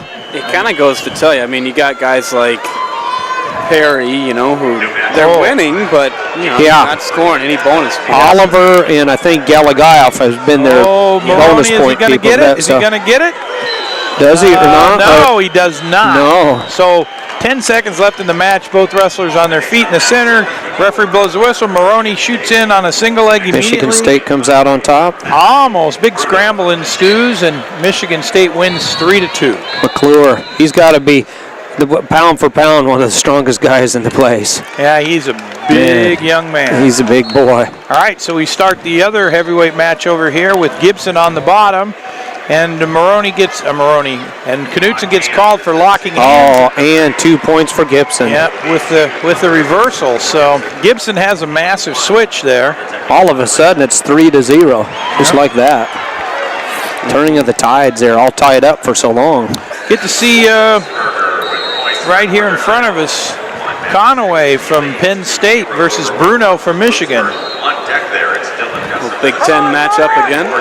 Yep, a lot of those. They have so many teams. We found out, Jeff and I did, as we were doing some interviews on the Big Ten Brain Trust, that it's required. If you're a Big Ten team, it's not optional to have wrestling. You have to have a varsity Division I wrestling program to be in the Big Ten. Gibson's trying to get that cradle locked up on Knutson. Yeah, we thought that was pretty sweet. It's mandatory. It's not an option, so you have to have a wrestling team or you can't be part of the Big Ten. Boy, if only all of our conferences could do that. And who's down there on mat 1? Oh, Thorne's down on mat 1. He's got a 3-0 lead over Bonanno from Hofstra. I think that Kansas and Kansas State would be good. There's a lot of good high school Texas has got a lot of money. Yeah. Get Texas, some of those schools, their high school, as J. Carl Guyman did their play-by-play on their state tournament, and he said they've gone to 2 classes now for the first time this year. They had to, because the number of participation so high at the prep level. That's awesome. In Texas, they had to divide it up because so many kids are going out. So Wolfensberger from UNI is up 2-0, but he's got his opponent on his back. That's Wilcox from Bloomsburg. Picking up some. Wolfensberger, Levi Wolfensberger. Squishing him down to the mat. Tell you what, big fall and bonus points there for Wolfensberger. Absolutely. And Matt Gibson still trying to crank his opponent over. He's 3-0, but Knutson content just to lay on the mat. What's pretty special and interesting from a casual observation is, as long as these teams, Northern Iowa, Iowa State, aren't wrestling for each other, a lot of times you see the people cheering for that because they know they have Iowa roots. The Wolfensberger just won, and I saw the Iowa State fans, a lot of Hawkeye fans, give them a big ovation. So that's pretty classy, really. Yeah, why not? You know what's kind of cool, though, is you talk about the Big Ten and teams that are joining them. Yeah.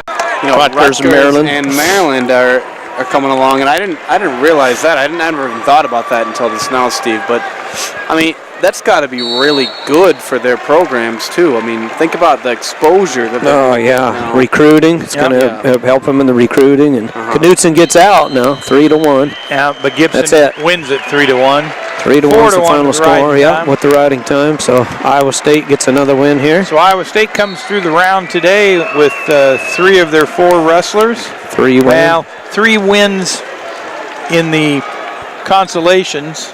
Yep. 1 loss and 1 loss in the championship. Weatherman going down. So still 4 wrestlers alive for Iowa State at this point in the tournament. That's a pretty good thing. They're the host team, by the way. Iowa State is. So. Well, they've kind of come back from being way down. Yeah, they've made some progress this year, so congratulations to them. Yeah. Really didn't do too bad. Yeah. So we've got, what do we got? David Thorne down 3-0. And we've got, whom else? And Conaway's right here in front of us, 0-0. Here, no, wait a minute. I'm gonna go take a minute too. Just be me and Ed, I guess. You and Ed can handle this for a little bit, can't you? Yeah. It's just you and me, they're all taking a break. Jeff and I will be right back here. We're going to take a quick break. All right, wrestling fans, we haven't completely exited the building. There's a lot of great wrestling going on, and yeah, that's right. And speaking of great wrestling, I got to talk to a real great wrestler, so I'm going to make sure your mic's up there. Ed Bannock, can you give me a mic check? Are you here, my friend? Check, 1, 2, 3, check. That's it, man. The horse is in the house. So, Eddie, it's always good to see you. Thanks, Scott. Appreciate it. Yep, it's good to see you, and it's always good to call these matches. You've seen a lot of stuff going on. You've been in these tournaments. You were the dominating force back in the day. Won 3 NCAA titles. I was the dominating. I was one of them. But yeah, you were tough, buddy. 4-time finalist, 3-time champ. Well, thank you. I appreciate that. I'll pay you that $20 later. Yeah, Olympic gold medalist, you and your brother Louie. Yeah. And when I hear Ruth coming out, I hear him saying Ruth. Yeah. I have those Lou Bannock flashbacks. Lou, yeah. I remember when Lou would come out and all the. He's here. He's sitting up in the stands. Is he? Yep. Actually, come down from Wisconsin, is that correct? Yeah, Does he still call Wisconsin home? Yes, he does. That's great. Well, we're going to have a good time. We'll just call some of the matches. We'll probably reminisce a little bit here, too, and we'll keep track of some of the matches up here. Thorne from Minnesota leads Bonanno from Hofstra Pride 3-0. Going into the third period there, 7 seconds of riding time for Thorne. But wrestling's meant a lot to you, I know, and you were fun to watch. You were inspirational. Actually, I've told you the story, and it's true. Scott was Herky the Hawk back in the day. He came and watched you and Lou wrestle in the practice room a few times, and he said, I left there with the spirit of wrestling all around me. Well, I don't know that it was just Lou and I. I think the whole Iowa room, he wanted to watch the wrestlers. No question. We were just two of the more dominant ones, but there are others, too, that were pretty dominant in that room, and it was fun. Yeah, there was some great ones. We're on the team with Barry Davis, is that right? Barry's a year younger than me, yeah. So he was a 3-timer. Yep. And Zaleski was around that era, I think. Right. Jimmy. Right. Zaleski, and I'm leaving out a bunch of great Hawks. Yeah. But well, when I was a freshman, Mike Deanna was there. Oh, yeah. And then there was Bruce Kinseth, who was the only man to pin his way through the Big Ten tournament in the NCAA tournament in 1979. And Bruce was phenomenal. And then, it was... That's a scary If you wanted a good workout, you'd ask Bruce to be your partner that day, and man, I tell you, he could bring it. Well, he just was so intense, and he just kept the pressure on you so much.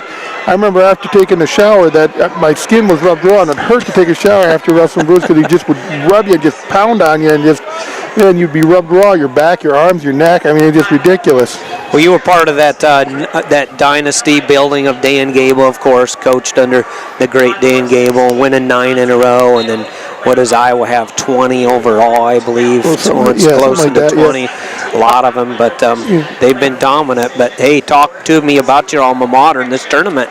Well, I'm blessed because I not only got to wrestle at Iowa and be part of their program. I was at Iowa State, too, and we won a national championship beating Iowa when they were going for their 10th. Yeah, but as a coach. Yeah. You were coaching Yes, I was assistant coach at Iowa State at the time. But what was interesting is... So it's your fault. Yeah, I don't know about that. But, you and Jimmy Gibbons. Jim we'll let him share a little bit, too. So, yeah. Well, he was a good team. You guys were a good team. He was a head coach, and he was a great head coach. He did a good job. But Penn State's got a guy on his back. Right now, boy, they got a big pin almost here. Is this Conaway? I believe it's Conaway. Well, they got some bonus points. Pin Bruno from Michigan. 43 seconds to go in the third period. Conaway pins Bruno from the Michigan Wolverines. Some points and some bonus points. So a big win there for Mr. Conaway of the Penn State Nittany Lions. So there you go. Couple X. Iowa State wrestlers over there in his corner, cheering him on, coaching him. Nick Fanthorpe and Cody Sanderson coaching him. So big win there for Penn State. We know when they're winning because of where we're positioned. Oh yeah, right here from the Nittany Lions. So wrestling's reached parity. I mean, right now you got Oklahoma State, Minnesota, and Penn State all there. Minnesota and Oklahoma State 2-3 years ago, they were lucky to be in the top 10. Yeah. So, I mean, there's parity in college wrestling, and there's ebbs and flows. I think Iowa State's on the rise right now. I do too. No question. They got a lot of young guys, and they're hungry, and they're getting better, and so we'll see. Thanks, Ron. Good. Hey, Ron, you want to jump in here for a second? He's got stuff. Okay, we're going to talk to Amateur Wrestling News. You know, I've mentioned this in your era, and around that time, as a decade or so, was the Big Four. Actually, it was Oklahoma State, Iowa State. Right. For so many years there, for a long time, it was those 4 teams. It was one of those that was going to win it. Right. More times than not, it was Iowa during that era, but it could be the Cowboys, the Sooners, or the Cyclones. Well, when you look at the history of college wrestling and all the different impacts that certain things had, the wrestling clubs were huge. Harold Nichols at Iowa State with the Cyclone Wrestling Club actually began it, and Gable was part of that with the Peterson brothers. And I mean, think about that. If you had pro football players practicing with your college football players, how much better would the college football players be? They'd be scoring a lot more touchdowns. Right. We had our former national champions who were going for world and Olympic medals in the room working out. So it helped the programs. Oklahoma State had the Cowboy Wrestling Club. Oklahoma had the Sooner Wrestling Club. And then Iowa began the Hawkeye Wrestling Club when Gable got there. Gary Kurtelmeyer, brilliant decision to get after Gable and get him in the Gable, you know, the rest is history, they say. But when I was there, I mean, I would wrestle somebody from the Hawkeye Wrestling Club every day, except one day a week I'd wrestle somebody that was my own college age. And because I knew if I could take those guys down, I could take anybody down in the NCAA tournament. Talk about a confidence builder. Yeah, and so that was helpful. The other thing, too, is back in that day, I mean, yeah, maybe the 10th seeded wrestler at this tournament could upset the number 1 wrestler. But here at this tournament, the 30th seeded wrestler could upset the number 1 ranked wrestler. And back in my day, that wasn't fathomable. The other thing that's happened is there's 77 or so schools that have Division I wrestling. So it's contracted. Yeah, right. The quality has improved. It used to be when we wrestle a program, we wrestle so many matches. I mean, right now they got a 21 competition limit. I think I had 150-something matches, so I'm averaging 37 meets a year or so. So when you think about that, or 37 matches a year, when you think about that, we'd go out and wrestle anybody that was good. Gable, he would set the schedule up where we'd wrestle anybody that was good just to get the exposure to see what they're like. Nowadays, I mean, it's ridiculous. They're all good. I mean, one team would have 2 or 3 good wrestlers. Now they have 4, 5, 6 good wrestlers. Yeah, a lot of parity. Speaking of good, Northern Iowa. Big up there. Is that Loader? I think that is Loader, probably. I'll try to find them up on the bat number 441. Try to find them up here on the ticker tape. Sometimes that helps me a little bit too. I'm going through 441. Loader's been good.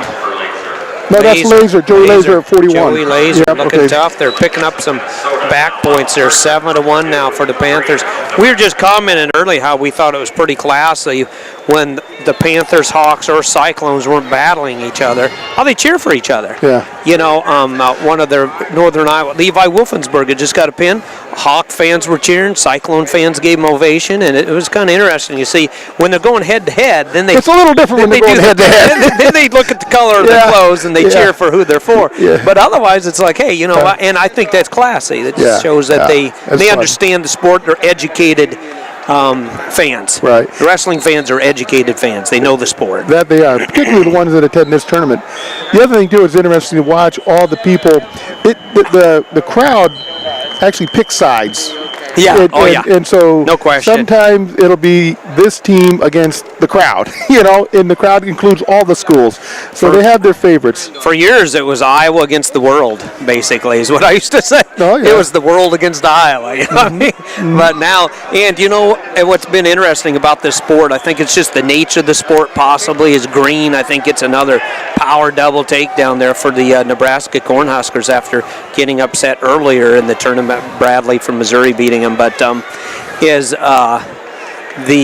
if you can't be the giant, people often cheer for the giant slayer in this sport. Right. It's like, okay, well, if he can't win, we want the guy that, you know, then as soon as the big guy goes down, everybody's on their feet except for that athlete's contingency. Everybody likes the underdog pulling off the upset, you know? So if you can't be the giant, you can get just as famous by being the giant slayer. Right. Everybody will know who your name is. So. You know, the other thing, too, for the overall, I mean, the big topic right now is the 2020 Olympic Games going to have Olympic wrestling, and freestyle Greco and the women's freestyle. I tend to think we have a pretty good shot. I think I'm optimistic. I think FILA last decade or so has alienated itself with the IOC, and the IOC's basically putting some pressure on the International Wrestling Association, or FILA, which is good because it makes people better. And I think I hope we're gonna have it. I think it's going to be awful hard for the IOC meeting in May in St. Petersburg, Russia, saying to the Soviets, we're dropping wrestling, and the Soviet Union, the Soviet bloc countries, the amount of emphasis they put on wrestling in their countries is phenomenal. It'd be like our football. And their leader practices sambo wrestling. Yes. Putin is a sambo wrestler. I think I heard Mike Chapman this morning on WHL radio talking about Vladimir Putin. He loves wrestling, folk style, freestyle, but he actually participates and likes to work. That's kind of his workout regimen, is doing sambo. And then the president of Iran, Ahmadinejad, was putting his arm or shoulder around Zeke Jones and saying, we want to have wrestling in the 2020 Olympics. Yeah, big so, time. I mean, I think it's going to happen. But the thing that has strengthened our international wrestling is the strength of our college programs and the regional training centers at the U.S. Big foundation. That the Colorado Springs Training Center, as we've opened it up across the country, and they're not sponsored by colleges and universities, but they're affiliated with those, and that's huge because now you can have your own club practices with college and post-college wrestlers going for world and Olympic medals, training together, and you can have some high school kids coming in there too. And I tell you, it's phenomenal what that does for the development of wrestling. It might go from real good, yay, we're the Olympics, we love wrestling, to we're in trouble, to something better.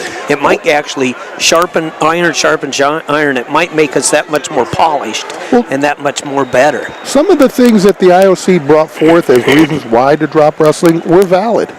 And so USA Wrestling and FILA, the Federation of International Wrestling, Nude Amateur, are looking into those things, and Laser just got a reversal and some back points.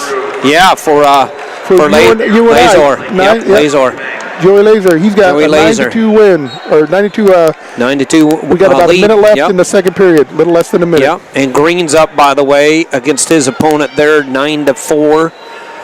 Dennis Green who's 4 out of the Nebraska Cornhuskers. So, because he was an early seed that went down pretty early there for Nebraska. He wrestled Missouri's Bradley down on mat number 2. I remember calling that match. So. I think Green's wrestling a kid from Purdue, if I'm not mistaken. Purdue Boilermaker? Yep. Okay. Out of West Lafayette, Indiana? Yep. Okay. Yeah, well, it's going to be fun to watch. And I tell you, there's a lot of strength and unity. Something I've been saying to Ed Bannick is they have not kept track of participation numbers to drop wrestling. I know that I'm sure that wasn't their motivating factor. It's probably the unconnection that we had between FILA and IOC. You addressed that already earlier. But 2 million people participate actively in wrestling in the United States of America alone. And a lot of countries in the world, it's their primary sport. Iran, Russia too, Turkey. Right. Okay, we say formally there's 2 million people wrestling in this country, but informally there's a heck of a lot more. Oh, the brothers. I grew up with a twin brother and an older brother by 1 year, so my mom and dad made sure we got involved in sports, in particular wrestling, so they didn't have to replace the furniture every other year. And the sheetrock and the plaster walls were getting holes in it. There you got it, yeah. So, I mean, what's so funny is Doug Schwab, my son Riley, goes to UNI, and he goes, Dad, you got to see this on the internet, and he sends me this link, and I look on YouTube, and Doug Schwab's, he got a little boy like 4 and 3. They're wrestling on a mat down in the basement. It's hilarious. Yeah. But I mean, boys will be boys, and they wrestle. And actually, my daughter, when she was younger, wanted to wrestle. I asked her, I said, really, do you really think you want to do this? And she said, I don't want to do it. But I mean, even girls wressling, I think it's wonderful. Sure, I mean, as long as their heart's in it. Yeah, the physical fitness and just the athleticism that it can develop, it's just wonderful. In self-defense as well. Oh, I tell you, wrestling has brought me a lot of confidence in life. And people used to say, where were you? I've never heard you before you started broadcasting. I said, I was one of those guys that always lucked out and won a couple more matches and he lost, but that's about as good as it got. But wrestling taught me so much in life. It teaches you to get off your back, and life's going to put you on your back from time to time. Laser's he's going to get a reversal there. It looks like he almost had a guy on his back and pinned. He's in the bottom position. It wasn't going to be a defensive pitch. Then he gives up the escape. 1-point escape. Wrestling guy from Penn.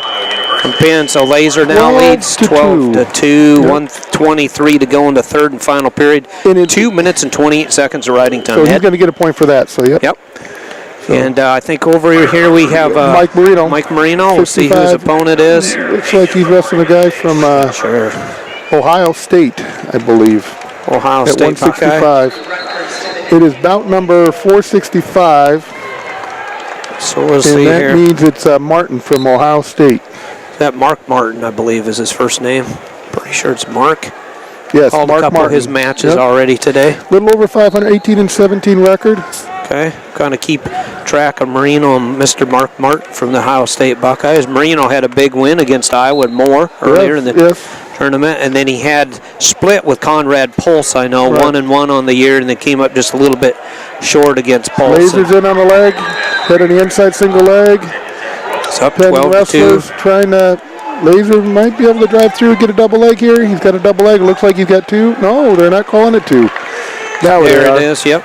He's got the major right now, so he's picking up some bonus points for the Panthers. You and I want some bonus points. It could, half a point could separate the fifth from the fourth place. Yeah, right. Sixth place. Coming in, I know there's been a lot of team point shifting since these bout sheets were printed out, but Northern Iowa at the time was coming in at 15th with 11 points, but there's been a lot of change going on, obviously, in this quarterfinal match. In golf, they say Saturday's the moving day, right? Yeah, that's right. Wrestling, Friday's the moving day. Yeah. And golf, I know, is your new passion. I know I'm not very good at it, but I love it. Oh, I've seen you drive. It starts in one county and ends up in the other one. So, but yeah, I definitely got to pay.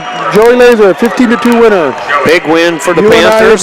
There's your Hawkeye, Cyclone, and Panther fans all giving him a big cheer there for the state of Iowa. Iowa State's the host. Marino's out there against Mark more than Martin. just Iowa State. It's also the Ames Convention and Visitors Bureau, and it's the Iowa Event Center. Okay. Those three entities, Iowa State University, those other two entities are hosting Takes this. a team to put something like this together. It's a lot to keep track of, a lot to do. And for the most part, I think it's 100% seamless. I mean, I've asked people about it. I've asked the coaches. I've talked to some of the fans, and it's wonderful. The workers have been good, too. I got about 150 of these hanging from my newel post. My wife says, man, when's it going to stop, Steve? But I love following it so much. Marino got a 2-point takedown. This has been a good tournament. It just ran so smooth. Did a good job. So, yeah, Marino up 2-0 over Martin of Ohio State. And match 444.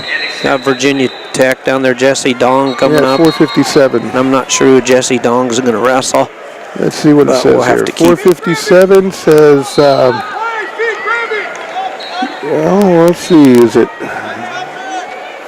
My next thought's a question, the way you're looking up stuff. I don't like to ask a question, but I got a good one coming to you. It's Boston University. Carl Adams, former Iowa State wrestler. He's wrestling the Terriers. Yeah, the Terriers. That's correct. So they're Jesse Dong. We broadcast and did the Big Tens this year, and I was bringing up that people were bragging about some guys not losing. How many, if any, Big Ten matches did you lose? I mean, you had quite a streak going there for quite a while. I know you don't like to brag about yourself, but I do because I watched it, and it was amazing. So. You mean in the Big 12, Big Ten, yeah, just all over. I don't think you lost hardly any. I remember a guy maybe kept up with you. Maybe Ed Podekar. Was there such a guy? Was that his name or no? He was a good guy. I mean, I liked him, but I pinned him. Yeah, but, my three losses were I lost 3 times to Mike Mann, and then I beat him in the finals of nationals. Yeah, right. Mm-hmm, yeah. And then I lost to Mark Schultz. Yeah. And then I lost to Colin Kilrain out of Lehigh. Oh, Kilrain. I remember Colin was a stud. And then I tied Steve Frazier. Okay, yeah. Mm-hmm, and then I lost to a guy named Rick Worrell out of Cal Poly. So now those were Big Tens. So I don't think. I don't think I lost to a Big Ten wrestler. Well, good. Then I was right, because I said I don't believe Ed Vanek ever lost to a Big Ten opponent that I was aware of. But time keeps going, doesn't it? It does. And speaking of some people in that. Well, see, the other thing, too, about that, when I wrestled back in the day with Gable, and when you think about the coaches that we had, I mean, Gable was the head coach, and Jay Robinson at the University of Minnesota now was assistant coach. Wow. And Mark Johnson, who retired from Illinois a couple years ago, was assistant coach. I mean, so we had great wrestlers. What a brain trust. And I remember Jay Robinson used to tell me this all the time. He goes, you get a little cocky, you start winning stuff, but you go to the wrestling room and you get you get woke up real quick that you're not as good as you thought you were, in that wrestling room. And so Jay would say, remember, Eddie, I may have taught you everything you know. I didn't teach you everything I know. That is good. So it kept me humble. That's good stuff. I love it. Good job, Ed Bannock. Well, you were a force. Look at it. People Marinos. talk about the big, heavy guys, the upper weights, and I always tell two of the greatest, obviously, was Marino you and your gets an brother escape. Lou. Up 3-0 now. Yep, 3-0 with Marino's escape, and I think Jesse Dong is in green, or is he in red? I think he's the green. I don't know. Maybe down there against Boston. I think you'd be in green, given the other guys in a red uniform, but you don't Not a lot of shoelace to shoelace situation seems like anymore. I don't remember that being the case back in there. Just part of the reason why it's reached parity is because they all have defensive skills, and they sprawl. They don't stop wrestling and give up a takedown. They continue until the last second or the last possible position before you can give up the 2 points. So they fight it longer. they do. It seems like that's the case. Marino's caught up in that right now because Martin's in there trying but he's trying to put a spladle on. Let's see what happens. Well, he's trying to set him up, isn't he? Oh, he almost got the spladle. Oh, there you go. He's got the spladle. He's pinned. Mark Martin's in trouble. How can he not be pinned? There's no sunlight coming through there. I don't see any light coming through there. He's done. There he doesn't call it. Marino gets the pin. See, if they don't call that guy was going to be injured for life, maybe. Those spladles are tough. It looks like you're in a pretzel. They call it the pretzel hole sometimes. The spladles are tough. Yeah, tough. Fun. One of the more famous ones was maybe Billy Kelly and Penrith. That was quite a Nationals, yes, in 1987. That was probably one of the more famous ones. You were coaching then. You were in that corner. That was that actually, team. I wasn't, but it was Jim and I can't remember who it was. Probably, Jim and Les Anderson were in that corner. But, Les Anderson. But no, that was the year we won it. Yeah, you did. On that team, you had of course, Volker. Well, Kelly won it at 126, and then Jeff Gibbons at 34 took third, beat John Fisher from Michigan. From Michigan, very good wrestler. And then we had Krieger win it at 50. Yeah, he beat Heffernan. Pain Inflictor. That was his nickname. He was called Krieger Pain Inflictor. Yeah. And then we also had Stuart Carter at 58.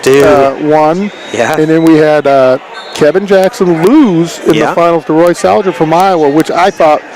Freddie Ambrose was the official there, and some officials, a good wrestling match is a match where you don't even know who the official is. Yeah, right.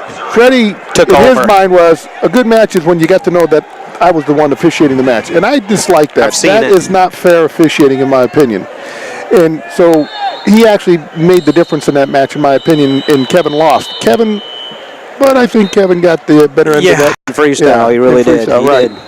And then we also had Eric Volker at 90, he won as well. Two-timer out of Dallas Center. I would never won a state championship in high school. Actually, in that tournament at heavyweight, we had a guy named Andy I can't think of his name right now. Andy Knopp. Yep, I remember Andy. He got in great shape at 120 or 225. Might have been from Dowling. He was from out east, and he transferred in. Yeah. And he wrestled Carlton Hasselrig and took him in overtime. And he was the only one that whole tournament that took Carlton Hasselrig in overtime. One of the all-time greats. Yeah. And so Andy Knopp was fun. It was great. It was funny as all get out. It could be a stand-up comedian. Yeah. But it was fun coaching those guys because the sky was the limit for them. Absolutely. We put out the plan there, and we got them to follow the plan, and we achieved it, and it was phenomenal. It was great. You educated me on match. I didn't know he put Helzerig in. Helzerig was one of the all-time greats. Carlton was. He put him in overtime, you say? Yeah. It was in the corners, and he took him into overtime. He lost in overtime, but he took Carlton Hasselrig to overtime and lost him in overtime. Wow, that was the closest match Carlton had probably in over a year and a half. Helzerig was a beast. He won more NCAA championships than anybody because he started in 3, I think. Pittsburgh, Jonestown, possibly? Yeah, Jonestown, yeah. Jonestown, and then he would win those all the time. He'd come up and win the D1s, too. So. Well, when he got done wrestling for Pennsylvania, Pittsburgh or something, I can't remember exactly the name of the school, but he went in one of the NFL combines, and he played for the Pittsburgh Steelers. Yeah, he did. Yeah, I remember. Years. Yeah, he did. He was all pro. I remember one night I was sitting on my father-in-law's. We're watching Monday Night Football. It's cold. It's at Three Rivers Stadium. Then before Heinz Field, and they show this guy and his helmet's off, his head shaved, and this black shaved head is just putting steam off. Yes. And Dan Deerdorf made this comment. And Dan Deerdorf was great at both. He was great at football and at wrestling both. Dan Deerdorf said that's the toughest and probably the most talented lineman in the NFL today. He said Carlton Helsereg. That Carlton Helsereg he was referring to, obviously. So, yep. So, well, there was a guy, Golich, whose son, I think, went to Notre Dame too. Okay. Bob Golich. He took third in 1978 at the National Championships in College Park, Maryland. I was there. I was a high school senior. We went down and watched. That was my first national championship that I got to watch. And then later we went to Iowa, my brother Louie and I.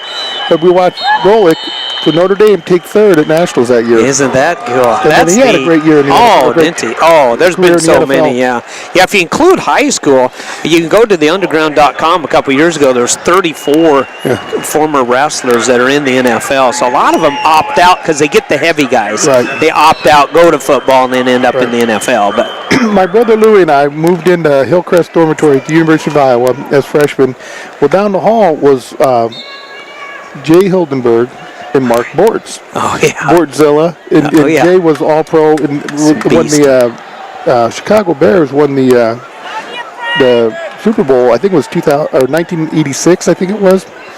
Jay was the starting center. Fantastic. And when I got done, or no, in 85. Mike McMahon, or that was the McMahon time era. Richard Dent, or not? No, but Jay Hildenberg came back. Okay. And he was in the wrestling when we were talking, and his brother Joel, who was a center for the New Orleans Saints, I think was it 86 or 85 or somewhere in that time frame.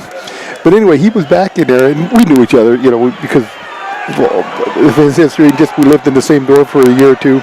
And so I got to be friends with him, and he goes, "Ed, I want to wrestle a little bit," and it was in May, and I was training for my second professional freestyle wrestling match against I can't think of the guy's name now. Dan, but anyway, he's from California. I can't think of his name now. Dan Chade? No, it's he was older than me by about 7-8 years. I can't think of his name. So it would have been 7 because he's a Michigan guy. No, yeah. Well, he was from Arizona State, but anyway. So Jay and I start rolling around a little bit, and Jay goes, "Let's wrestle." And he goes, "Oh, you got that match, and I don't want to tire you out." And Joe just starts laughing. He goes, "Jay, I don't think he'll tire you out. Yeah. I don't think you'll tire him out. I think he'll tire you out before you tire him out." Yeah, exactly. And so Jay comes charging him, hit him with a near arm front, I can put him on his back. And he gets up and, "Oh, that was too easy." And so he charges him again. He kind of...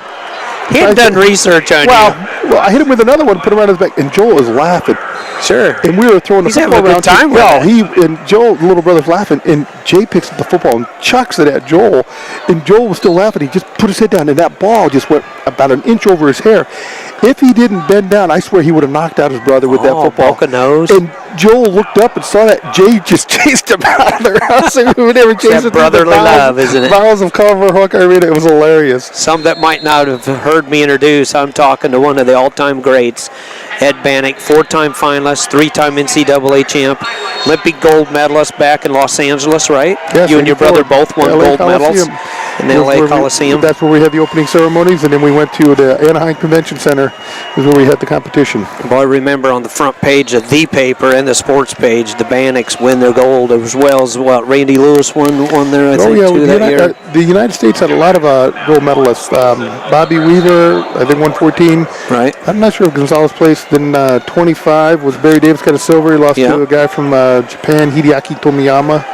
Randy Lewis won at 36. Right. And then Andy Ryan took second at 49. Yeah, from Wisconsin Dave wrestler. Schultz won it at 63. Yeah. Mark Schultz won it at 80.5. I won it at 98. Louis won it at 220, and Bugburner won it at heavyweight.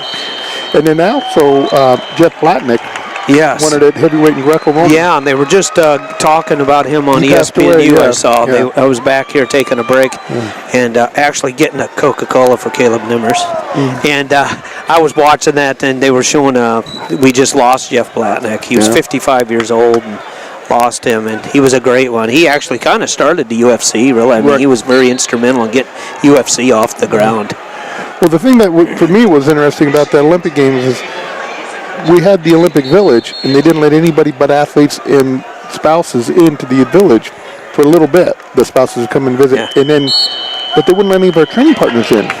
So I'm a 98 pounder, and I'm wrestling Louis a 220 pounder, and Bumgarner's a 286, I think was limit. And he was right at 285. Oh, yeah, Bumgarner. And I'm out in the muscle. And Louis is pretty strong too. Oh, he's a I'm a beast. 98 pounder. I was like, what in the world am I wrestling these guys? I'm gonna get hurt. I mean, it was literally for about 4 days I had to train with these guys. Yeah. It was like, okay, I've had enough. So we actually left the Olympic Village and went to a community college and got some of my other training partners. Nice. So I wouldn't beat up before I went to wrestling Olympics. Nice. Good job, man. They were great. I still remember you warming up, Ed. Yeah, you'd warm up like this. You'd rub your hands together. Yeah. You got to tell me what was going through your mind. You're just feeling positive and confident, or? Well, a lot. And you were jumping from foot to foot. You just kind of looked at your opponent like, I used to say, I think Ed's getting ready for a smorgasbord here. I didn't know it at the time. I actually took a class in kinesiology, and Right. I took some in exercise kinesiology and different things that you need to do to get your body ready for competition. And Jerry Robinson would never warm up, and it was a mistake. And sometimes you get hurt because of that, I think. So I wanted to make sure I got my heart rate up, I got the sweat going, I got my body ready to go and wrestle for 7 minutes. And it's combative wrestling. I mean, it's Sure. Oh, it's hand-to-hand combat. My high school wrestling coach In Port Jervis, New York. Jervis, New York. Mark Fowler. He's a graduate of Harvard. He coached at Franklin and Marshall for many years, and then he went to Georgia and got his PhD, and now he teaches. He's an associate professor up at the University of Alaska. University of Alaska in Anchorage. Mm-hmm. And anyway, he said, I don't care. Us Port Jervis wrestlers, we're going to wrestle hard, win, lose, or draw, so that your opponent knows you're in a wrestling match. And so I told Gable that's what Fowler told us. He goes, oh, that's exactly what we do here at Iowa. And, so it was a good, it was a seamless flow from high school to college. And boy, but the level between high school and college at Iowa was ridiculous. It's tough. And Gable wrestled me, as I said earlier. Bruce Kinseth wrestled me, and others wrestled. It was like, holy cow, this is ridiculous. Tough. Yeah, Gable said he used to wrestle with everybody on the team, regardless of the weight class. Oh yeah. I mean, he was a tough guy. How important was it to have Dane Gable? I mean, of course, you came out and accomplished what only a few people has ever done: 4-time finalist, 3-time national champ, Olympic gold medalist. And not only did you win, but something that the youngsters that are listening now that might not realize, you dominated. I know, like I've said, and I'm repeating myself, you don't brag about yourself, but you dominated. Well, you're taking those $20 bills out of my wallet here. Yeah, you were one of the most dominant big guys. 173 falls, right? Yeah. 73 falls, not 173. Yeah, I only had about 150 matches. Yeah, so 73 falls. But the thing about that was some of the other college wrestlers, like Wade Shell, I say, had over 100 and stuff. But when you think about the wrestling competition that Iowa faced week in and week out, dodged nobody. And I was very fortunate. I pinned 73 guys, 73 opponents. Yep. We dodged nobody. I mean, we didn't wrestle the community college and counted Yeah, those but you long. had about 140 wins, and so that 141, 9-1. Yeah, roughly about half. So. That's amazing. And you also showed up at the time, and you were victorious over these opponents more than not with some amazing competition. Schultz, Mann, and Hummel. All those three guys. I mean, and you think of poor Perry Hummel. If it wasn't for you and Schultz, I've often told people Perry Hummel would have been a 2- or 3-time national champ, but he always just came up a few points short there. There are two guys that I got to wrestle, one in practice, one in competition, that were phenomenal athletes, but they were never national champions. And it's like, wow. Yeah. Mike Deanna. Yeah. He was incredible. He lost to Charlotte. Yeah. He was incredible. Was he a 4-time finalist or 3? Maybe, I don't remember. He took third. I know he was always in the run. He made it to semifinals. I remember watching his matches. Deanna was a force. He was a phenomenal athlete. He was a force. force. Mike Mann at Iowa State. He loses to Pete Bush, and then he loses to me. Yeah. Both times, very close matches. Yeah. But he was an incredible. Man he was an incredible stud. athlete, and it's like I'm very happy that he did not go out for freestyle wrestling because I don't know. He had those hips, didn't he? Oh. He almost walks. He just has those huge legs and hips. You can just tell it's him when he's walking down the hallway. I was talking with another coach earlier about this, and when you look at a person's athleticism, there's really 3 parts to it. There's the athletic ability, innate athletic ability they possess, but then there's the power that comes with that athletic ability, and then there's the endurance that comes with that athletic ability. So a lot of times you'll find somebody has 2 of those 3, right, but not all 3. Mike Mann was one of the rare ones that had all 3. He was very gifted athletically, he was very powerful, and he could get in great shape, and you knew you were in a match when you wrestled him. Yeah, I know him and Hummel had some real Donniebrooks in the practice room. And the difference between Gable and Robinson at the time, when I wrestled Mike Mann, Gable got me in great mental conditioning. I mean, we worked out 3 times a week, 3 times a day, 3 times a week. He's like a psychiatrist. And he really worked on me, those individual, we actually had a couple, about 3 or 4 of us seniors, that he really worked on the mental aspect, and a lot of that helped me beat Mike Mann. But Jay Robinson taught me the A, the B, and the C of how to do technique. And I probably drilled 12, 13,000 times this move to hit Mike Mann on, because he didn't let you get to his left leg. He wanted you to shoot on his right leg. But I had this drill that I used so I can get to his left leg, and once I got to his left leg, I was able to take him down. And so that's what it was. I drilled it, and I showed him. I watched it a lot of times. Well, what was so funny about it is I told him afterwards, I was talking to he asked me to come over and talk to the Marshalltown wrestlers. And yeah, so I that's his hometown, Marshalltown, Iowa. And so I was talking to him, and he goes, "That's what it was." And I said, "Yeah, that's what the secret. I knew you guys were doing something." Yeah, we just studied the tape and saw where your strengths and your weaknesses were, and we capitalized on your weakness. Man, it was amazing. It was fun. And that's back when you sold out the field. Was Carver around yet? I think it was the field house. My senior year in January of my senior year is when we went into Carver Hawkeye Arena. Sold out Hilton every time. Hilton would have a bad habit with the fire marshals selling more tickets than they had seats. I remember going to one and got a ticket. The seat didn't exist, so I had to stand and watch it, but it was great. Hopefully fire marshal's not listening. But well, the old field house used to sit behind an I-beam. It's like right out. My seat's right behind. I can't see. My dad and I sat behind some of those. My dad would be wearing an Iowa State sweatshirt or something. He says, I think they knew that I was for an Iowa State. Because he said, when I come to Iowa City, they always stick me behind this big beam field house. But in Carver Hawkeye Arena, we actually started it with a match against Oklahoma on a Tuesday night my senior year. And I remember my last dual meet in Carver Hawkeye Arena as an Iowa wrestler, not as a Hawkeye Club wrestler, was against Iowa State, and I wrestled Mike Mann and lost to him 10-9. Wow! And it was a heck of a match. 19 points. And we went out there, and I hit him that was crazy. with that move, and I took him down. I probably was there. I wouldn't be surprised. He hits me with a side roll, the Petersons, Yeah, that Peterson roll. Yeah, he hit me with a side roll, put me on my back, and so I get off my back and get an escape. So I initiated the darn move. I get 3 points, he gets 4. It's like, crap, I'm down 4-3, and I started it all. And you guys are ranked 1 and 2. I know you were never ranked less than 1. I think you were ranked. No, I was 2. 2. The 3 years your whole seat, the whole career. The 3 years that I won it, I was ranked 2nd. The year that I lost it, I was ranked 1. I don't know. Talk about that move that you tried to hit against Schultz in the finals in your junior year. Well, a lot of people don't. There's some background here between Mark Schultz and I. Mark's mom lived in Asheville, or is it I think it's Asheville, Oregon. Mm-hmm. And Jay Robinson had a wrestling camp up there, Ashland, Oregon. And every first part of August, there would be a Shakespeare festival, and his mom was an actress, and she'd like to go to the place and be in these places. Well, Mark would go up and visit her.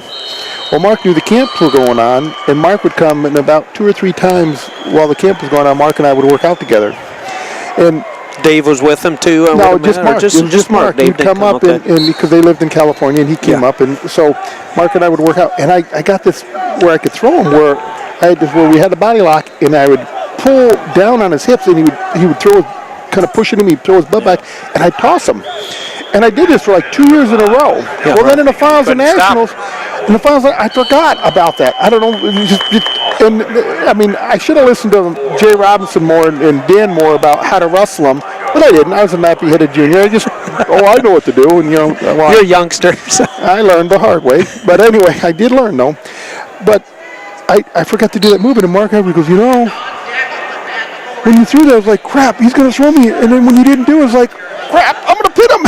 I said, well, you did. He goes, well, you didn't throw me right. And I was like, yeah, I did. It's like you both knew and felt what was coming, but the reaction by one. But he also said to me, he goes, determined the outcome. In the very beginning, Mark had this inside trip, and it was one of the moves that he and his brother Dave did. Not a lot of other people did it at the time.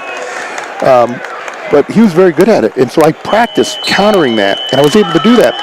Well, he did that to me in the finals, and I actually put him on his back, and he goes, "You had me pinned. I don't know where the ref was, but I was happy you didn't call it." I was like, "Yeah, that's what I thought." He goes, "Yeah."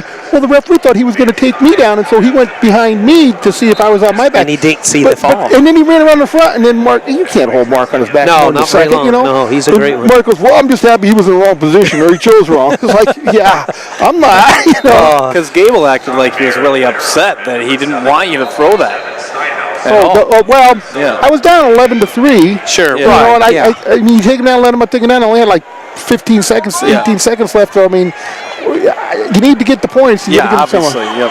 That was amazing. Mark was a phenomenal athlete. His balance. He was a gymnast. Yeah, right. He was UCLA for a while. Yeah, I remember he was on the gymnastics team. He did gymnastics and wrestling, and he actually wrestled in Hilton Coliseum in 78 or 79. 79 as a freshman, and I got to see. And then they dropped wrestling at UCLA.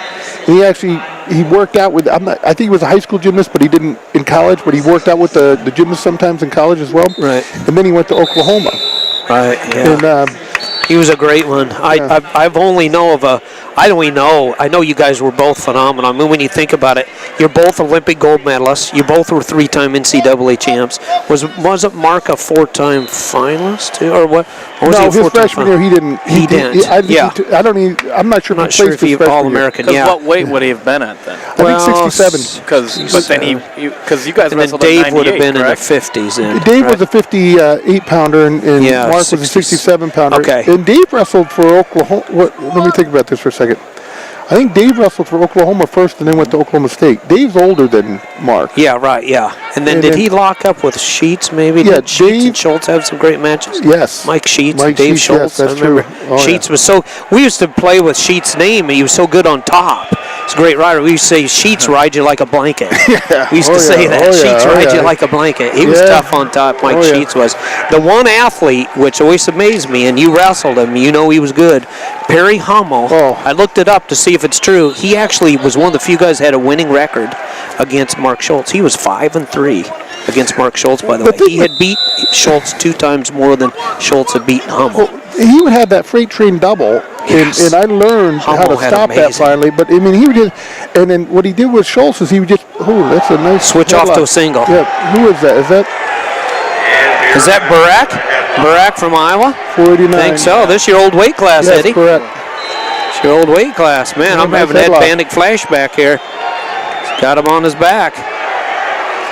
Picking up some bonus points here for the Iowa Hawkeyes, and all the fans are still here. Got it. Hawk fans are on their feet. Wow, big pin there for Iowa. Pins his opponent. He was he was leading 3-2. He was leading by a point. Ended up getting the pin. So big win. A freshman, I believe. Yeah, Barak's a freshman. He's just a freshman, isn't that correct? One of the 2 Barak brothers that wrestle for different colleges in the same weight class. Oh, really? So, yeah, the Baraks, I believe they're both they prepped out of Colorado. That was the 7-seed wrestler from Binghamton. Wow, big win there. Kyvan Gasson down here on number 3. Kyvan down here. It looks like an Arizona State wrestler, if I'm not mistaken. Yeah, it could be Arizona State Sun Devil here. 490. Or, let's see. Well, the Arizona State Sun Devil is tall and lean. I'm not sure who that is. Is that it's match number 490. The thing with consolation wrestlebacks, or the wrestlebacks, pardon me, is if you don't fill them in as you go, it's hard to find out. Oh, that might be from Bloomington. Yeah, from but Bloomsburg. it is. Bloomsburg, right. Yeah, but it is Perry, actually, from Bloomsburg. Perry from Bloomsburg, yeah. Bloomsburg, Pennsylvania. I've actually, you know where that is. Being from out east, I used to travel by there. A good friend of mine, Ernie Jackson, went to Bloomsburg and wrestled. Every time I think of that college, I think of Ricky and Rocky, right? Bononos. Ricky Bonomo, wasn't he a 3-timer? Bonomos. Wasn't he a 3-timer? I believe Ricky he was. Bonomo, Yeah. and then there was Rocky, too. Right. And they both were real good. They were good tough. brothers. Yeah, they were good, man. I remember them. Kyvan's in a single leg. Yep. He's trying to set him down, do a dump, and then lift. Yep, nice. He got him up the air. He's got to his back. Wow. He get back points. Boy, Hook the leg. Oh, he didn't hook the leg. Got to get that guy was over Turk the belly in there. down. Yep, Kyvan. What an amazing story there, huh, with his dad and all. And Willie's a great guy. I mean, Yeah, Willie, boy, yeah, miss I'm him. gonna miss him. Yeah. He was so positive. I actually wrestled his younger brother. I didn't. Charlie? Yeah, I didn't. I practiced with Willie a couple times, but Charlie and I actually had a couple competitions. Yeah. And I remember the first time. Charlie was tough. Oh. He was a brawler. He I was a wrestled brawler. He Charlie. said he loved to brawl. Oh, I got pinned by Charlie my freshman year at Iowa. He's a My brawler. redshirt year, we went up to the Wisconsin Northern Open at the time. It was over the Thanksgiving holiday break, and I wrestled him. And for my freshman year, yeah, I think it was. And Mark Lieberman from Lehigh. Yeah, was I out remember there. Mark Lieberman. And they both pinned me. As a redshirt That's tough. freshman. Welcome to college. Yeah. But I Welcome got to tougher. college, I Eddie. got tougher. Oh, you sure did. Oh, you did. From there, your learning scale was real quick. It skyrocketed right to the top. I realized that if I thing, won. though, that everybody says about Willie is it doesn't matter who you are. Is man, that guy was just a great guy. Yeah, everybody loved Every him. time. Yeah, they were saying that on the TV today, ESPNU. They were saying not only was he loved in the state of Iowa, but everybody across the nation. My own wife, Janelle's met him, talked to him. She said he was one of the most uplifting, positive people to ever be around in my life. Wasn't that smile contagious? It was I mean, you see amazingly Willie, you get contagious. the smile and you get the hug, and then Yeah. you start talking, and next thing you know, he's got that smile and you're laughing, and I mean, it's phenomenal. Just He was a great how guy. he could touch you. He was a great guy, and Ivan's got a lot of that too. Yeah. It's Yeah, kinda cool. yeah, that's what I hear. I've only shook hands with him a couple times. We've interviewed him, and he's in on a lead here, but he's given up a leg to Perry of Bloomsburg. He's fighting it though. He's a good athlete. All right, got it out. Got Look at strong that time. legs, he does. And Time ran that out. Rochalt match with him was pretty tough. He gave up 5 so quick from Rochalt from Oklahoma State Cowboys. And I was about 3 mats away, so I wouldn't, I didn't have the best angle in the world, but Yeah. to me that was a questionable call whether it was 90 degrees or more. right. And then, of I mean, course, it's supposed to be 45, but it wasn't even close to that. yeah. Then it kind of turned into a track meet. Right. I told people he had to do 2 sports at the same time. He had to do wrestling and track. So he had to run the 10. How far is it from there? 20-yard dash or 10 to the edge. Well, So what we used it to was say at tough, Iowa was you buy shoelaces all across the country, but when you get to Oklahoma, the shoelaces you buy, they keep untying themselves. Oh man, that's back before they had the Velcros, Yeah. right? Now they got the Velcros. So that doesn't But happen. their Velcros malfunction all the time. They just don't I make them just tight enough, tease, do you? I tease, I know yeah. you do. Well, I'm glad you're sitting next to me, so if they ever talk any smack, I'll just point them your direction. Or if they come after us, I'll say, take care of it. Here's the horse. Here's Ed. But, Ed, this has been fun. We have a good time. I loved watching you wrestle. It was very inspirational. For those that don't know, I was kind of more the Iowa State contingency. So you were tough on my desires. You were hard on my desires. It's like, oh, man, how are we going to defeat this guy? We just can't do it. We come up short. But When I was, after my redshirt freshman year, we were wrestling, I believed what the Iowa coaches told me. Sure. To a fault. And I remember wrestling in Hilton Coliseum, and we're down 17-7. Mike Mann. Dave Allen. Yeah, beat Dave Powell. Dave Powell. That's Dave Powell. it. Dave Powell. And then he lost to Dave Powell, and as it looked like Mike was going to lose, Randy Lewis comes back and says, Eddie, how you going to do? I said, well, I'm going to have to go out there and pin Dave Allen, who had taken third the year before at the Allen Nationals. was a stud. I go, I'm going to have to pin Allen. I was there that night. Louis going to have to beat I was Forshee, there. I know. And Finney, our heavyweight, is going to have to beat Mike Mann, who bumped up to heavyweight. And Louis goes, all right. So he goes over and sits next to Gable, and he slaps Gable, and he goes, Dad, it's in the bag. Just talk to Eddie. Here's what's going to happen. We're down 17-7 against Iowa State. So Gable, shakes my hand and slaps my face, and I go out there. Well, Allen hits a sweet high crotch, and he's not taking me down, but I scramble, and I catch him with my foot, and I actually put him on his back and pin him in 44 seconds. Oh, I remember. I was there. That place came unglued. Louis wrestling Forshee, and he's losing like 6-5. Forshee, Stands up yeah. and just bear hugs him, puts him on his back, and pins him. So we go from a 17-7 deficit to a 19-17 lead, and Finney beats Mike Mann 13-5, and we win we come back and win the Doomie. Is that phenomenal? That was amazing. That was a big tie. That turned the tide, Yeah. I think another wrestler on that team maybe Jim Lord for Iowa State. Yes. I knew Jimmy Lord real good. And, I've told you about the story how Fauché said he used to get ready for you. Oh. Fauché. Johnny Jones, NCAA finalist, with Johnny finalist. Zeke Jones' older brother from Michigan. He used to take Fauché to Huxley, Iowa, and he'd drop him off. And run. And make him run backwards backwards. Yeah. He said, I'll meet you at Hilton Coliseum in a few hours, and I'm going to police you. I'm going to park at different intervals of gravel roads and keep an eye on you. And so help me, if you run forwards, I'm taking you in the car, and we're getting you back, and you're going to run backwards. And I asked Johnny Jones, well, what did that accomplish? He said, it seemed like the most impossible thing a person could do. And we knew beating Ed Bannock was probably the most impossible thing that he had to do on the mat. So he said, I figured that, hey, you know what? If you can run from Huxley, Iowa to Hilton Coliseum backwards on gravel roads, you got a chance to maybe beat Ed Bannock. He never did, but he was tough. Well, see, I wrestled Dave Allen in that dual meet, and back then Iowa State and Iowa had a dual meet at each home location. And later on that year, in February, Iowa State came to, at the time, it was the field house, and Allen didn't wrestle. Forshey wrestled. Forshey, yeah. He wrestled me, and I can remember I beat him by, I don't know, 8 points or something. Yeah. But then Nationals that year, I think that was my sophomore year, or maybe it's your freshman year, I can't remember. I wrestled Allen in the finals my freshman year at Corvallis, Oregon. In the NCAA finals. And back then, the length of the Kyvan is 3-3 here. He's tied up, 3-3, 127 to go. And he's got 25 seconds of riding time. We'll pick up some riding time or some more points, and we got. I think this is Gibson's coming out here against Mr. Burleyman from Michigan State, the Spartans, and they've already wrestled this year with the Spartans scoring a pin. So this could be Payback Incorporated, as we call it, Payback Inc. Well, anyway, we're heading into the third period, and back then it was 8-minute periods. It was a 2-minute first period and 2 3-minute periods. Yeah, right. And I was down 6-5 heading into the third period, and the final score is 16-5. I won. Wow, that's just fantastic. Good stuff, man. I know you were a force. You were great to watch, and it's fun to reminisce. Those were the days, though, back when Iowa State, more times than not, they went in those duels first and second. Kyvan looks like he's going to get riding time. He's 2 seconds away from riding time, and if he does it and rides him out, he'll end up winning. He's got 52 seconds to hold him down, and he'll be a shorter riding time. And it's Perry that he's wrestling, right? Caleb Nimmers. Yep, yeah. Perry from Bloomsburg. Bloomsburg, yep. Yep, heavyweight here we have. Had to drive right by there the other day, too. Did you? Bloomsburg? Yeah. Caleb, by the way, drives all the way straight through from Boston to do these broadcasts. Oh, really? That's what you call a hardcore wrestling fan. Yeah. Thanks, Caleb Nimmers.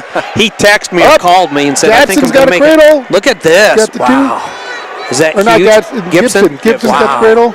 He says, hey, a little Payback Incorporated. Gibson got a 2-point takedown. Because Murphy's got it here, I think. But, yeah, I think he was pinned by him. Kyvan Jackson's got a minute 30 of riding time and 23 seconds remaining in the third period with a 3-3 tie. So if he rides about here. Oh, look at this. And I'll tell you, the opposite is the Spartan. I think he's the strongest guy pound for pound. Oh, Gibson's going to get him in the guillotine.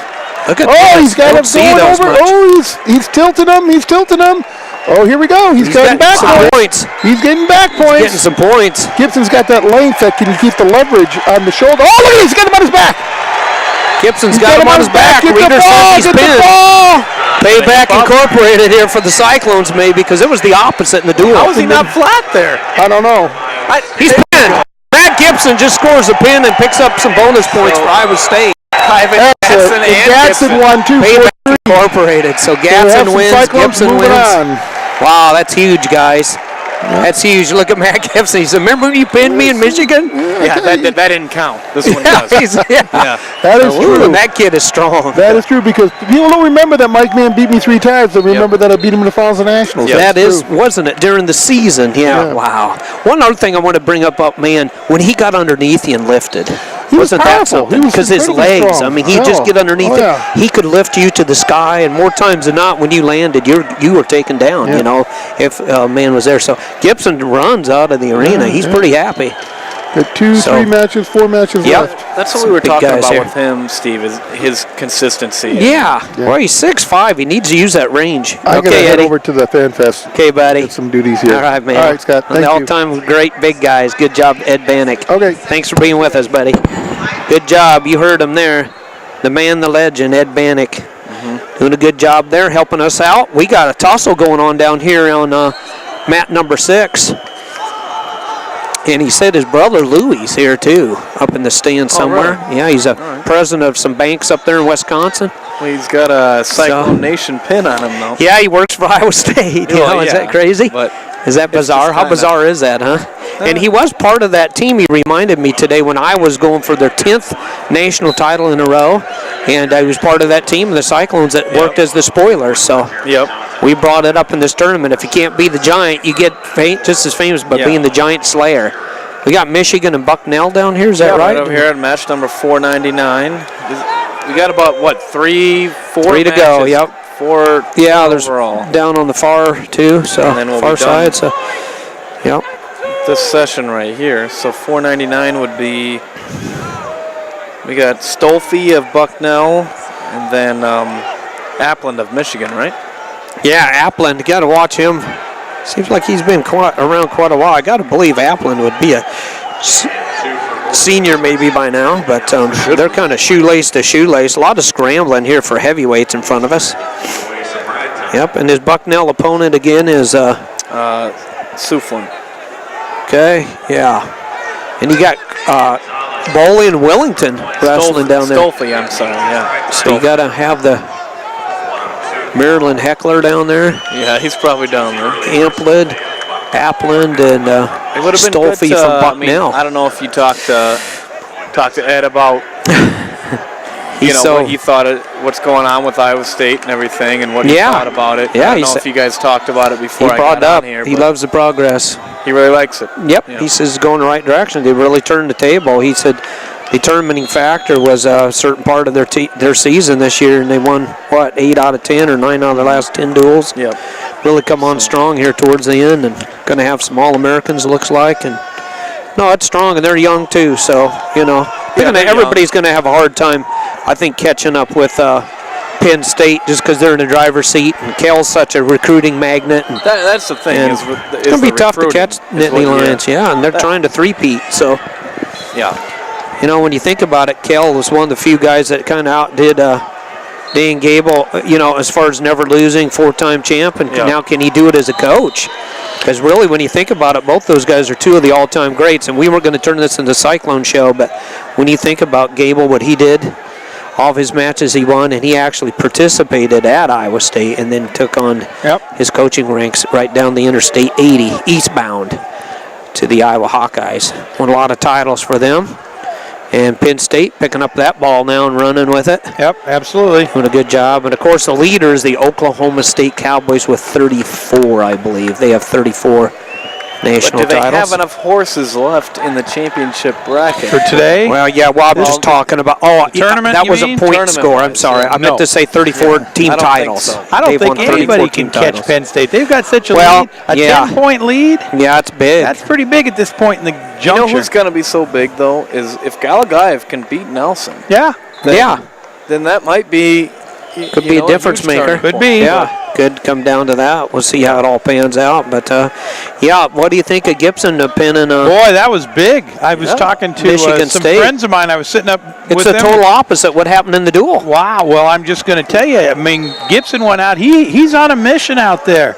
And I said, boy, this McClure kid's pretty good. Oh, he's strong. He's tough. And he's a good wrestler for the Spartans. Yeah, exactly. And I'll tell you what, Gibson went out and took him down. Guillotine.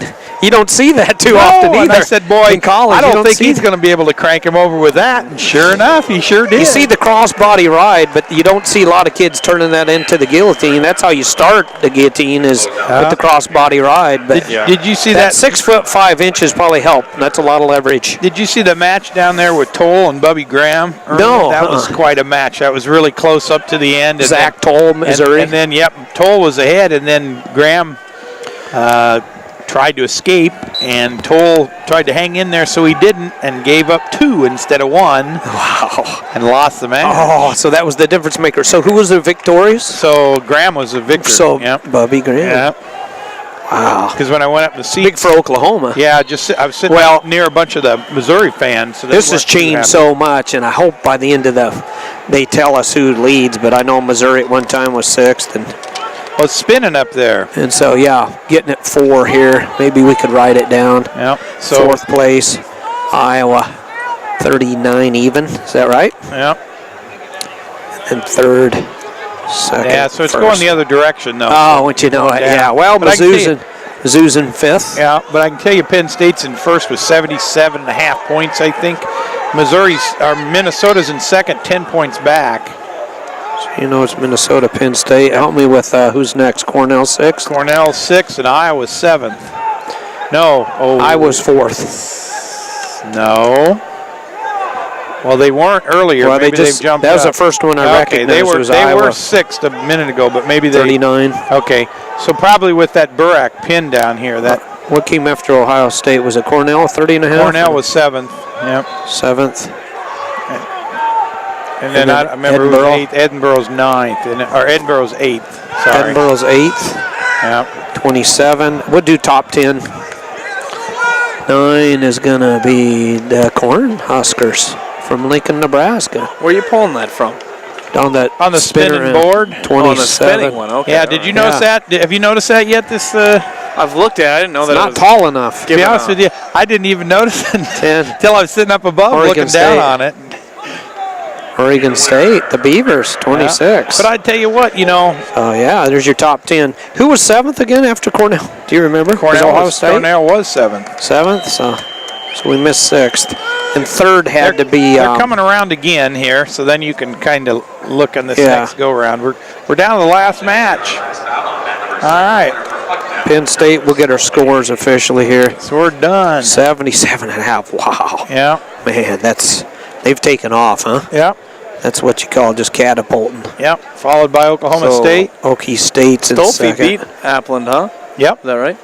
Oops. 6-2. Oh, they Decided stopped, to yeah. cancel it on you, Steve. So Yeah, right, live I during can the tell you they're 10 broadcast. points behind, or 10, 60. maybe 9.5 or 10 About 67.5. And Yeah. then Minnesota was next, and then Iowa was in 4th. So you got Penn State, Yeah, Minnesota's Oklahoma State, Minnesota, and Iowa. was in the 40s somewhere. Yeah, they were in 3rd. So then Iowa Hawkeyes are in 39. And then All right. Well, so it was another good Yeah. round of wrestling. wasn't it, Tonight's guys? going to be really exciting. Yep. Tell them about our times. Well, so the wrestling starts tonight at 6. Okay. So we're going to be on the air at 5:30 this evening, Semifinals. and we'll talk about the semifinals and the team score, and also talk a little bit about maybe some of the consolation matches that are so important tonight, because when we get to this round of consolation matches All-American. tonight, that's exactly it. The Setting up guys the who win their All-Americans. first match are all going for All-America status. So it's all the big marbles tonight. It is. Pretty It's cool. going to be fun. We've seen some big matches, some big wins, and some disappointing defeats for some of the kids and the schools, but it's all part of the game. It's all part of the big picture. Absolutely. So thanks for listening. For Jeff Murphy, Yep. Steve Foster, Caleb Nimmers, this has been Takedown Wrestling. Thanks for listening. We'll see you, and you can listen to us at 5:30 this evening.